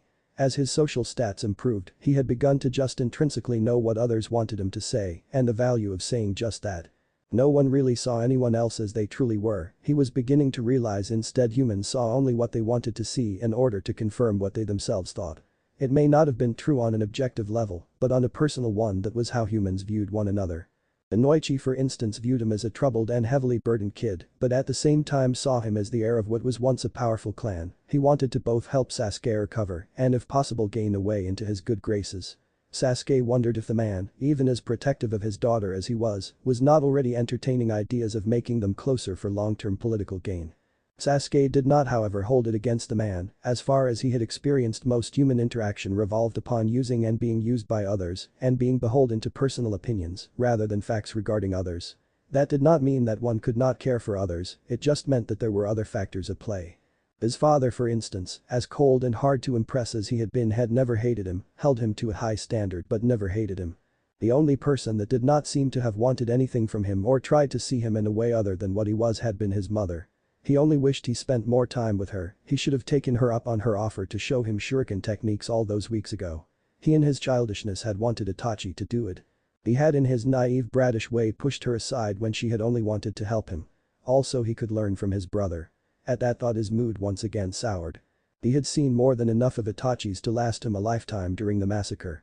Speaking of his brother, sometimes manipulation did mean they did not care, as obviously Itachi had not cared and had just used him for sick entertainment. Sasuke hated his brother. He would admit that readily, but Itachi had at one point in time been his world. He was a goal to surpass, but he was also someone Sasuke wanted to impress and prove himself to, even more so than his father. What he had really wanted was for Itachi to see him as more than just a kid. He wanted to be like his older brother, or at least he wanted to be the illusion his big brother had made himself out to be. His older brother had been too good at everything, he had always been at least one step ahead of everyone. He was the shining star of their clan, his father's pride and sadly perhaps even his mother's joy. Sasuke grit his teeth at that thought, even as his eyes faintly stung. While Sasuke had struggled with just being himself, he had felt so stupid at times, because no matter how hard he tried or how hard he worked, nothing ever seemed to change for him. He had never been able to bridge that gap between him and his older brother, and at times when they were together, he had felt like a fly next to a dragon. Itachi had proven these thoughts correct as well, viewing him as a gnat not even worthy of being killed with the rest of his clan. Sasuke closed his eyes and shook his head slightly, letting out a short breath before he opened them again. He knew that in time he would prove Itachi wrong, and he had gotten sidetracked.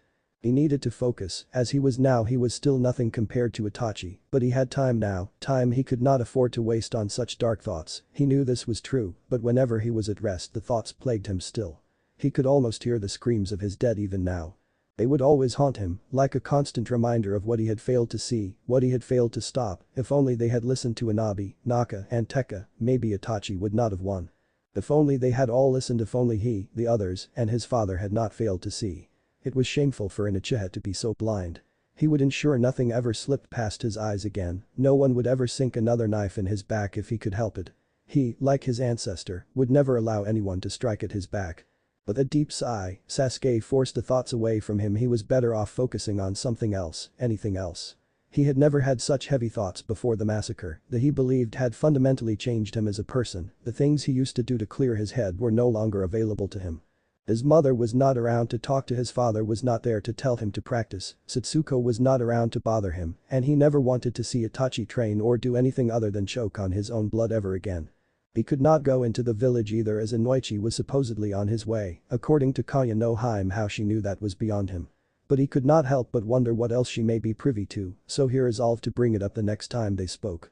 Any card she could give him to hide up his sleeve would be invaluable currently. After a half an hour of resting, he was luckily spared from his predicament by Inoichi's arrival. "Ah, so that is where you went, Sasuke, I had figured I would find you here." Inoichi paused as he looked over the field, his eyes lingering on the severely burned tree stump. "I hope you are not overdoing your training, you only just got out of the hospital.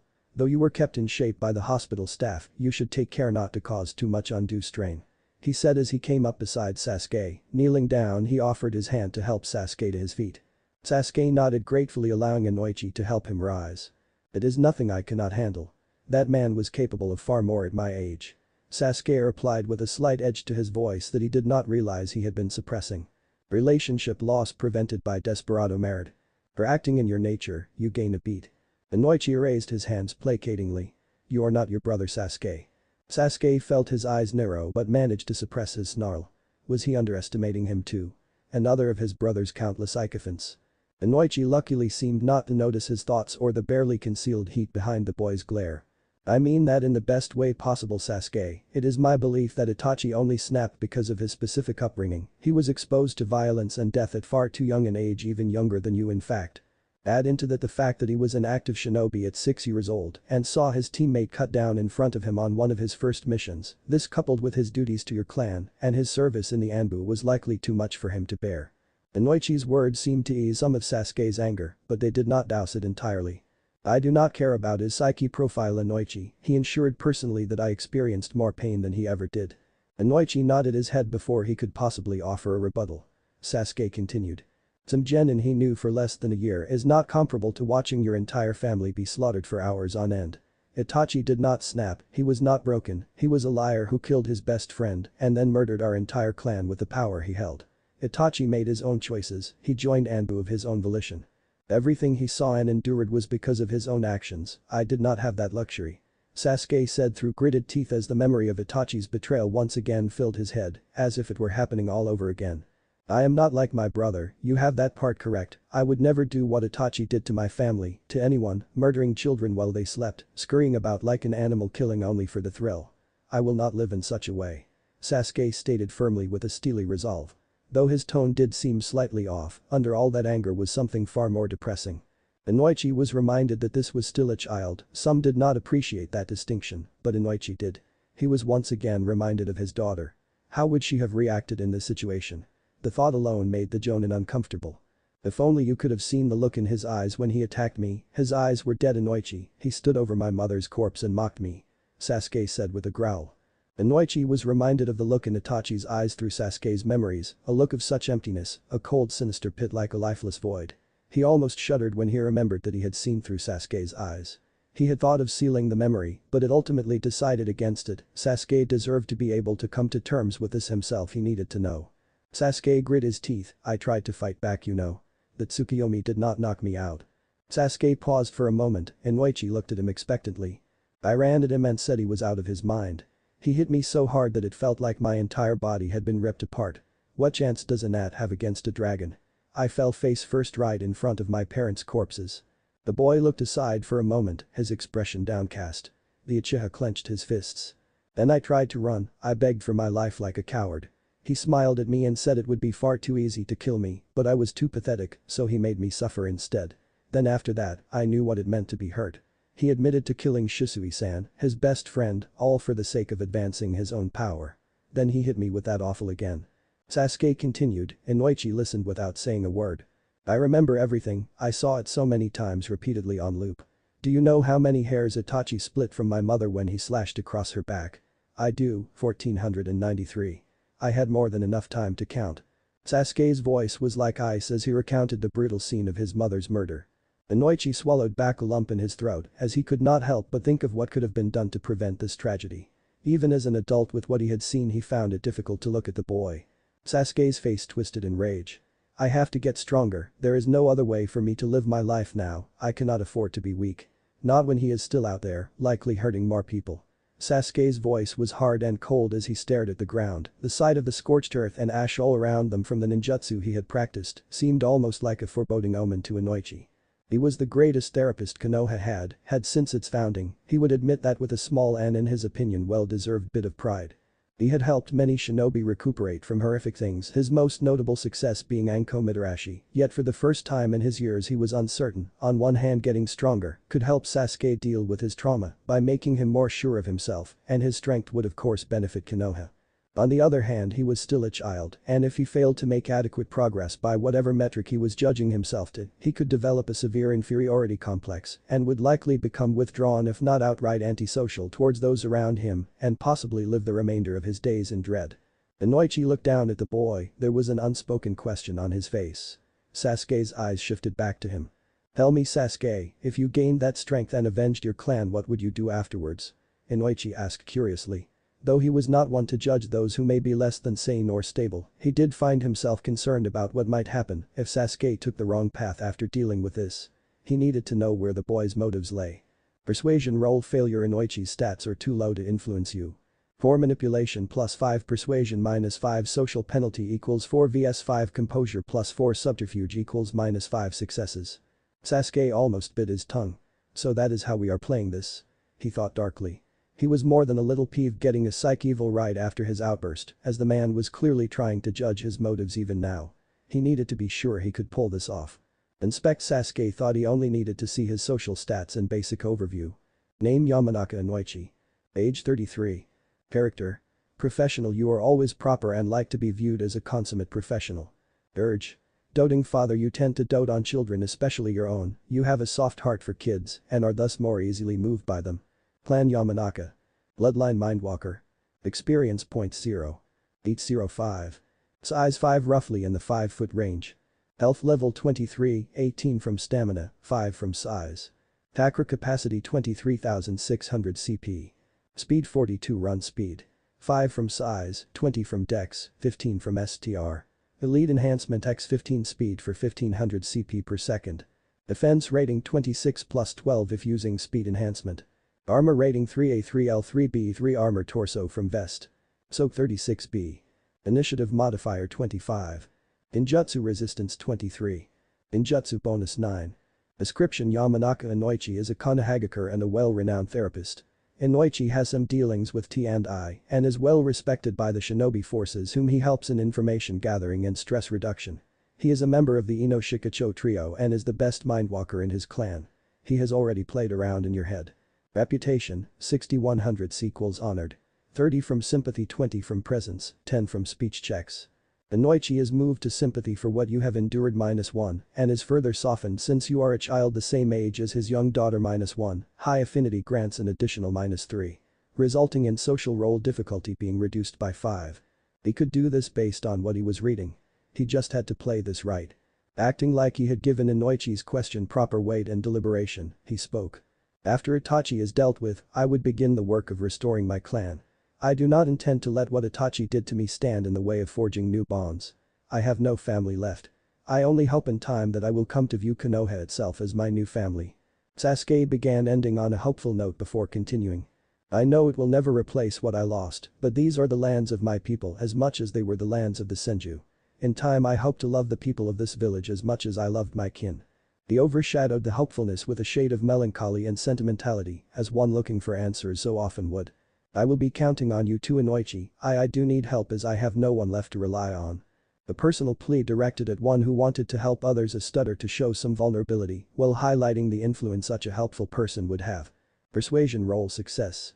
5 manipulation plus 2 persuasion plus 5 from affinity equals 12 vs 4 composure plus 3 subterfuge equals 7. 12-7 equals 5 successes. Success is critical. Plus 2 relationship with Inoichi Yamanaka 62 to 100. Inoichi looked at him for a long moment trying to detect any dishonesty. He had gotten quite good at seeing through liars working at T&I, yet he detected no falsehoods from the Uchiha.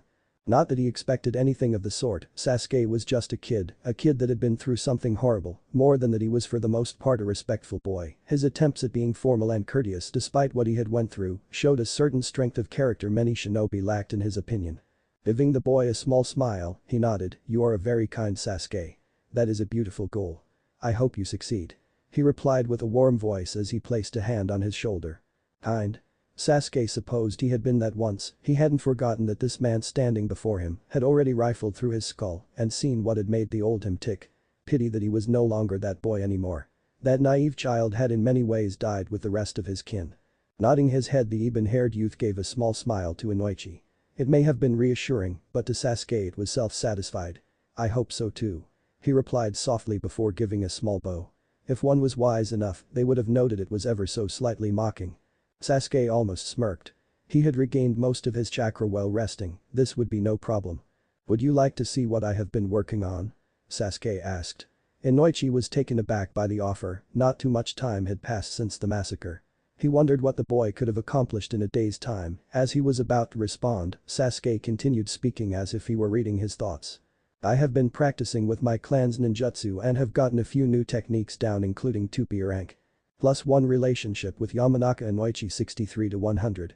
Inoichi's eyebrows shot up at this, and he could not help but be impressed at the boy's progress. His body was still healing, and still quite fragile. For him to learn any in a day was impressive, let alone to get even a single B rank technique down. That was a prodigious talent. He thought that if this boy had been allowed to train properly, he would become an exceptional shinobi. I would love to see what you are capable of, Sasuke. Inoichi replied with a small nod as he moved back to give the boy some space. Sasuke nodded, a small smirk spreading across his lips as he turned towards the badly charred log. The first I got down today was the Katen Garyuka no Jutsu. If you are not familiar, it forms a dragon of flame that destroys obstacles before exploding. Typically an Uchiha learns it after becoming a. Inoichi nodded that he was somewhat familiar with the technique, though it wasn't the most common of Uchiha techniques, it was an effective one. The boy was moving with confidence, his movement smooth and precise as he flew through the hand signs, breathing deeply, his chest expanding like a bellows, drawing air into his lungs before exhaling sharply. The result was immediate. A 3-yard-tall dragon made of flames burned into existence. Its scales were red, orange, yellow and white, all mixed and blended. The dragon flew at speed at the charred stump, smashing it to bits before embedding into the ground and then detonating in an explosion that consumed a 6-yard area. Sasuke's face was expressionless as he stood back to watch his creation disappear into a cloud of ash and smoke. -750, CP 2250 CP remaining. Inoichi let out a breath he didn't realize he had been holding in as he watched the flames engulfing the log die away.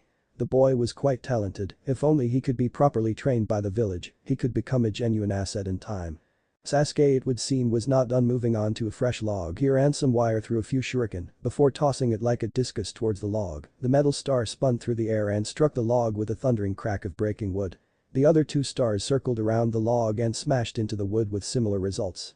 Biting the wire between his teeth, Sasuke flew through signs once again. Kaiten Ryuken no Jutsu. He intoned before breathing a stream of flame down the wires. -250, CP 2000 CP remaining. The log exploded into splinters as the flames raced around it, the wires sending the fire spinning like a cyclone. Inoichi noted the fire was so hot it melted the wires through the wood, leaving only the metal stars embedded into the stump, even though they were badly charred. This boy really is gifted. He thought as he watched a young boy walk towards him as if nothing had happened. Impressive, Sasuke, he said as he shook his head. He could tell that the boy had been burning chakra constantly since his return from the hospital, though there wasn't any sign of him tiring or getting sick. No genin should even have this level of chakra, let alone an academy student fresh out of the hospital. It was as humbling as it was frightening. I am not finished yet, Inoichi. Sasuke replied smoothly with his dark eyes studying him intently. There was something else in the boy's eyes, something like pride perhaps. Inoichi didn't know why, but Sasuke's words were laced with a self-confidence that wasn't normal for one of his age or circumstances. Inoichi had to wonder if this was another side effect of what had happened to him that night. This desire to improve was quite frankly abnormal for a 10-year-old. Inoichi let out a small sigh, wondering what to make of this strange child before him. The boy was hard to read, especially in regards to his age. Sasuke prior to the massacre had been a rather open boy, shy, but not subtle in the slightest. Had the massacre affected him so fully? Was this the result of so much trauma? He would need to find out. If Inoichi were to judge the boy purely on his apparent chakra reserves, Sasuke was one of the strongest academy students currently enrolled at the academy. His chakra reserves were exceptional for his age, only paling in comparison to that boy, but it was more than that, he had exceptional control over his own body too. Sasuke's body moved with a grace Inoichi would expect from a seasoned genin, not an academy student in his first year of lessons. It would be suspicious if not for his lineage and the feats his own brother had demonstrated while he was at the academy. Inoichi knew the rumors surrounding Itachi, Sasuke's brother, was one of the most talented individuals in Konoha's history. Sasuke was demonstrating that same skill as his brother, who had been a prodigy by any standard. If Inoichi were to hazard a guess, he would propose that perhaps the Tsukuyomi had awakened the boy's inner talent. The things he had endured under that could have been like a catalyst for this change. Perhaps Sasuke was the rare type that thrived under adversity. Itachi had certainly had more than his fair share of adversity, and it had made him stronger as well. Until it broke him anyway, Inoichi thought bitterly. He would try to prevent that from occurring here if he could. Sasuke was one of Konoha after all, and they needed strong ninja. They had lost many during the Uchiha Massacre, and it would be a grave mistake to lose one of such evident promise. Like this boy, Sasuke was a diamond in the rough. If he could only be polished, he would gleam brighter than most anyone alive. If he was only given proper guidance to develop himself. The boy's face was expressionless as he stared at Inoichi, his dark eyes hidden by his long lashes. There was a quiet intensity in his stare that was almost unnerving to the. No child should have eyes so piercing, so shrewd. No child should have the composure of a seasoned adult when faced with such obvious scrutiny. Sasuke did not shuffle his feet under his stare, nor did he look away, as if ashamed like many younger children would do when confronted with a jonin's scrutiny. His dark eyes simply held Inoichi's gaze unflinching before he spoke in a voice so deep it almost seemed to echo from inside his chest. I have one last technique to show you if you have the time, Inoichi. He said, still staring intently at him. Inoichi gave him a small nod before he moved back to give the boy some space and allow him to concentrate on his technique. Sasuke gave him a small smile before continuing. This technique is not very widely known, it was Uchiha Tenkai's signature technique. He was an A-rank ninja from my clan. Sasuke said as he looked away from Inoichi and stared out across the forest that was visible from the training ground. Inoichi was silent as he thought for a few moments. Was he ashamed to have taken them? I see. Inoichi said softly, well, it is a good thing that you have it. Techniques should be passed on lest they be forgotten. I am sure that he would not mind you knowing it. Yeah. Sasuke said, still looking out over the forest. I think so too. I know from speaking to him that he planned to teach it to Satsuko one day when she graduated from the academy. Sadly, with what my brother did, that is no longer possible. He had grown close to Tenkai and Satsuko over the years. Unbidden, their faces flashed into his mind, his eyes recalling them perfectly just as they were. He hated the vaunted memory of his clan sometimes. It was said that an Uchiha never forgot anything, but this was every bit as much a curse as it was a blessing. An Uchiha remembered every great blessing they ever saw, but they also recalled every single sorrow they had ever suffered. The memory was always fresh, be it good or bad. Inoichi gave him a sympathetic look. Well, you should keep it close to heart, something to remember. A fallen comrade by is precious, he lives on through you and through that technique. Preparing the new generation to stand on their own is among the most admirable things any shinobi can strive to do. Keeping the teachings of those before us alive and well is what the clans do best. One must strive to honor the past. Inoichi said warmly. Sasuke, despite himself, was moved by Inoichi's words. That was a good way to look at things in his opinion. My clan does the same, you know. Most of our techniques are hidden ninjutsu passed down from generation to generation. Inoichi stated. Genetically we are more capable of using our abilities than others outside of our clan, but otherwise many of ours are passed on. The Nara, Akamichi, and many other clans are also known for this. It is nothing to feel any shame over, quite the opposite in fact, exists to be passed on. Inoichi said. Sasuke nodded. Thanks, Inoichi. He said sincerely. It felt like a small weight had been lifted from his chest. Inoichi was right, if he did not learn the techniques they would have simply died out. In his own way he was honoring his clan by ensuring they would see use. Glorious use, as he would be using them to put their spirits to rest by slaying his brother. I still have not come close to mastering it, but I intend to. Sasuke said as he turned back to face Inoichi. There was a hint of steel in his eyes that did not match his young age. I have gotten the basics of it down, but like any other it takes time to perfect and a lot of practice. Sasuke said before he closed his eyes and began to focus on the chakra swirling within him. Like all Kaiten, breath is key, everything from the inhale to the exhale matters when wielding flame. The part that took me the longest when learning this technique was the exhale. The Hasenka technique requires small rapid exhales to create the fireballs, while the grand fireball requires either a neurolipt exhale or a harsh open mouth breath depending on usage. This technique is different, it requires a slow steady exhale, sort of like a deep breathe sigh, if you will. Sasuke explained as he went through the hand signs once more as he tried to describe how he was feeling it. The chakra is collected in your stomach and chest, then released from your mouth in a controlled stream of breath, too harsh and fails to be gentle, and they do not properly form. Sasuke said as he closed his eyes and let out a sigh of his own as if to demonstrate. Feeling he had aptly explained the technique, he went through the hand signs rapidly, ending on the snake sign. Sasuke needed flame in his gut before releasing a gentle exhale. -750, CP 1250 CP remaining. Haten hot air no haka no jutsu. He mentally intoned. Out of his mouth 36 Ashen winged fireflies lazily flew swirling around before settling 12 meters in front of him. With the reconciliation sign they flashed brightly before detonating in 36 micro-explosions over a 3-meter area, destroying the charred log below and covering the area with black smoke and ash. Quest completed. Demonstrate your new techniques to Inoichi. Quest reward for relationship with Yamanaka Inoichi, 67 to 100 +1 level in every jutsu shown, +2 XP. Inoichi's eyes widened slightly as he looked at the smoking remains of the log and inhaled sharply. The wind had shifted and blown the smoke away from them, though they could still feel its effects upon their noses. He looked back at Sasuke to see the boy was smiling with satisfaction at his work. That is all that I have been able to get down as far as ninjutsu goes. If you can though, Inoichi, I would like to spar against you. You are stronger than I am currently, and I have not had much of a chance to measure myself against others to see where I currently fall. I have heard that you are quite skilled, would you mind? Sasuke asked. Inoichi did not have to think about his answer as he was more than willing to do so. It would likely aid in Sasuke's development and recovery, giving him a goal to strive towards, would help to keep him occupied, leaving the boy alone to his apparently negative thoughts. If his conversation about his brother was any indication, would not be a good thing. Still, though, seeming too eager would also send the wrong message. If he favored the boy too obviously, it could have a negative effect on him by encouraging him to try too hard.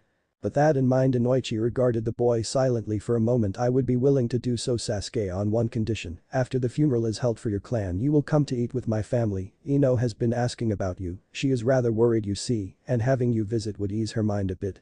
Sasuke made a show of his considering his proposal, a favor for a favor, it made sense to him, and if his hunch about the Jonin was correct, this was part of him ingratiating Sasuke to his clan in order to both secure his loyalty to Konoha and aid in his recovery, while also making Inoichi seem more dependable to him to be someone he could confide in and trust.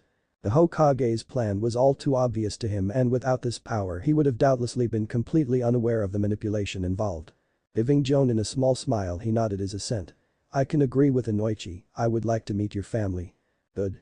Inoichi said happily as he placed his hand on Sasuke's shoulder. "Let us begin, then come at me with everything you have, do not hold back, after the spar I will tell you where you need to improve."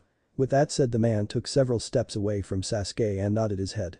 Sasuke gave a curt nod back before closing his eyes and focusing on the chakra inside him. Inoichi said he should go all out, and he knew just what to use to make the Jonin take him seriously.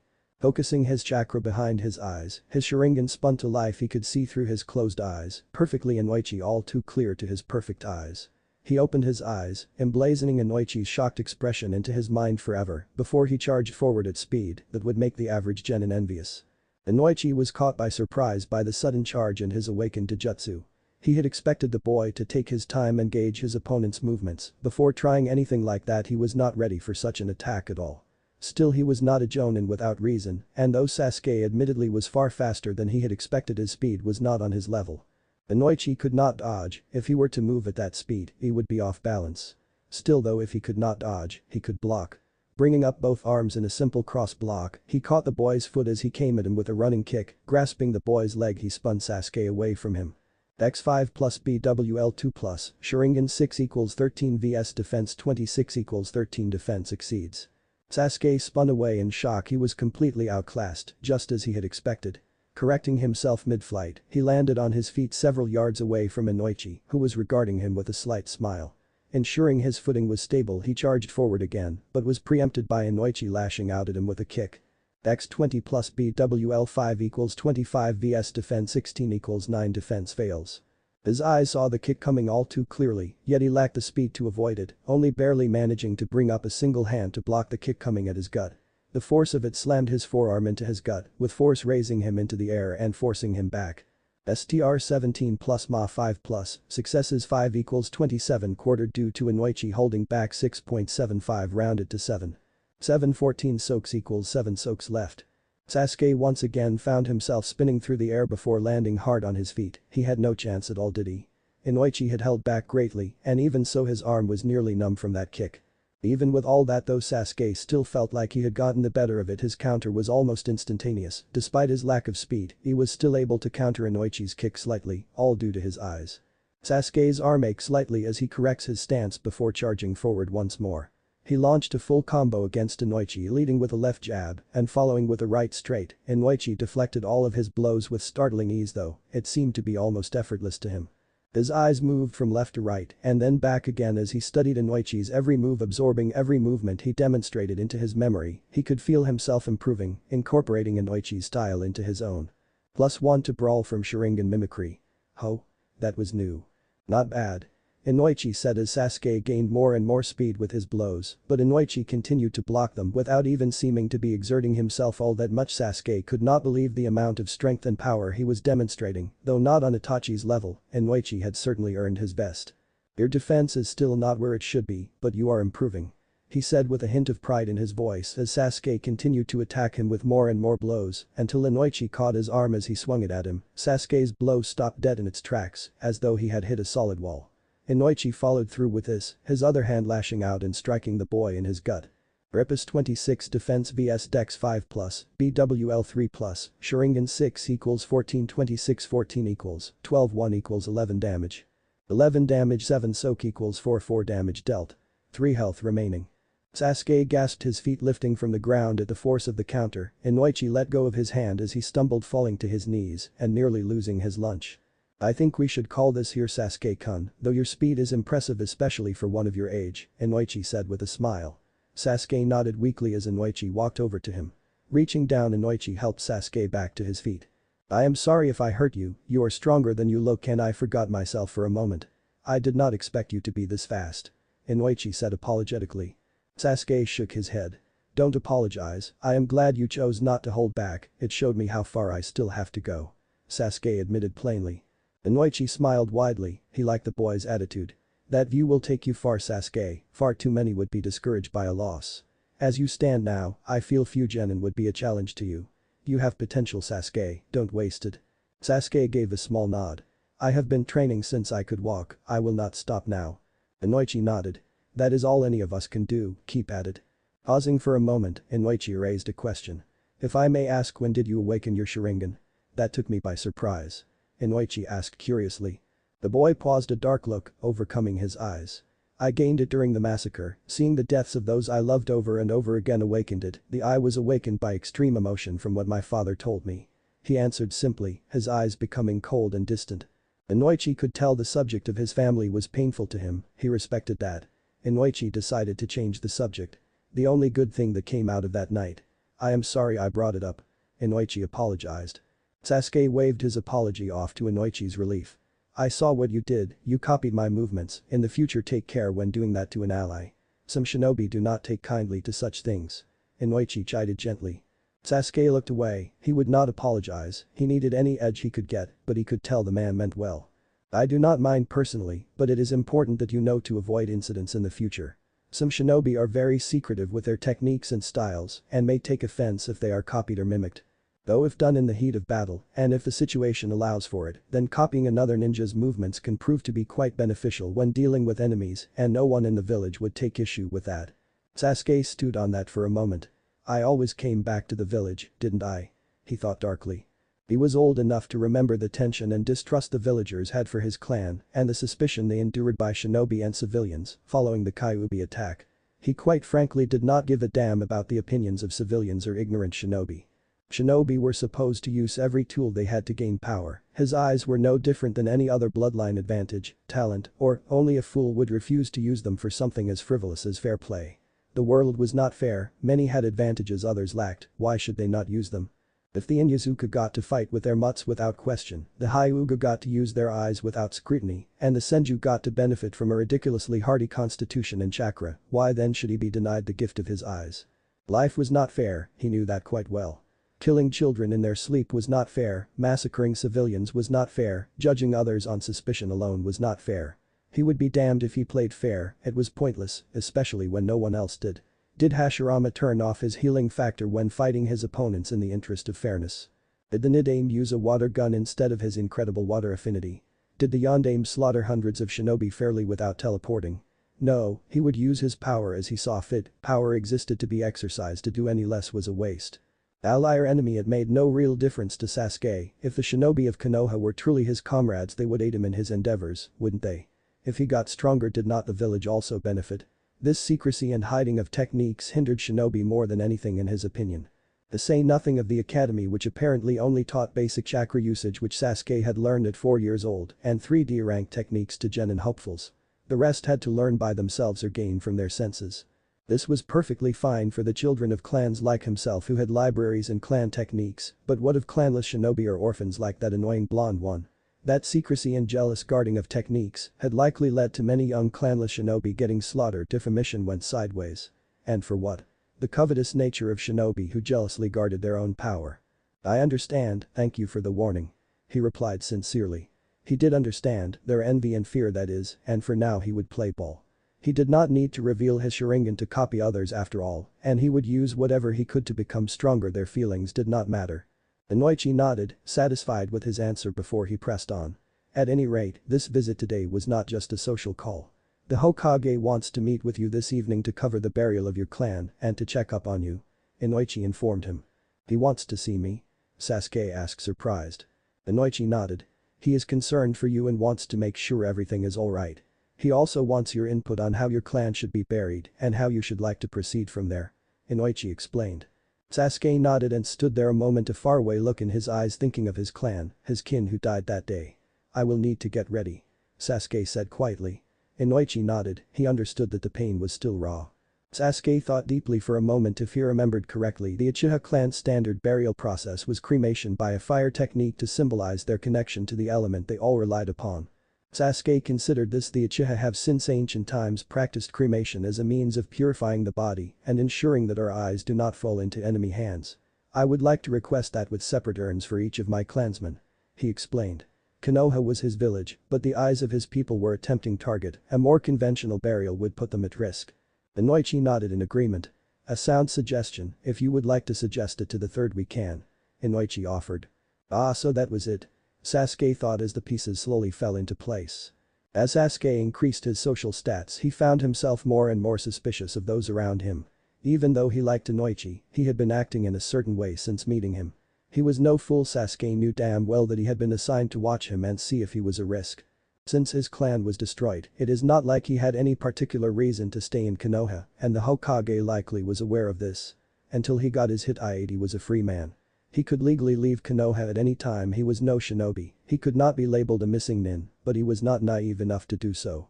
If he left Konoha he would doubtlessly be ambushed outside of the village, if only to ensure he did not fall into another village's hands. He was too weak to leave of his own strength and did not see much reason to do so. So he would play ball with the professor, and this for his own sake. Of course. Sasuke accepted with a fake smile. This was a small price to pay for the protection of the village. He would play along and hopefully gain some allies in the process. If he could get the Hokage in his pocket, he would have a capable ally when the time came to kill his brother. Picking up the scrolls he had been studying, Sasuke jerked his head towards Inoichi. I have to get cleaned up, then we can go. You can wait inside my home if it is not too much trouble. Sasuke said politely. No problem, lead the way. Inoichi said, smiling. Sasuke led the way to his house, which was a large wooden building surrounded by a small garden, a pier and a placid lake. Inside he found a simple living room with a low table set with teacups and 4 cushions. He sat down on one and looked around the home, the family photo on the wall, catching his eyes for a moment and making him rather uncomfortable. Looking away from the photograph, Inoichi looked to Sasuke, who had seen where his eyes had focused. Inoichi watched the boy carefully. He noticed a slight tremble to the boy's hands, though he seemed to be trying to hide this fact. His expression was stoic, but Inoichi could sense a deep sadness within the boy. It was clear that he still mourned the loss of his clan, though he hid it very well from those around him. His eyes moved to the picture again before looking at Inoichi, his face blank as if nothing had occurred. Sasuke-kun, do you want to talk about it? Your clan and what happened? Inoichi offered gently. Sasuke shook his head. Not right now, later maybe. He replied softly, his voice so quiet Inoichi barely heard it. Inoichi sighed, knowing that pushing it would not help the boy. He decided to let it drop for now. Perhaps if Sasuke felt comfortable enough to discuss it with Inoichi, then it might bring some closure to his wounds. At least that is what Inoichi hoped for as he went through his mental checklist of things to ask the boy if the time ever arose. Alright, I understand, just know that I am here. Inoichi stated, simply hoping to lighten the mood. Sasuke gave a small nod. Thank you. His words almost whisper. Inoichi smiled. Of course, I will be here when you are finished. He said kindly. Sasuke nodded simply and left the room to get cleaned up. Inoichi waited patiently for the boy's return. His eyes once again lingering on the family photo present in the room. After a short while Sasuke returned wearing a clean dark grey kimono covered by a black haori jacket with dark hakama pants and simple black sandals and tabi socks, his hair still slightly damp from his shower. Inoichi noted how well the outfit suited the boy. It was faintly formal and highly traditional, yet it was very fitting to Sasuke's personality and the image of the Uchiha clan he wished to portray. It was a balance between formality and tradition with practicality, a perfect blend. I am ready, shall we leave then? Sasuke asked. Inoichi rose to his feet. Good, I will be taking you there via Shunshin, so it may be a little disorientating at first. He warned the boy. Sasuke merely nodded. They walked out of the front door, and after Sasuke had locked up, Inoichi placed his hand on his shoulder. Are you ready? Inoichi asked. Sasuke closed his eyes and took a deep breath as Inoichi began to focus chakra into his body. Preparing yourself Shunshin is not a very pleasant experience. Inoichi warned. Sasuke nodded and tensed. In a moment they had vanished in a swirl of leaves. Sasuke felt the world spin as he was bodily pulled along by the. When the spinning stopped and his brief nausea abated, he found himself beside Inoichi in the Hokage tower. This way, Sasuke. Inoichi offered as he walked down the hall to the office of the Hokage. Sasuke nodded before something flashed in his mind. Sasuke nearly gulped. Luckily, he had 38 XP to use, that should increase his odds. Also aiding him was the fact that he had been careful and had taken the time to practice the techniques he had learned. Thinking as he walked, he spent 4 XP on intelligence, raising it to 4. He then dumped 18 XP into subterfuge, raising it 6 points to 10, maxing the skill. 12 XP went to strength, stamina and dexterity, raising all by 1 point. His remaining 4 XP went into resolve, raising it by 1 point to 7 total. Doing all that he could, Sasuke followed Inoichi into the Hokage's office, hoping his new abilities and his foresight would carry him well. Current stats. Name Uchiha Sasuke. Age 10. Ryo, 149.9 million. Character. Vengeful. You are not one to take a slight laying down whenever you act as befitting your personality by righting a perceived wrong. Take a beat. 5 beats grants 1 experience point. Urge. Passionate. You hide it well, but you secretly, like many Uchiha, have a very choleric temperament whenever you act on impulse, no matter the impulse. Take 1 beat. 5 beats grants 1 experience point. Clan Uchiha. Bloodline Sharingan 3 Tomo. Experience point 0. Beats 1/5. Size 5 roughly in the 5-foot range. Health level 13, 8 from stamina, 5 from size. Chakra capacity 4000 CP. Speed 17 run speed. 5 from size, 6 from dex, 6 from STR. X5 if using Genin speed boost. Defense rating 9, 18 with Sharingan, plus 3 if using Genin speed boost. Armor rating 0A 0A 0B. Soak 16B. Initiative modifier 11. Ninjutsu resistance 11, 23 with Sharingan. Ninjutsu bonus 10, plus leveled bonus Sharingan. Mental attributes. Intelligence 4/5. An intelligence of 4 depicts an IQ of around 170 or so. Intelligence governs memory comprehension, sealing proficiency, medical ability, and mathematical abilities and more besides. Wits 2/5. A wits of 2 is the human average wits that govern improvisation and thinking on your toes. It benefits any skill when time is critical. Resolve 7/50. Resolve of 6 is a decent level. Resolve covers your mental endurance to torture and your ability to keep going. Resolve in this world also heightens resistance and chakra capacity. Physical attributes. Strength 6/50. A strength of 6 is base.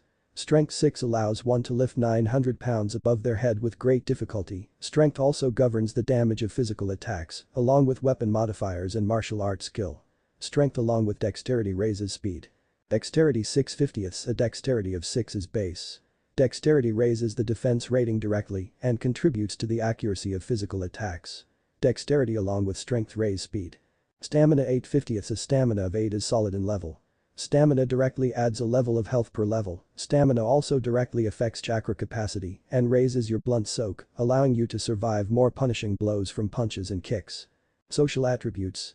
Presence 5/5. A presence of 5 is the equivalent of being a 10 out of 10. Presence is the combination of your looks, magnetism, and aura. It directly affects the starting opinion of those around you. A presence of 5 grants you plus 20 to initial reputation with all characters. You are drop-dead gorgeous, and people often joke that you will be quite the lady killer when you grow up. Manipulation 5/5. Manipulation is part of your ability to lie, cajole, and other subtle means of getting your way.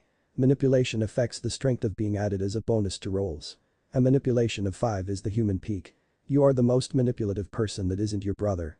Composure 5/5. Composure is part of your social resilience against manipulation. A composure of 5 means you are far harder to fool than the average person. Composure like manipulation is also added to your attack rolls. Mental skills. Academics 1/10. Academics 1 indicates a basic education in history and the shinobi arts. Low genin level.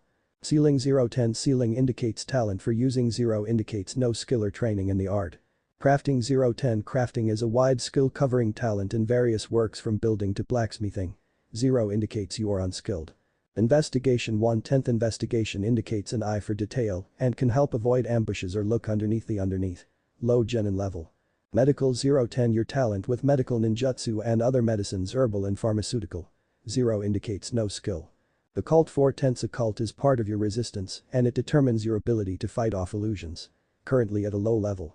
Politics 1/10. Politics denotes your knowledge of political structure and intellectual bureaucracy. Low genin level. Chakra control 2/10 denotes your finer chakra control abilities, reducing the cost of non-elemental by 8% per level. Current level high genin leaf exercise. Physical skills. Athletics 3/10. Athletics is your muscle memory and routine. It increases your defense alongside dexterity, allowing you to move out of the way of attacks. It also impacts certain over tests alongside strength or dex. Brawl 3/10. Brawl indicates your skill in a fist fight. Dexterity determines the speed and accuracy of your punches, and alongside strength, determines your strength in grappling or defending against grappling. Martial arts 1/10. Unlike brawl, which increases accuracy and speed, martial arts increases the raw damage of hand-to-hand combat every point, raises unarmed damage by 1 point.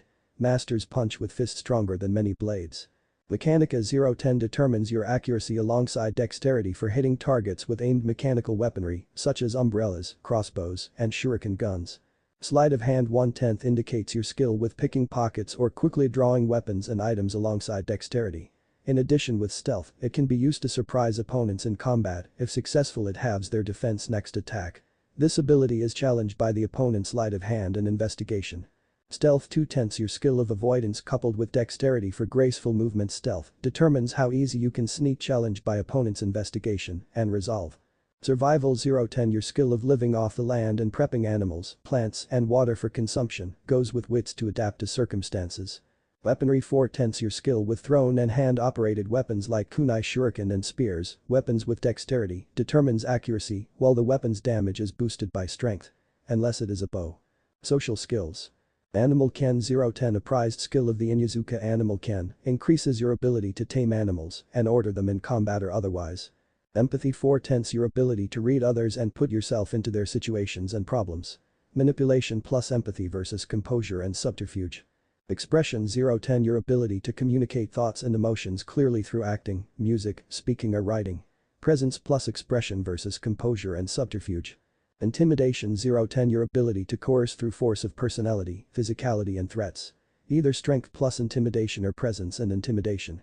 All are resisted by composure and subterfuge. Persuasion 2/10 your ability to manipulate others subtly with words and covert actions. It can involve fast talking, manipulation plus persuasion. Impassioned speech, manipulation plus persuasion. Or seduction charm, presence plus persuasion. All are resisted by composure and subterfuge. Socialize 2/10 your ability to blend into parties or formal gatherings or anywhere really. Actions include carouse, manipulation plus socialize, fit in, wits plus socialize, and get attention, presence plus socialize, all are resisted by composure and subterfuge. Streetwise 010 your knowledge of the other side of town, your connection to criminal elements and black market types. Skills are working the black market, manipulation plus streetwise, and getting the word out we are hiring, presence plus streetwise. Subterfuge 10/10 your ability to lie, deceive and manipulate, also your ability to defend against such things yourself.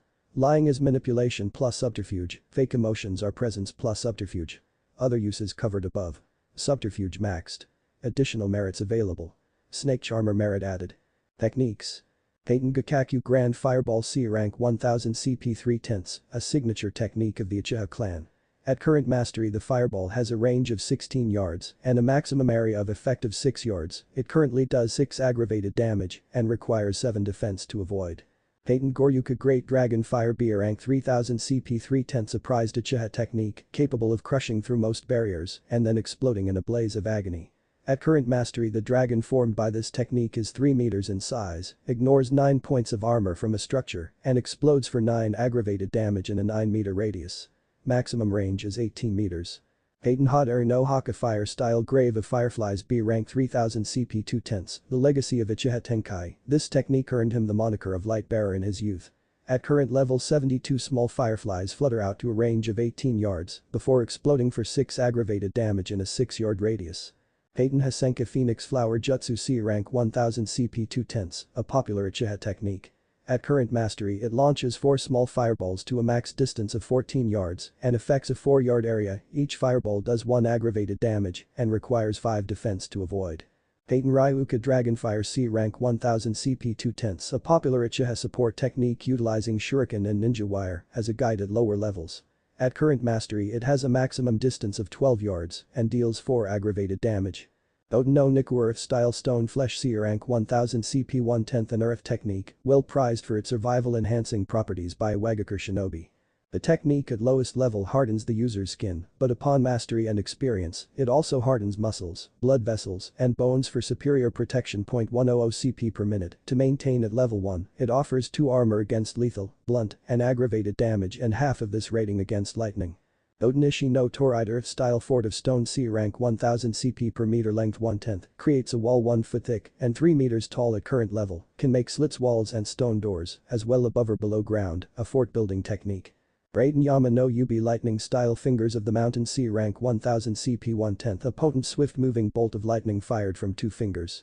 A precise long range well suited for assassinations. Used predominantly by Hunter Nin of Kumagakure for its speed and accuracy. At level 1 the bolt of lightning deals 2 lethal damage, has a range of 30 meters, and requires 4 defense to dodge. Eng no Jutsu Transformation Technique D rank 500 CP 10 CP per minute 7/10. At your current mastery, your henge is very impressive, and all but the most minor details are perfectly aligned. This level of mimicry is nigh perfect, with only slight variances in expression, capable of giving it away. Hawarimi no Jutsu Substitution Technique D rank 500 CP perhaps the greatest Mokuton technique Hashirama ever devised. He has blessed the people of Konoha with the holy log, a symbol of his love. Unshin no Jutsu Clone Technique D rank 50 CP per clone 7/10 all for want of a mirror. Barrett's. Snake Charmer no one lies quite like you. You are the proverbial snake in the garden tempting men and women with venomous guile. You can choose to use subterfuge instead of persuasion for charm and seduction roles. You tell the sweetest lies, and at the end of the day that is enough for most people.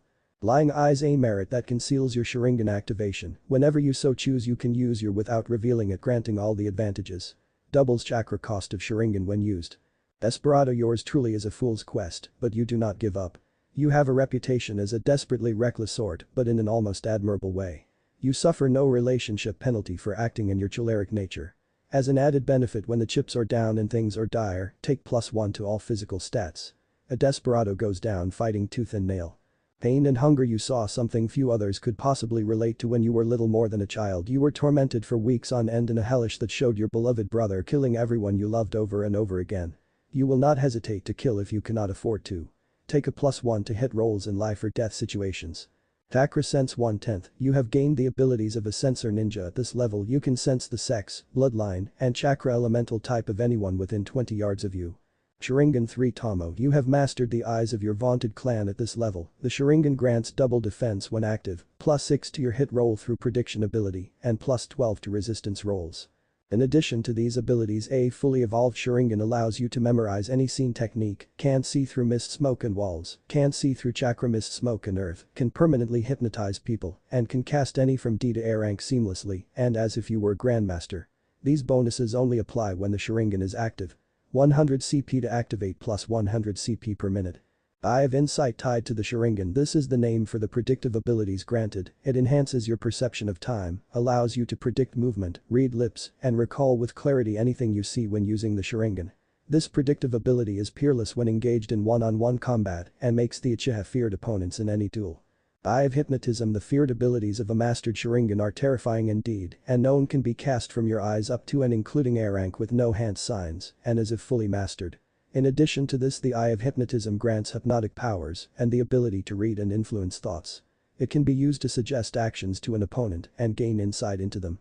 By using mental suggestion, you have a social advantage against others, adding a +3 to manipulation and presence-based roles. This bonus is challenged by an opponent's subterfuge and composure versus your subterfuge and composure. If successful, the mental manipulation succeeds. This influence is exceptionally subtle and is more of a mind ability than a pure one.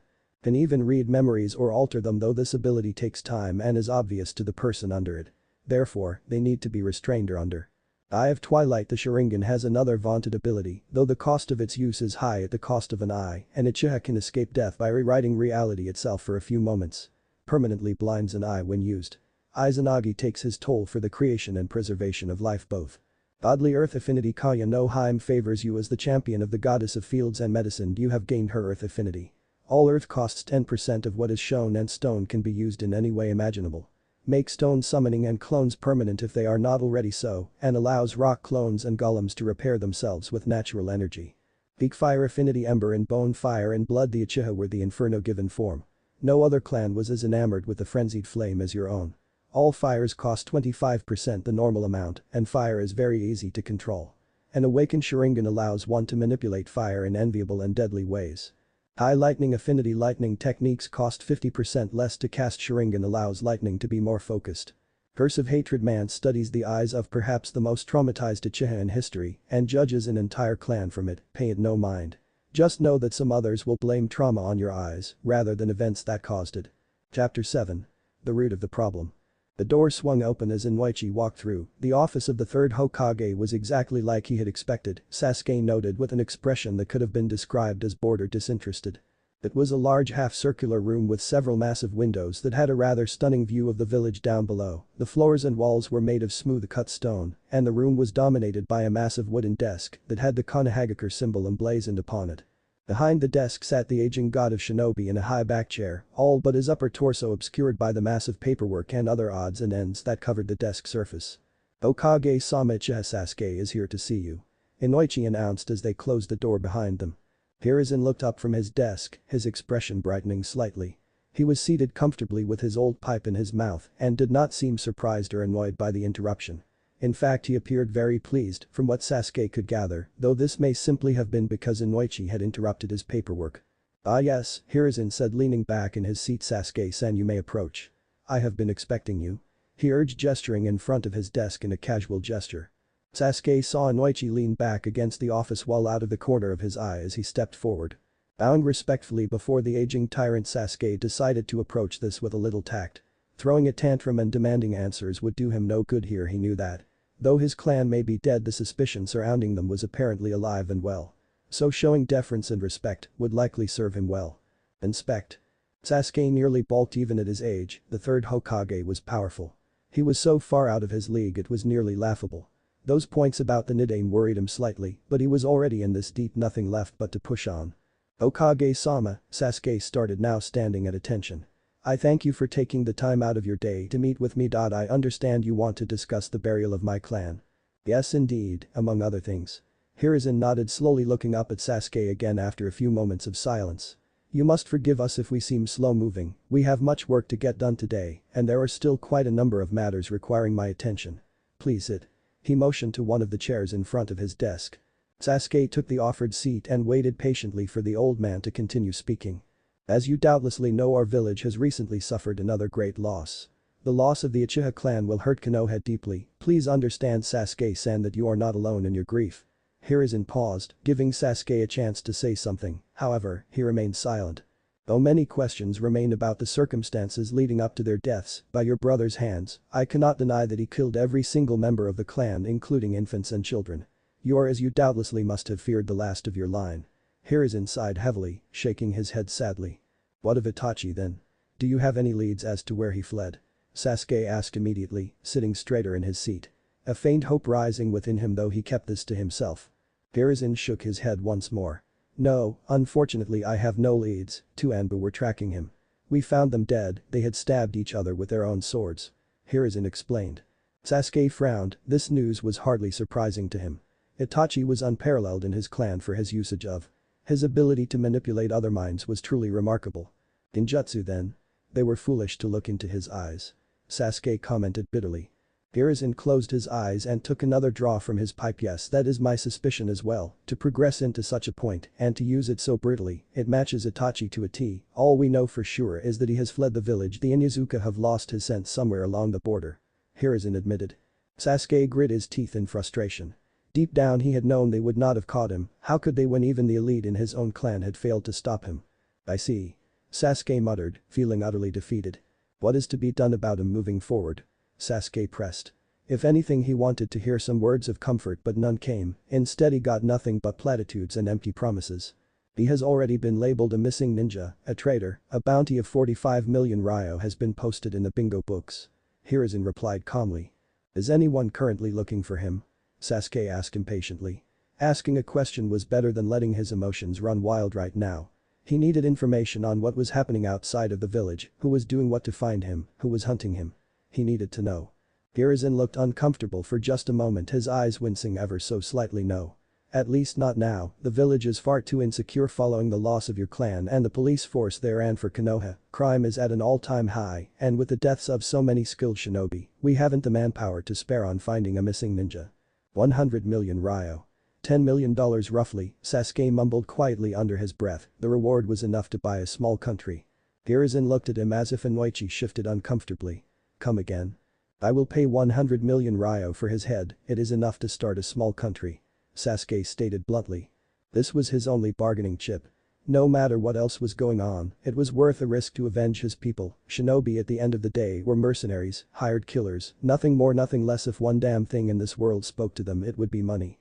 He did not even care if they killed him honestly, he doubted many people could, but that was not the point, not really anyway. He would have never considered it before, but subtlety could have its use here. He was not expecting anyone to actually succeed. Itachi was a monster in human flesh, but the amount of bounty hunters alone would hound Itachi endlessly, guaranteeing him not a single moment of rest. He would always live looking over his shoulder, just like he was forcing him to live now.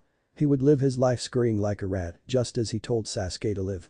Itachi had to sleep, he had to eat and breathe like any mortal man did, therefore he was fallible, poisoned his food or slit his throat when he rested, and he would die like any man. This would make Itachi paranoid, and even if Kami forbid he came back and killed him, the bounty would still stand a final fuck you from him and his kin. Hiruzen and Inoichi shared a glance. Sasuke, Inoichi began. It is no different than any other mission the village takes. We need to protect ourselves. He could come back. If he could wipe out the Uchiha clan, the strongest clan in Konoha, then no one is safe, not even your clan. Inoichi. Inoichi looked away from him, conceding the point. He is out there even now. He is likely getting stronger, growing even more powerful. Who's to say he will not come back and attack again? Sasuke reasoned. The Hokage for some reason looked troubled to Sasuke. Sasuke-kun, I understand your pain and your anger. You are absolutely correct that your brother is out there and he poses an enormous threat to the entire village. Hiruzen said slowly, taking a long drag off of his pipe. But it is not about money, you are not thinking straight. You are young and have many years ahead of you, please allow us to handle the situation. Hiruzen held up a hand to interrupt the younger man. When he was about to interject, Sasuke leaned back with a frown. Hiruzen continued, that is all we will speak of on this matter, Sasuke. He said firmly, his eyes brooking no argument. Rest assured though, I will bring him to justice. What? Why would he lie about that? Sasuke thought to himself in near panic. He knew that Hiruzen should do everything in his power to capture Itachi. He had massacred an entire clan of Konoha shinobi, the last living founding clan to be precise. They were a clan of warriors, Sasuke's own people. To lose them in such a way was a tragedy, and to have Itachi escape out into the wider world and kill more people was a travesty. If there was one person who was capable of bringing Itachi to justice currently, it was the Hokage. But then why? Why would he tell such a blatant lie? Sasuke was confused and his heart ached with a burning rage, the kind that would have made his brother proud. He would have to think about this later. Collecting himself internally thanks to his considerable subterfuge, he managed to respond. As you wish for Hokage-sama, I will trust in your judgment. He said as he imagined a good dog would. Hiruzen nodded genially, but his eyes held a slight edge he believed he was not meant to see. Thank you, Sasuke-kun. Now, let us move on, shall we? Hiruzen suggested, placing his pipe aside and picking up a brush from beside his inkpot. We need to talk about your future. Your father wished you to become a shinobi. Are you still intending to follow his wish? Hiruzen inquired politely. Sasuke bowed his head, lowering his eyes briefly to hide his rage. He had not missed the edge in the Hokage's eyes, nor his utter dismissal of speaking about Itachi. Using his dead father was a low blow too. He understood this old man for what he truly was, a political animal, a filthy old monkey, not above using the dead to further his own goals. Of course, I fully intend to become a shinobi, like my father wished. Sasuke replied, keeping his voice level and calm. Showing rage would do him no good, but it did burn to keep it bottled up. Hiruzen smiled, his lips curling upwards. I am glad to hear that, Sasuke-kun. Sasuke felt a deep revulsion at the sight of the smile, it was the same a wolf might wear while hunting its prey. He penned down something on the scroll in front of him with well-practiced strokes before setting the scroll aside. Now, what have you been doing since you were released from the hospital by Inoichi? Hiruzen asked, leaning forward. I've been training mostly, I have to get stronger. Sasuke replied truthfully. Hiruzen gave him a look of mild surprise. You already know that though, don't you? Sasuke thought. Oh? What have you been working on? Hiruzen asked, his eyes narrowing slightly, almost imperceptibly so, but nothing hid from his eyes, not now. You seem to have been improving quite a lot lately. Have you been studying under someone? His tone was casual, but his eyes were not. The eyes never lied, not to him. Have you noticed my improvement? I am honored by Hokage-sama. I do not have a mentor currently though, I have mostly been studying my clan's scrolls. Sasuke said, bowing his head respectfully. He was not about to give the old man the pleasure of acting out, not now, his father had warned him the third Hokage was dangerous. Inoichi and everyone else may have been fooled by this man, but Sasuke was of the mind that one did not last 40 years as a kage without spilling a fair share of blood or manipulating others. I have mostly been practicing my ninjutsu. I found out I awakened my Sharingan as well. Sasuke said, the words coming easy to him, flowing like water from a spring. Hiruzen raised an eyebrow. You have gained the Sharingan as well. That is impressive. He paused for a moment before continuing. Do not be fooled, however, the Sharingan is merely a tool, it does not make a shinobi. You must continue to train hard and learn more. The Sharingan is a mere trinket compared to the true power of a ninja. A shinobi's strength comes from their ideals and from the bonds they form, teamwork and loyalty. That is strength, that has always been my belief. Sasuke almost scoffed. Itachi had been more than strong enough without teamwork or loyalty, he had relied on his eyes, he had even killed Shisui, his best friend, only to further progress his eyes. Hiruzen to Sasuke spoke like someone who envied his eyes, the Sharingan was no mere tool, not to Sasuke, or to any Uchiha. The Sharingan was his salvation. It was well and truly the legacy of his blood, the greatest thing an Uchiha could ever achieve, and yet Hiruzen saw it only as a trinket. The Sharingan was a blessing, no mere bauble or passing fancy. With eyes like his, the Uchiha had been feared and respected far and wide. Not even the Hyuga for their arrogance had ever reached the heights his ancestors had achieved. The Hyuga did nothing to awaken their eyes and so took them for granted. They languished and even hated their own kin, enslaving them to their main family, all so that they could jealously cling to their status. The Sharingan was the Uchiha's heritage, but it had to be worked for. It manifested only in those of the clan who had been deemed worthy of it, only through loss, triumph, or powerful desire were these eyes awakened. To his kin, the Sharingan was a symbol of pride and honor, something to be cherished. Not looked upon with suspicion or fear. It was an eye that belonged to a clan that valued their own above all others, a clan that survived wars innumerable because of their bond with each other. A clan that could endure and even thrive when faced with great loss and despair. The Sharingan was the mark of their clan, the eye that reflected the heart.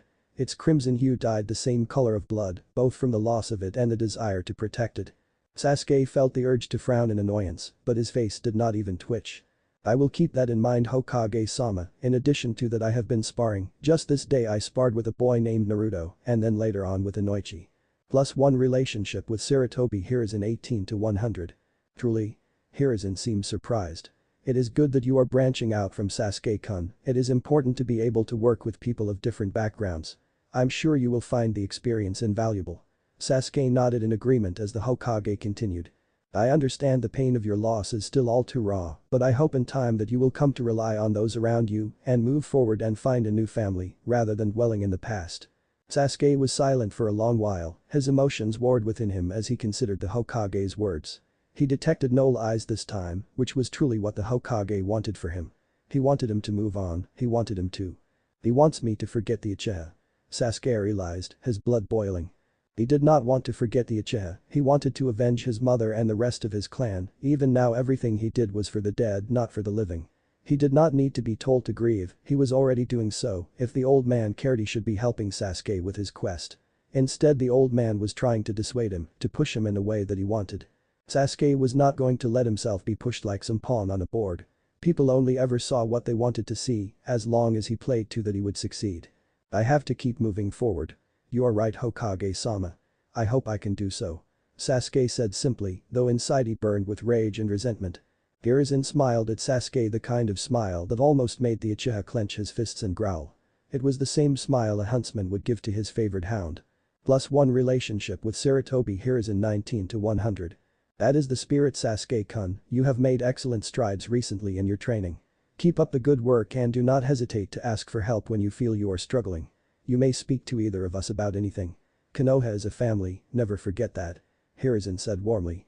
Sasuke nodded his head. I will try, Hokage-sama. I hope one day that I will be able to do so. I would like to see the people here in such a way. He lied as he breathed, but perhaps there was some truth to his words, his power seemingly wanted him to forge connections, and being connected to powerful shinobi could only help him in his opinion. +2 relationship with Sarutobi. Hiruzen 21 100ths. Warm reputation achieved. The Hokage nodded, an understanding look in his eye as he drew from his pipe.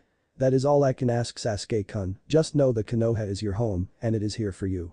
Now then, on to the burial of your clan, as you know we will be laying them to rest tomorrow. Did you have any special requests? Sasuke nearly winced at such a heavy question, one he never wanted to think about, but there was only one proper answer. I would like to request that the Uchiha clan be allowed to have a cremation instead of a common burial, with each member being cremated separately if that is possible.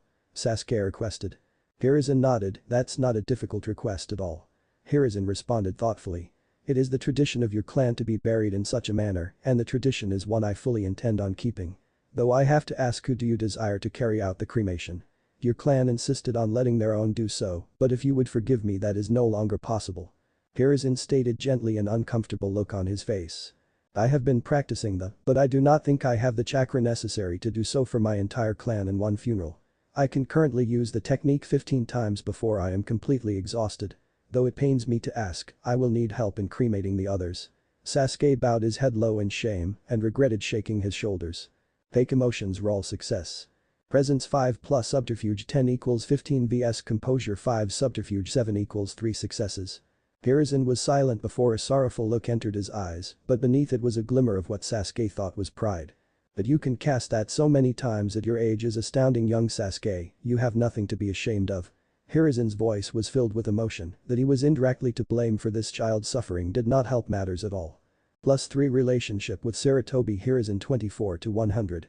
I will cremate the others personally, Sasuke, they were my people too after all, just like everyone in Konoha is. Do not regret that you had to ask me for assistance, in fact I am pleased that you were willing to ask for help in this matter. I only hope that one day you too will come to see the men and women around you as a new family as I have done. Now then, I assume you wish to cremate your mother and father personally. Are there any others you wish to personally honor in such a way? Hiruzen inquired, with some hesitation. Sasuke nodded his head. Uchiha Inabi, Uchiha Naka, Uchiha Teka, Uchiha Tenkai, Uchiha Satsuko, Uchiha Izumi, and my aunt and uncle Yuruchi and Teaki. Hiruzen did not even bat an eye as he wrote them down in his ledger. Standing from his desk with a shake of his head, he turned and looked out of the massive windows of his office, looking over the village below him. It will be done by Uchiha Sasuke. Hiruzen said firmly. Breathing out, he exhaled a cloud of smoke from his wooden pipe, the cloud lingering above him. For what it is worth, I am sorry my boy, I only wish I could have prevented it.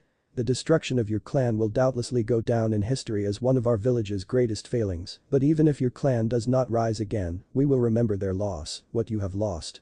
Please do not feel like a failure, you are simply a part of something that is much greater than yourself. The loss of your clan was not your fault. Never blame yourself, your mother and father. Hiruzen paused, considering his words. I knew them quite well, did you know? So, take what I say to heart, they would not want you to carry that weight. The fault of their deaths falls on others, not you. He paused and glanced over the boy who was still sitting nervously in front of him. Tell me, young Sasuke, do you know why you were given that name? Sasuke's eyes widened at the sudden change in subject, but he answered honestly. No sir. Sasuke answered honestly, he had never thought to ask. Hiruzen nodded at that with a sentimental smile playing at his lips before he gazed back down at the village. It was the name of my father, Sarutobi Sasuke. Your father named you in honor of my own father, who was his sensei when he was just a boy like you are now. Hiruzen stated, and he glanced at the boy. Sasuke was stunned, speechless by this revelation. He had never thought of that name's significance before. He shook his head, clearing that thought. I do not blame myself for their deaths, Hokage-sama, I know who is to blame, Uchiha Itachi. All punishment should fall to him once he dies. My people will have peace. Hiruzen smiled softly, though to Sasuke's trained eye it looked sad and filled with shame. My boy, you will always have peace here, in Konoha, you have a home here. Please do not be so quick to seek vengeance, you may find yourself digging two graves, one for your victim and another for the life you could have lived. Hiruzen's voice was thick with emotion as he spoke, his eyes gazing into the distance, though there was a glimmer of something more like pain in the eyes of the Hokage. You are showing signs of becoming a truly splendid shinobi, Sasuke. I would urge you not to throw your life away for revenge. Do not cast others aside for that one pursuit, you will find it a lonely life and one of great pain. Hiruzen's voice was low as if he was talking to himself. The Hokage was visibly distraught and he paced about his office, his feet silent despite his pacing. Even Inoichi, who had been respectfully quiet, seemed to go in on himself, practically becoming one with the furnishings of the room. Sasuke nodded and said he had to play this part carefully. But I will not do it alone, Hokage-sama, as you said, Konoha is a family, and family, if my clan taught me anything, family always looks out for one another. Together we will see justice served. I would do the same for anyone in this village. Sasuke's voice was earnest, damningly so. This was the Sasuke he wanted people to know, a noble and honorable hero. Lie roll successful. Manipulation 5 plus subterfuge 10 equals 15 vs resolve 5 plus subterfuge 7 plus curse of hatred 2 equals 1 success. Too bad it was a lie. Sarutobi paused in his pacing to stare at the young man before him with a thoughtful look. Sasuke could see a light in the Hokage's eyes that was absent before. As if he was seeing Sasuke in a new light. He saw more than just a young boy who was broken and mending, he saw a young man who had the strength and drive to do what needed to be done, to stand together with his village against any wrongs. The will of fire seemed to be sparking in this young Uchiha, if it could be tended how warm would it glow. As Hiruzen stared at Sasuke with these new eyes, something stood out to him. He had been keeping watch on the boy after all, and he saw him earlier that day helping young Naruto who he did not even know. To go out of his way to help a stranger whose only tie to him was the village demonstrated the character of Uchiha Sasuke. He was broken and mending, but even still he tried to help others. He had watched his training through the crystal ball as well, he had the talent to back up his resolve. +2 relationship with Sarutobi Hiruzen. 24-100. Sasuke was not like some of his clan, he was not one of those arrogant fools who thought only of themselves and were obsessed with gaining power for their own selfish reasons. Sasuke was someone who could be of use to Konoha not just for his bloodline, but for his character. This was the dream Tobirama had for the Uchiha. It was no secret his sensei had been a critic, but if there was one good trait the Uchiha had, it was their love and loyalty to their own, a love greater than any other clan, something Tobirama had both praised and criticized them for. The love which could be a weakness or strength depending on the circumstances, which is why Tobirama had wanted to change the Uchiha, to make them something new and better, something like Sasuke was becoming. As loving to the village as they were to their own. Itachi had taken it too far, he had forgotten to love his clan, but Sasuke seemed to have found the balance his own sensei had wanted. Hiruzen felt his chest swell with pride, this young Uchiha. The dream was so close. Sasuke's skills were just beginning to blossom, and he was already even through pain and loss, becoming a wonderful ninja. Smiling at the boy, he made his decision. Perhaps you are right, young Uchiha, but you are too young for this, your path is yet unwritten. Hiruzen said simply. Sasuke read through him this was another test. He bowed his head slightly in deference to the pain of lying and deceiving others absent. You are right Hokage-sama, I will trust in your judgment. Sasuke replied, feeling like he was walking through a maze of lies, which was exactly what he was doing. As the Hokage watched him, a smile blossomed on the old man's face. You will not always be as young as you are now Sasuke, when you come of age and demonstrate your strength Konoha will stand with you. It is as you said, family looks out for one another. When you are strong enough we will get justice for your clan together. Hiruzen said, his voice ringing with hope. Sasuke's expression was so earnest, so determined, it reminded Hiruzen of himself when he had been younger, full of passion and drive to accomplish great things. Sasuke would make an excellent shinobi one day. Perhaps one day he would even wear the hat he now wore, he had thought Itachi would, but that was no longer possible. But this boy, not only was he skilled for his age, but he was sociable, something Itachi was not, and he went out of his way to help others without thought of reward. Hiruzen could see so much potential in him.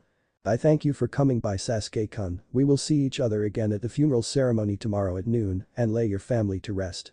If you need anything from me my door is always open. Hiruzen nodded to Sasuke before the boy stood and bowed back respectfully. Thank you for seeing Hokage-sama, I will be leaving now. Sasuke said with a small smile that reached his eyes. Hiruzen returned the smile, a smile that held a deep warmth. Sasuke felt nothing as he left the office but acted like he did. He shed a few tears outside of the office, fully aware he was being watched before wiping his eyes and setting his face into a determined smile. He was not guilty, he felt not even a flicker of remorse. All that mattered was that he had gotten what he wanted. They had both been trying to manipulate the other after all. Behind that grandfatherly smile may have been a kind man, but it was a man that did not mind manipulating others to meet his ends. In that way he and the Hokage were the same. The difference being Sasuke was better at it. He would use this to his advantage, there were many ways to victory, and when dealing with opponents stronger than oneself strength may have been king, but subtlety was key. A strong opponent like the Hokage would destroy him in a straight fight, but he was training to be a shinobi not a samurai. A fair fight was not the only way to win. Sometimes the best way to defeat an opponent was to never strike them at all. Sasuke resisted the urge to grimace. He had not succeeded in his secondary objective, which worried him slightly. It made sense though the third had been under the influence of the second for years, and added to that the suspicion that tainted his clan before the massacre, and things had gone better than he could have hoped for when he thought about it. His lie about Itachi was bothering him, though why would the Hokage refuse to pursue him seriously? Was he perhaps afraid of his brother? Or was there something else going on behind the scenes? Sasuke sighed as he exited the building. He may be overthinking it, he should have expected as much. The Hokage would not act rashly, he would think of every angle and plan out his moves carefully. It made sense that after the loss of so many shinobi, he would be hesitant to send more after an S-rank shinobi like his brother. Itachi was a prodigy, he may be too powerful for any number of the rank and file to deal with. It was no wonder the Hokage was wary of sending anyone after him, still though why lie about that? He would keep his eyes open, but for now he would reserve judgment. Sasuke turned to walk away from the main road, he could feel eyes watching him as if they were burning holes in his back. Turning he saw nothing, but that did little to put him at ease. There was something in the air that night, a certain tension. It felt like the air itself was heavy with it was almost tangible to the touch. Reaching out with his chakra he sensed his surroundings, a single figure flared to his chakra senses at the edge of his perception range, he felt around and level, but his chakra it was unusual it felt still and faintly cold, he could pick up his earth affinity as well, but the strangeness of his chakra gave Sasuke pause. The figure was moving towards him slowly, he was currently around 17 yards away and closing. Sasuke quickly assessed the situation, there was not enough information to decide on what to do. He decided to continue his way towards his compound taking care to act as if he had not noticed the stranger which was hard since the man was practically walking on his heels. The stranger continued to follow Sasuke like a shadow, Sasuke kept his pace steady and relaxed, he had been hoping his presence was a coincidence, but it seemed that was not the case. Sasuke was concerned this was not his Anbu tail from earlier this person felt practically like a husk, even as he leapt from treetop to treetop, he made no sound if he were not a sensor, he would have never even noticed him. As he neared his destination, he began to consider the possibilities, could he be a spy for one of the clans, or maybe some rival village was interested in Konoha's recent losses and had sent someone after him. One thing was for certain though he would not allow this stranger to set foot into his clan's compound, no matter who he was. He had no kunai or shuriken on him, not in his formal wear, but he still believed he could take this stranger or at the very least drive them off by raising the alarm. Focusing for an instant he put his 8 XP into dexterity to raise his defense and speed. Before he suddenly went through some hand seals before turning rapidly to the tree he felt the stalker on. He had not fully recovered his chakra, but he believed he had enough. Heiten Gakakyu no Jutsu, he intoned. Minus 250, CP 2000 CP remaining. A large fireball flew from his mouth at speed towards the tree, he felt the chakra signature flare brightly as the shinobi used their chakra-enhanced speed to avoid the conflagration. 9 aggravated damage dealt in 9-yard area tree catches fire 1 aggravated per 10 seconds. Shifting his eyes, they spun to life in a now comforting red hue as the figure landed some distance away in front of him.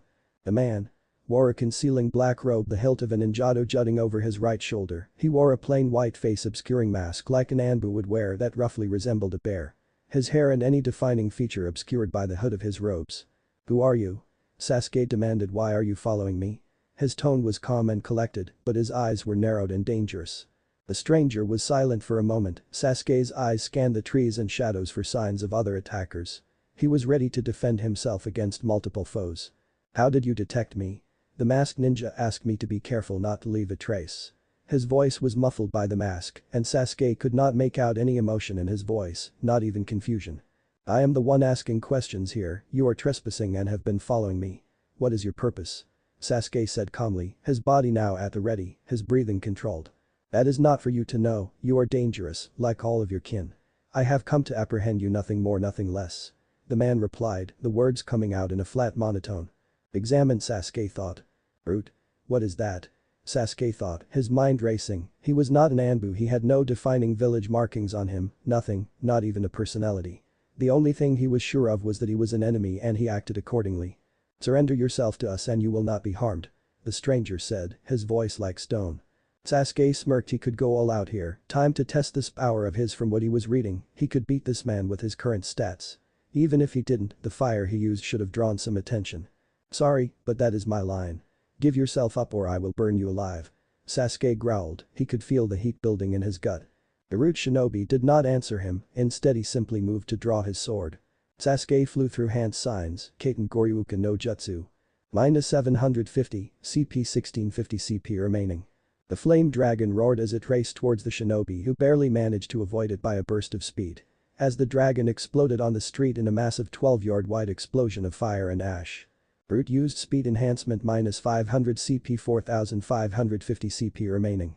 Fire Dragon 13 attack plus Sharingan 6 plus pain and hunger 1 equals 20 vs defense 13 plus speed bonus 8 equals 21. The operative avoided it by the skin of his teeth, drawing his blade. He appeared in front of Sasuke in a burst of speed, his blade already descending towards the Uchiha's gut. Sasuke's eyes saw the movement before it even occurred. Flowing like smoke, he moved aside of the thrusting blade, his eyes making the process all too easy. As he weaved away from the blade, he lashed out with a left jab in the same motion targeting the ninja's throat. The masked ninja flinched and took a step back, his expression was unreadable behind his mask. He quickly recovered and with a flash of silver his sword cut downwards in an arc aimed for Sasuke's chest. Sasuke was prepared, his eyes making it trivial.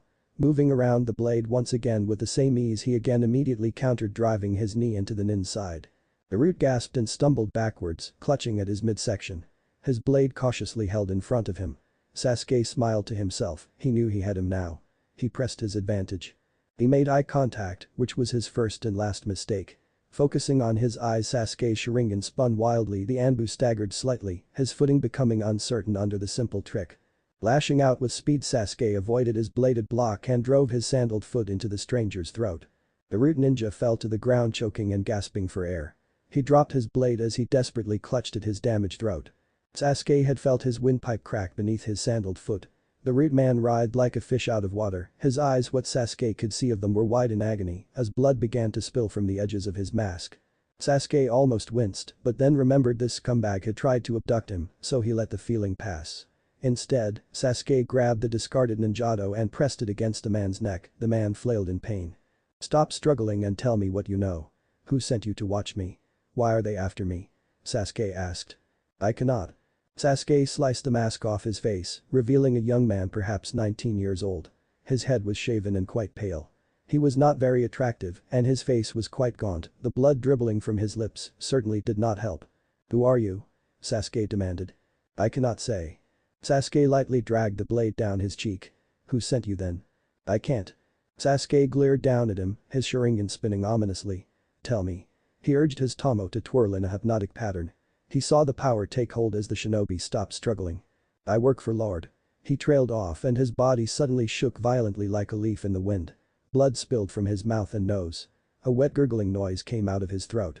Sasuke noted with some amount of shock that he was bleeding from his eyes and his ears. Looking at him closely as he spasmed, he saw a seal flashing on his writhing tongue, the mark ominously glowing. The Sharingan saw what was going to happen before it did. Seeing the buildup of chakra in the organ, Sasuke acted quickly, severing the tongue with the blade. He tossed it away not a second too soon, as the tongue detonated some distance away in an explosion that would have likely made the body unrecognizable. Sasuke quickly tried to stem the bleeding, but he was unsuccessful, the man's lifeblood slipping past his grasping fingers like rainwater running through a gutter. He was still alive, though he was fading fast. Prying his eyes open, Sasuke made a choice and intruded upon his mind with his Sharingan. All he saw before the man stopped breathing and he was kicked out of his mind was the back of a heavily bandaged man with dark hair. Being forced out of the dead man's mind, Sasuke quickly deactivated his Sharingan and wiped his brow. Of all the things to happen, why this, why now? Sasuke looked over to the corpse of the man he had just killed. The man's eyes stared blankly up at the sky, his face stuck in a rictus of agony. He scowled after a moment of thought. He would be the first of many, might as well get over it, he deserved it. He had been planning to abduct him, had targeted him in his moment of weakness, with his family dead and him weakened by training. He had skulked around like a rat waiting for a perfect opportunity to attack him. Sasuke had struck first, that is all, and a rat catcher should not feel shame for ridding the world of vermin. It was a public service, not something to vilify. Sasuke knew he had done the right thing. He had to harden his heart. Had he not already decided that he would kill the monsters of this world? This was no different. He was a child of 10, and that man had been willing to abduct him, and Kami only knows what would have been done to him. One less monster. That is all there is to it. One more scumbag in the ground, another stain removed from this world. A little Itachi in the making ended before they could carry out more atrocities. Grasping the blade tightly in his hands regardless of how they shook, Sasuke slashed out the man's eyes in a single stroke. Scum did not deserve to look up to the heavens in death or in life. He would give Itachi the same treatment when the time came. Sasuke grabbed the sheath for the blade from the corpse, fastening the strap across his back. He waited until the fight had only taken about 2 minutes. All said and done, hopefully some shinobi would come by soon to investigate. Leaning against a heavily charred tree, he looked down at his blood-stained formal wear in disgust. He was going to wear this to the funeral tomorrow. He would have to spend quite a bit of time scrubbing it. Before he could ruminate on that annoyance any further, a team of Anbu appeared on the scene with their blades drawn. They were quick to assess the situation and rushed in to surround Sasuke. The leader spoke in a low tone to one of the others, who nodded in agreement. "Uchiha Sasuke? What happened here?" Sasuke turned to the Anbu, who said he wore a dog-like mask and had a grey cloak signifying he was a captain. "Took you long enough, are you Anbu always so late?" Sasuke retorted angrily. The captain gave Sasuke a stern look which Sasuke ignored. "He was following me based on his mask. I originally thought he was an Anbu, but he did not speak with any emotion at all. Even as he died aside from pain, he revealed no feeling," Sasuke explained. Sasuke watched as the other members of the group moved around the area, checking for clues or anything else.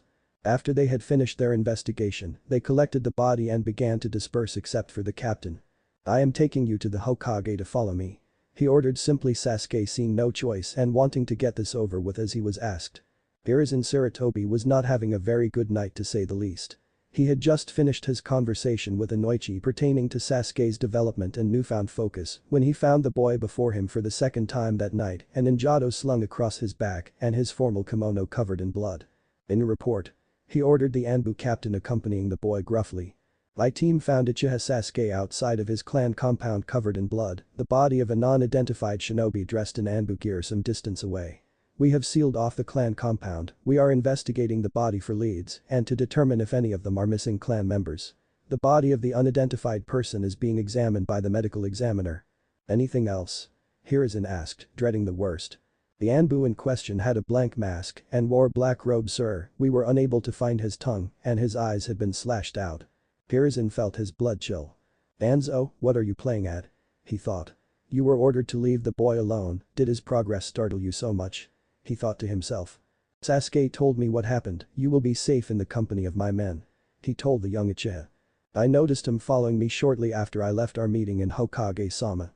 He tried to follow me into my compound and was getting closer and closer to me, so I confronted him since I suspected foul play. He told me not to resist and attempted to abduct me, we fought. I crushed his windpipe with my foot and when he was grasping around, I blinded him with his own sword, hoping it would allow me to take him in alive. I then noticed a seal flashing on his tongue with my Sharingan and an abnormal amount of chakra buildup, so I cut out his tongue and tossed it away. A few seconds later it detonated. I believe the seal prevented him from speaking and failing that was designed to destroy his head to prevent his mind being read." Hiruzen was stunned, he knew Danzo's methods. That seal, it could only be his work, luckily his body was more or less preserved sans his tongue and eyes. "Sasuke, you have done well, very well.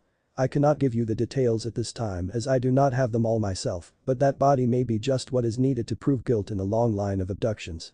"Nico?"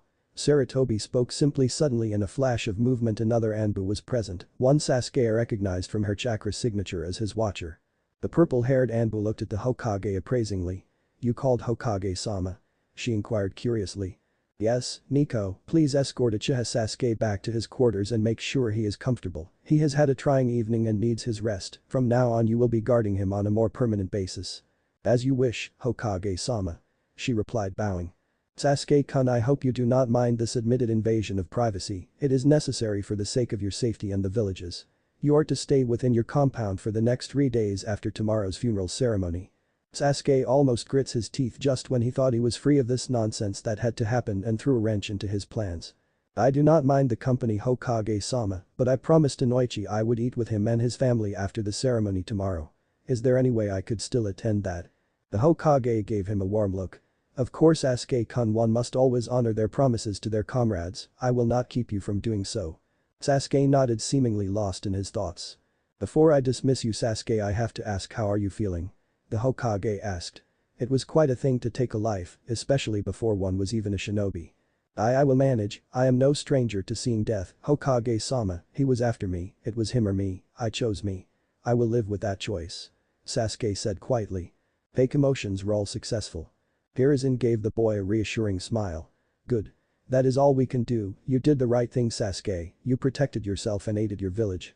I am sorry you had to dirty your hands at such a young age, but everything we do in this life is in the service of our home, of our family, never forget that." "I will keep that in mind Hokage-sama. Thank you for the advice." Sasuke bowed respectfully. "Go and get some rest Sasuke-kun, you have earned it," the Hokage said kindly. With a nod Nico grasped his shoulder and they shunshined from the office back to his home. "We cannot let him get away with this, Hokage-sama," Inu said simply. The Hokage nodded, his kindly look dropping from his face. "I am aware that Inu, this is a step too far even for him. He has to know he has gone too far, he has to be punished for his actions. We need to be patient though, my old friend is nothing if not resourceful. I want you and your team guarding that body 24/7.